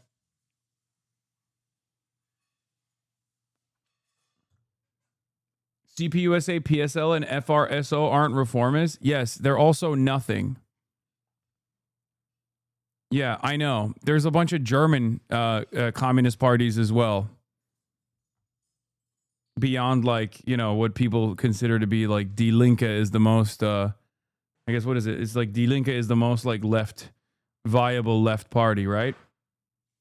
Yeah, there's like fucking crazy parties in Germany with like 8 people in them. You know? It's like, bro, it's like coming to me and being like, I know you're going to make fun of me, but I have a Enver Hoxha party that I am implementing in Lithuania, and we are going to do true Maoism in Lithuania. And we are no longer engaging in the vulgar revisionist, the shitty revisionist, bastardized, watered down version of Marxist-Leninism. We're doing true Marxist-Leninism, Hoxhaism. You're acting like they do nothing. I mean, for the most part, they don't. I love the PSL. I rep the PSL pretty fucking hard. But it's crazy to say that they are doing things, right? Also, CPUSA in and of CPUSA endorsed Joe Biden. CPUSA is more liberal aligned than fucking the DSA is.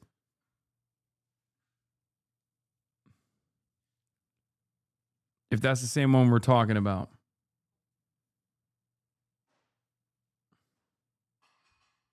Yeah, CPUSA is to the right of the DSA. The DSA is a fucking Maoist caucus. Like, what are you talking about? The DSA has... Wait, what? Sure, buddy? Wait, what? Am I wrong?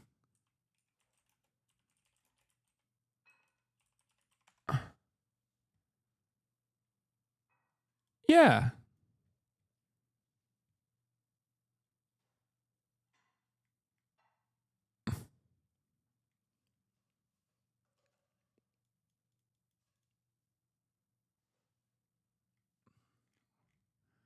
Where is it?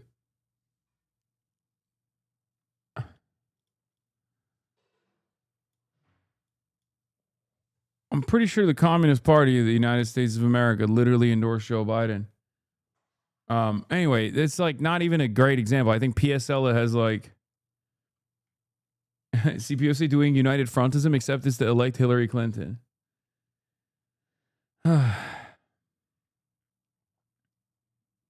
DSA has Maoists, but they also have shit libs. Yes, that's true. They do. DSA is DSA is currently the biggest big tent left party. out there in the United States of America. 100,000 paying members. That's very significant. Okay? They have caucuses for virtually every fucking tendency out there, down to the Posadas. They have a meme caucus, you know?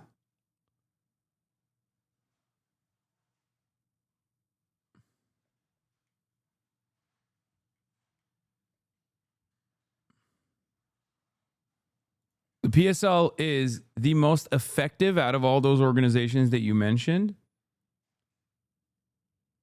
Having said that, however, the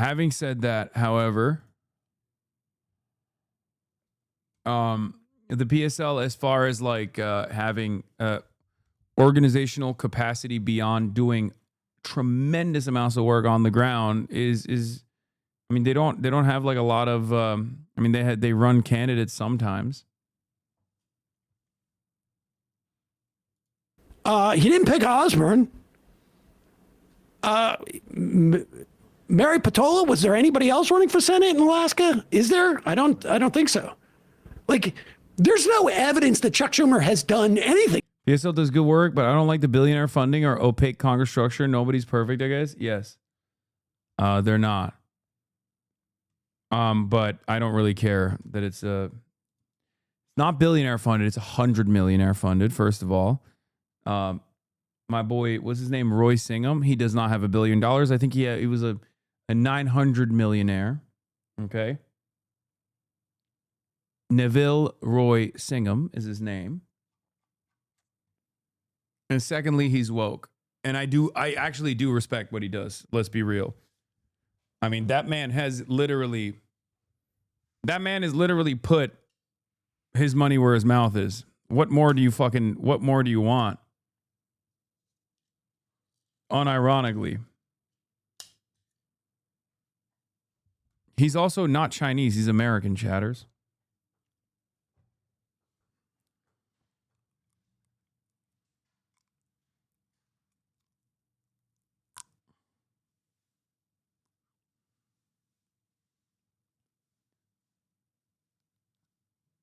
In terms of picking a good candidate for the Senate.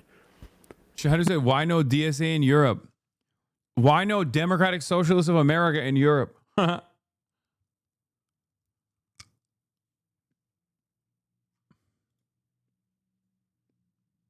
It's giving, do you have African Americans in Turkey? But they're trying to promote this notion. So I don't know. I think that, like, how do you make that much money? Sold something, I think, to Microsoft. He's like a software engineer guy, makes something, sells it to, I think he sells it to like either Microsoft or something, like in like 2016, maybe. And has been living in China. ThoughtWorks. Yeah. He's the reason why the Congress is that Congress is constantly going after Code Pink, Answer Coalition, all these different things, these like front organizations for the PSL. It's not, sorry, it wasn't the Microsoft. He sold to a private equity firm for $800 million.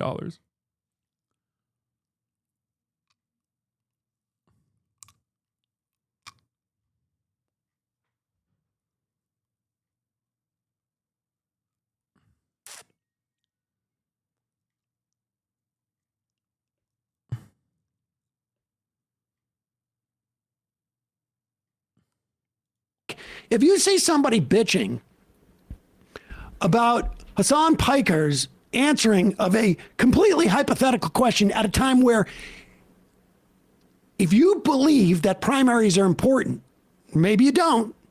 Do you think he's a class trader or a Fed? Dude, he lives in China. What do you mean? He's like, do you mean like a Fed for China? Is that what you're saying? Because that's what the American government is saying.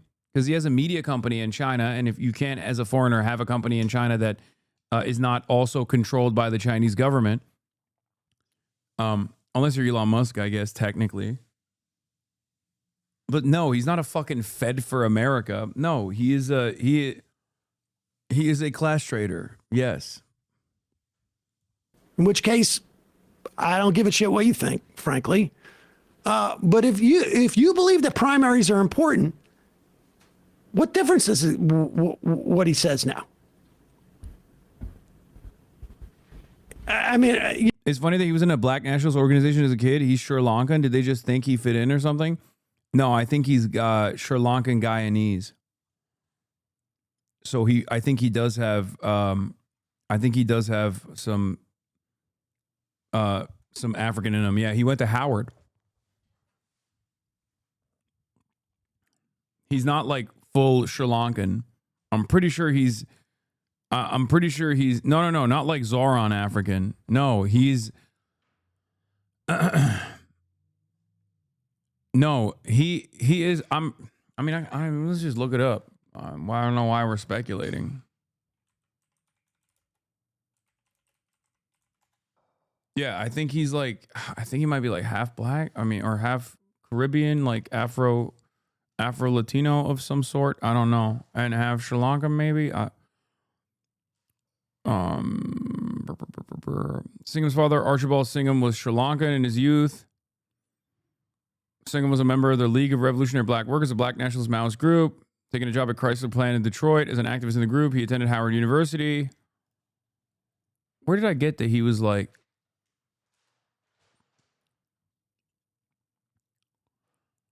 Oh, this is why I thought. He's a Sri Lankan political scientist and professor of political science. He was an authority on the Caribbean and a participant in the non-aligned movement. Archibald Singham was born in British Burma to Sri Lankan parents. He was educated in Sri Lanka before doing his bachelor's in Wesleyan University.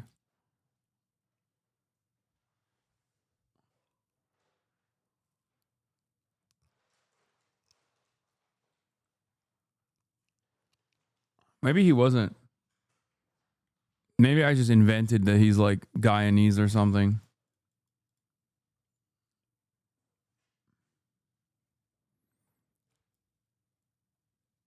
Singham taught briefly at University of Michigan. This is his dad.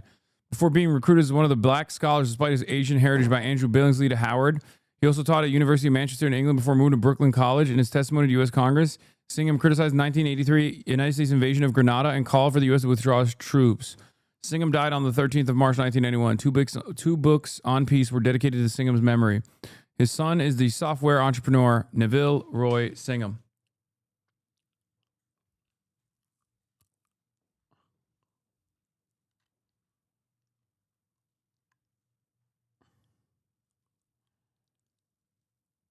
Yeah. Singham is a socialist benefactor of far-left cause and admirer of Maoism. That's my goat. According to the New York Times, he has provided significant funding for media outlets, organizations, and politicians around the world that promote pro-Chinese government propaganda. Singham founded ThoughtWorks, a Chicago-based IT consulting company that provides custom software tools, and consulting services in the late 80s. It was incorporated in 1993. In 2005, ThoughtWorks opened offices in China. From 2001 to 2008, Singham was a strategic technical consultant for Huawei. By 2008, ThoughtWorks employed 1,000 people and was growing at a rate of 20 to 30% per annum, with locations around the world. His clients include Microsoft, Oracle, major banks, The Guardian newspaper. Singham owned 97% of the common stock of the company. By 2010, its clients included Daimler AG, Siemens, Barclays, the company that opened a second headquarters in Bangalore. In 2010, Singham opened ThoughtWorks' 5th Agile Software Development Conference in Beijing, where he spoke about his influence on Huawei. Singham sold ThoughtWorks to private equity firm Apex Partners in 2017 for $785 million, by which time it had 4,500 employees across 15 countries, including South Africa and Uganda. His chief scientist, Martin Fowler, wrote that Singham had not been involved in the running of the business for some years by that time. After selling the company, he moved to China, where he owns or co-owns a number of businesses. In 2019, he started a consulting business with partners who also co-own with a Chinese municipality. I'm curious that Fox never talks about him. Are you kidding me? They talk about him all the time. The State Department, Congress literally is right now trying to create legislation specifically around Roy Singham. Fox News covers him all the fucking time. The Department of Homeland Security, or the State Department's Twitter account, recently fucking posted about the Answer Coalition and Code Pink.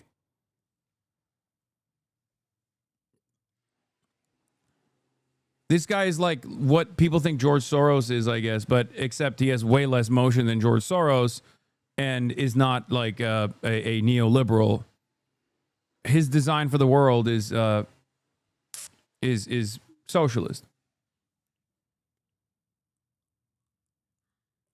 Like George Soros, when he does all of his like contributions, like when the Soros Foundation and all the other like Open Societies Foundation, like when they're doing those contributions, they have a goal in mind, a goal that is very much aligned with the American government as well, whether it be in Ukraine or elsewhere.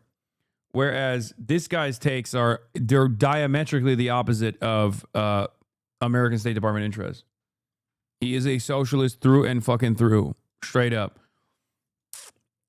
Anyway, as of 2023, his office in Shanghai is shared with the Maku Group, whose goal is to educate foreigners about the miracles that China has created on the world stage, to which Singham has given nearly $1.8 million in funding.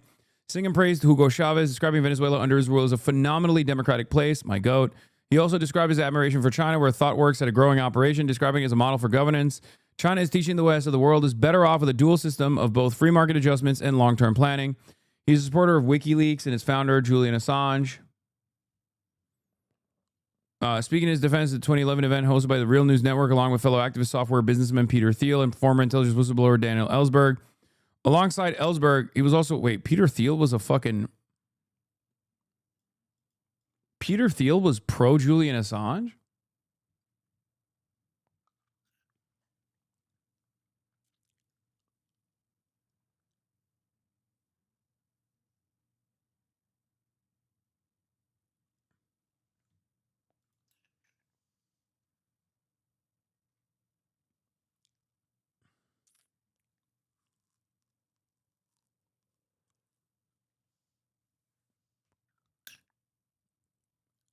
Also for Aaron Schwartz, Jeremy Hammond, the latter was working for him at ThoughtWorks when he committed suicide while facing prosecution by the U.S. government. Singham, a friend of Schwartz, described his prosecution as a part of a coordinated campaign.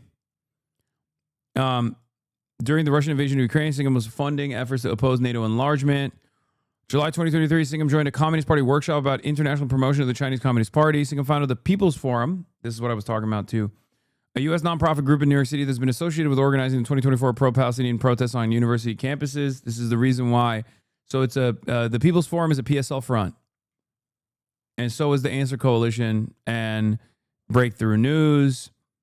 Like the reason why the PSL's front organizations are so well equipped is partially because of this guy. Okay? And I love it. I think it's great. I can't sing his praises enough. Revcom tactics? No, fuck no. No. It's ironic because I think the PSL and its establishment was supposed to be like a trot party, but it is quite literally a Leninist party now. But I think like when it was first established, it was supposed to be. Yeah, you can't compare this to Revcom at all.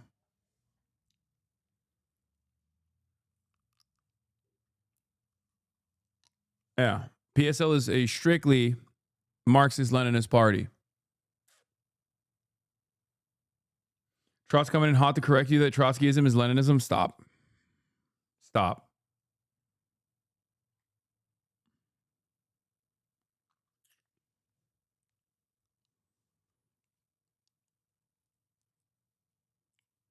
Cinephilia?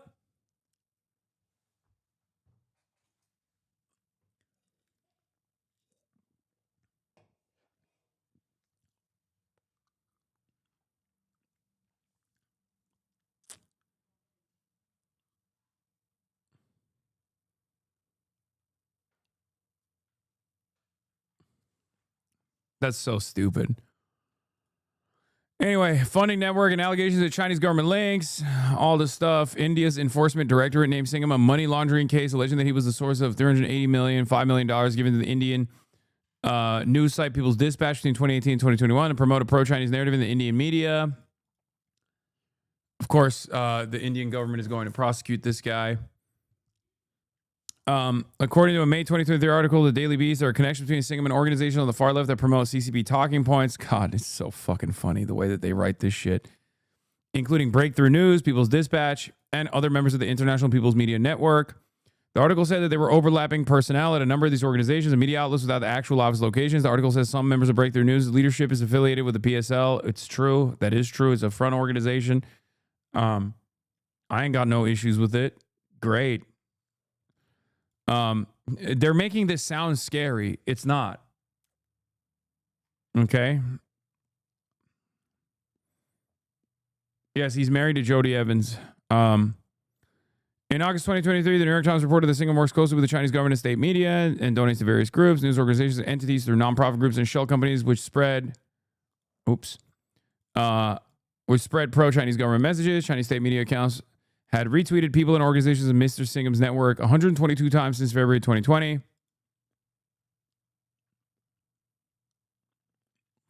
It's actually an interesting point. Yeah, they would never talk about the lobbying that capitalists do this way because, first of all, this is like a kindergartner level of lobbying and intricate ties in comparison to like the average American think tank. It's not even a question. This is not even a droplet. This is why I always say one singular billionaire cannot actually overcome capitalism. If that was the case, if that was the fucking case, then this would be the guy destroying capitalism. He's single-handedly doing it.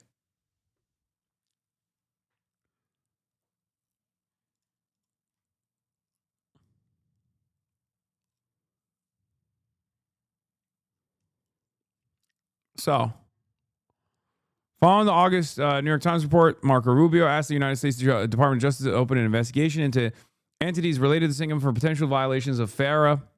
The Delhi police also opened an investigation into NewsClick. He lives in Shanghai, married to Code Pink co-founder Jody Evans. I love Code Pink. Shouts out to Code Pink, who has become pro-China after marrying Singham in 2017. Singham has also become a major donor to Code Pink, with organizations from his network providing around a quarter of the budget. His son, Nathan Singham, works for the Tricontinental Institute for Social Research, which he funds.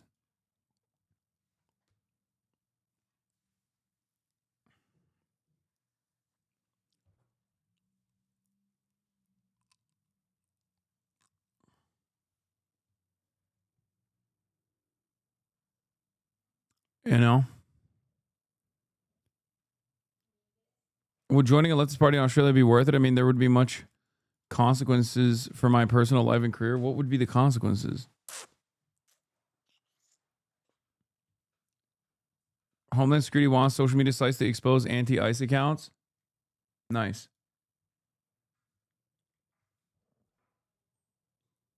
Department has sent Google, Meta, and other companies hundreds of subpoenas for information on accounts that either track or comment on ICE officials and tech workers.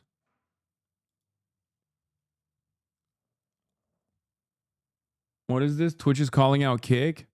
Head of community at Twitch, Mary Chris, says 95/5 of bots is still $0. That's not even true. On Twitch, you subsidize Hasan Piker. Is this an Iranian transphobe? That's crazy. His name is Margbar the T-slur. I'm not going to say it.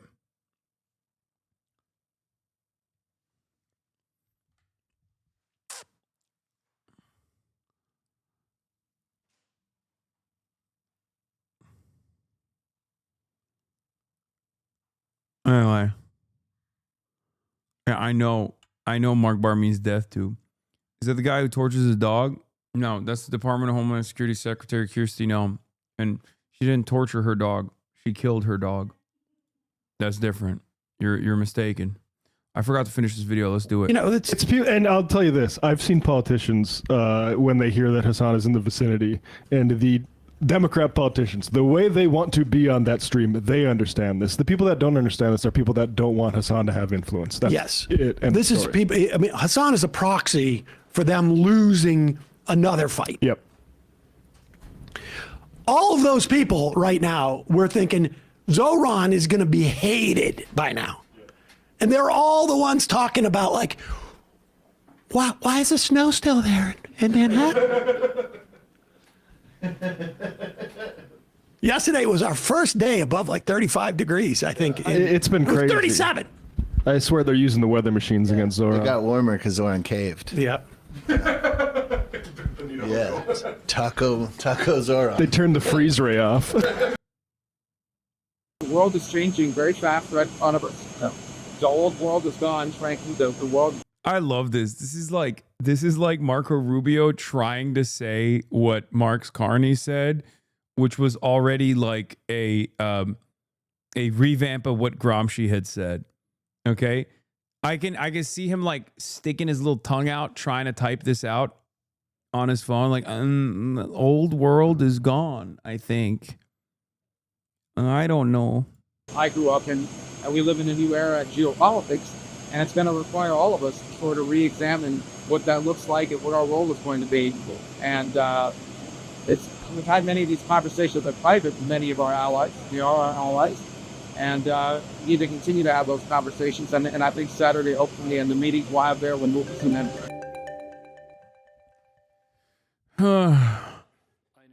Wenn es nach dem Fall der Berliner Mauer einen unipolar If there was a unipolar moment after the fall of the Berlin Wall, Moment in der Geschichte gegeben hat, dann ist der lange it is long gone.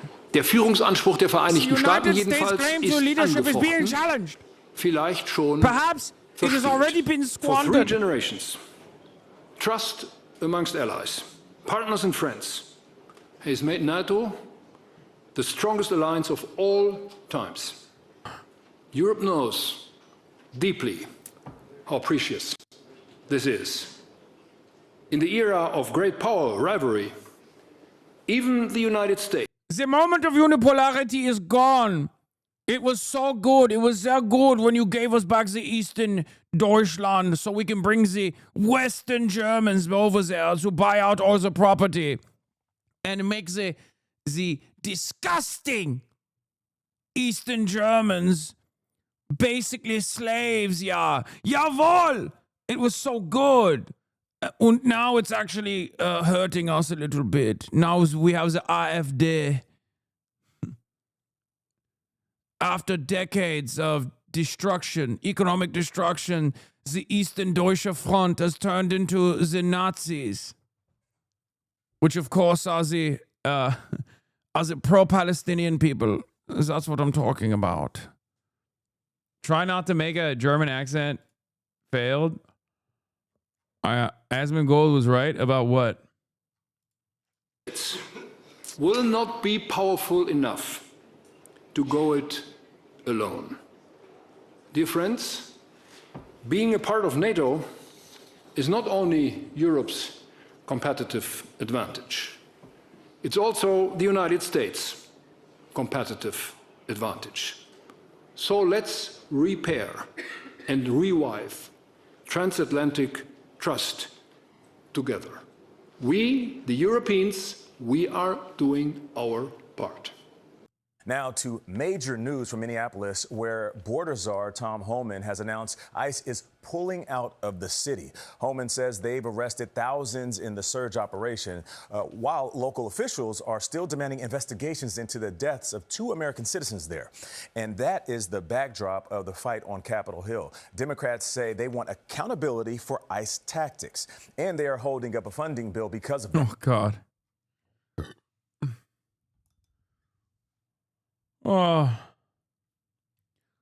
Oh my God. How do I even reply to this? What do you do? What do you say? Oh, baby. Democrats want accountability. Oh, joy. I like his suit too. It's dapper.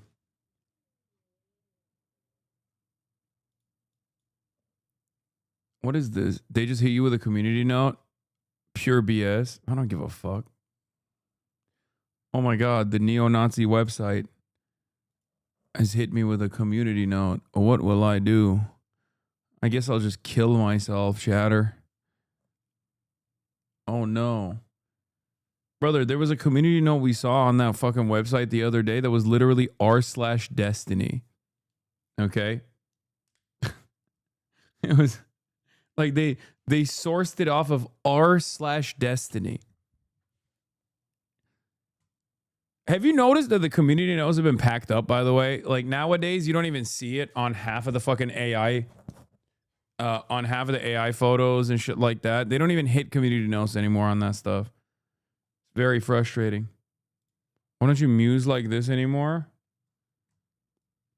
What do you mean? I did muse like this morning. A while back, while I was on Twitter, one of those accounts on my feed posted a short clip from this old... Oh, shit. I think it literally has... Oh, God.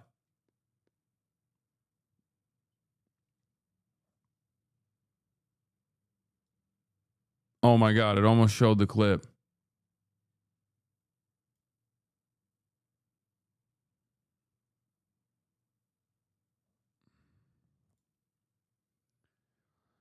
A while back, while I was on Twitter, one of these accounts on my feed posted a short clip from this old Chinese kung fu movie that I think is actually porn, where the Shaolin monk is like doing kung fu while having sex. And it's one of the most insane things I've ever seen on Twitter. And I had to immediately send it to Will.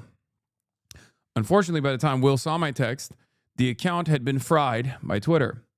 I could never find it until today when someone posted about Chibi reviews, his fiance getting turned out by his best friend while he was doing lolly reviews. They posted the video. I was finally able to send it to Will. We might do a porn review of this cinematic masterpiece in the future. Okay? I don't know if you guys have seen it. It's one of the craziest things you will ever lay eyes on. Like the guy is literally flying and fucking at the same time. It's fucking awesome.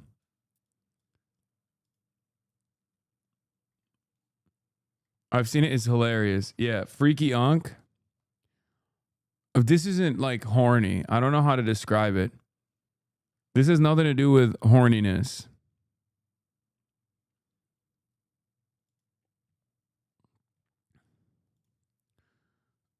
Oh, damn. HasanAbi Productions. Hasan was advocating for the exact same things 10 years ago when Obama was still president. Prisoners for profit. What's going on in Yemen? And why aren't we talking about U.S. involvement? The Baltimore Police Department investigation proves the necessity of Black Lives Matter. Treatment of Snowden proves U.S. government doesn't care about your First Amendment. It's true. I've been at this game for a long fucking time, dude. Hasan's not gay. He's not an immigrant. He's a multimillionaire who gets more views the worse things are. He has more benefit from a Trump-Vance presidency than 99.9% of Americans. True. He should be more grateful for the Democrats deliberately losing. True. Basil in 2026? I don't know who that is. Who's Basil?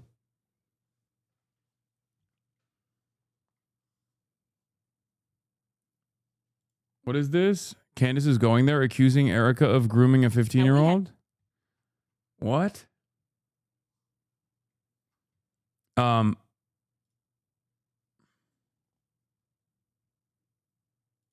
He's a firebomb a Walmart guy. He's the guy who did the firebomb a Walmart tweet.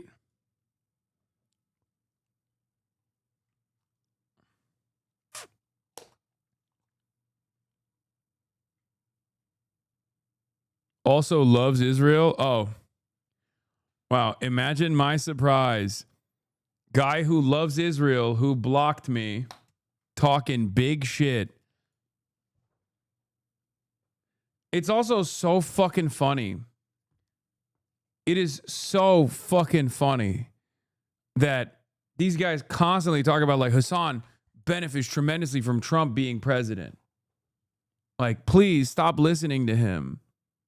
Please stop listening to him. Please. Like, why are you listening to him? Why not me? Why not me instead? Is Loki not a crank thing either? There's actually solid evidence that Erica did in fact groom a 15-year-old. What the fuck?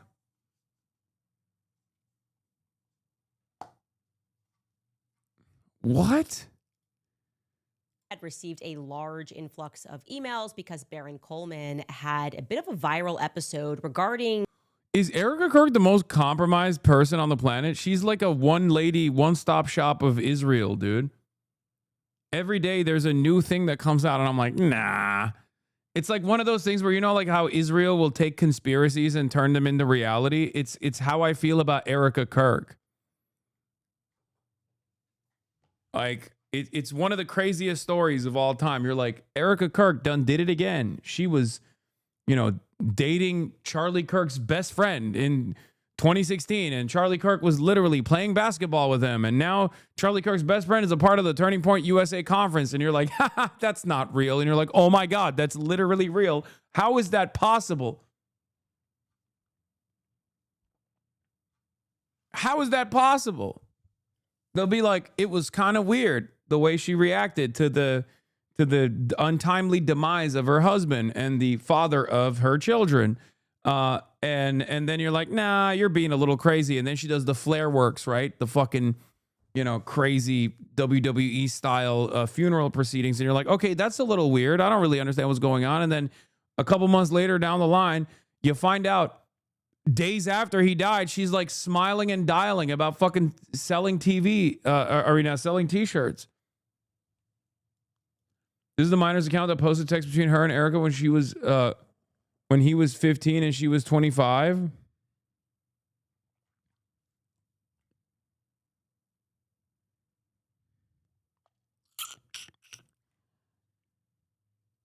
This is to be the most heartfelt compliment I've ever gotten. Best compliment yet from Erica Franzva. You have the most stunning features. Wait, is this a woman? She was grooming a 15-year-old woman? It was a lesbian grooming situation? What the fuck? What? Erica Franzva, you have the most stunning features. Best compliment ever. Your eyes, your lips, your skin. You're absolutely beautiful. You're making me cry.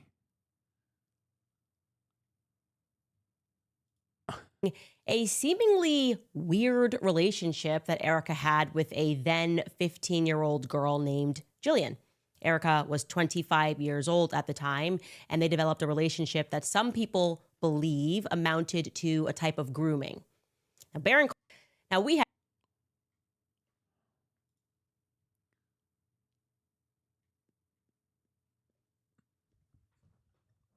What? Keep strong and know you're loved. Happy birthday. Wait, what the fuck? Okay, we'll watch the debunking too. Damn, there's an 11-minute white lady post. Let me call you on hold, sweetheart. Give me a sex. Wow. Okay, sex too, but not from you, lol.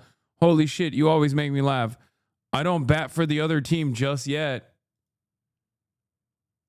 I want to be inside your lady garden. Know what I'm saying? This Valentine's Day, I am going to touch your butt. What the fuck is all this? Erica Franzberg, one day I'm going to wake up, roll over on my side, and kiss the love of my life good morning. I mean, I guess some of these are like, I don't know. I mean, there is like somewhat of a plausible deniability situation. I don't know why a 25-year-old would actually talk to a 15-year-old. Why are exactly any of us believing this? Is Clandis, who said the other day that Charlie Kirk controlled things with his X-Men powers, and these are random people on the internet, man? Yeah, I don't know if this is like legit. I mean, when I saw the first post, I thought it was strange, but I feel like this one's iffy for me. I'll be honest. This one's a little iffy for me.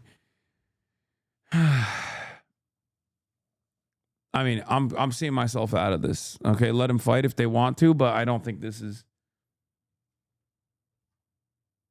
you know, this seems a little strange.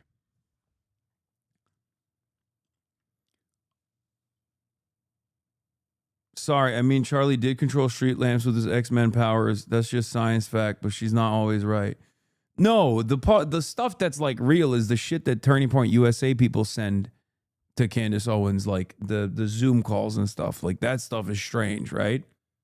But this seems a little bit, you know, seems a little bit out there.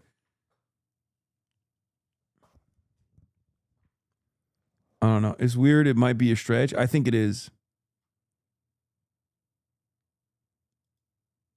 Yeah, I saw this though. This is real. Erica Kirk removed the wedding photo. I don't know what that's about.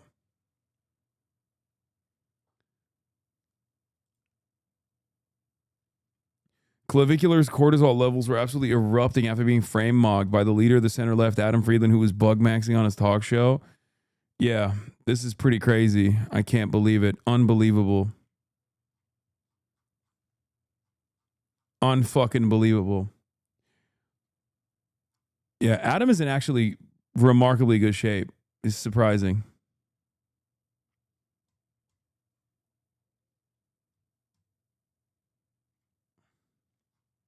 Don't. That was over 50,000, Hasan. No, that's why we can do these things. That's why we can do these things. Because the Dow was over 50,000. If it was under 50,000, you can't do it. You're not allowed. Like, the balance has been disrupted. You're not allowed to mog people. Yeah.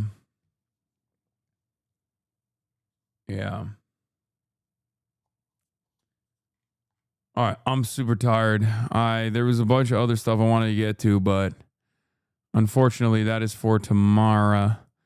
And I'm sure there will be plenty of great moments from AOC's, like, reaction to AOC's speech. Also, I vote mogged Gavin. Breaking: since Hasan vote mogged Gavin, his presidency chances are plummeting. Things went straight Israel for him once everyone saw how low-T establishment-owned libs spent days attacking Hasan's valid concerns. Please note these taxes cost the election in 2016 and 2014. 2024.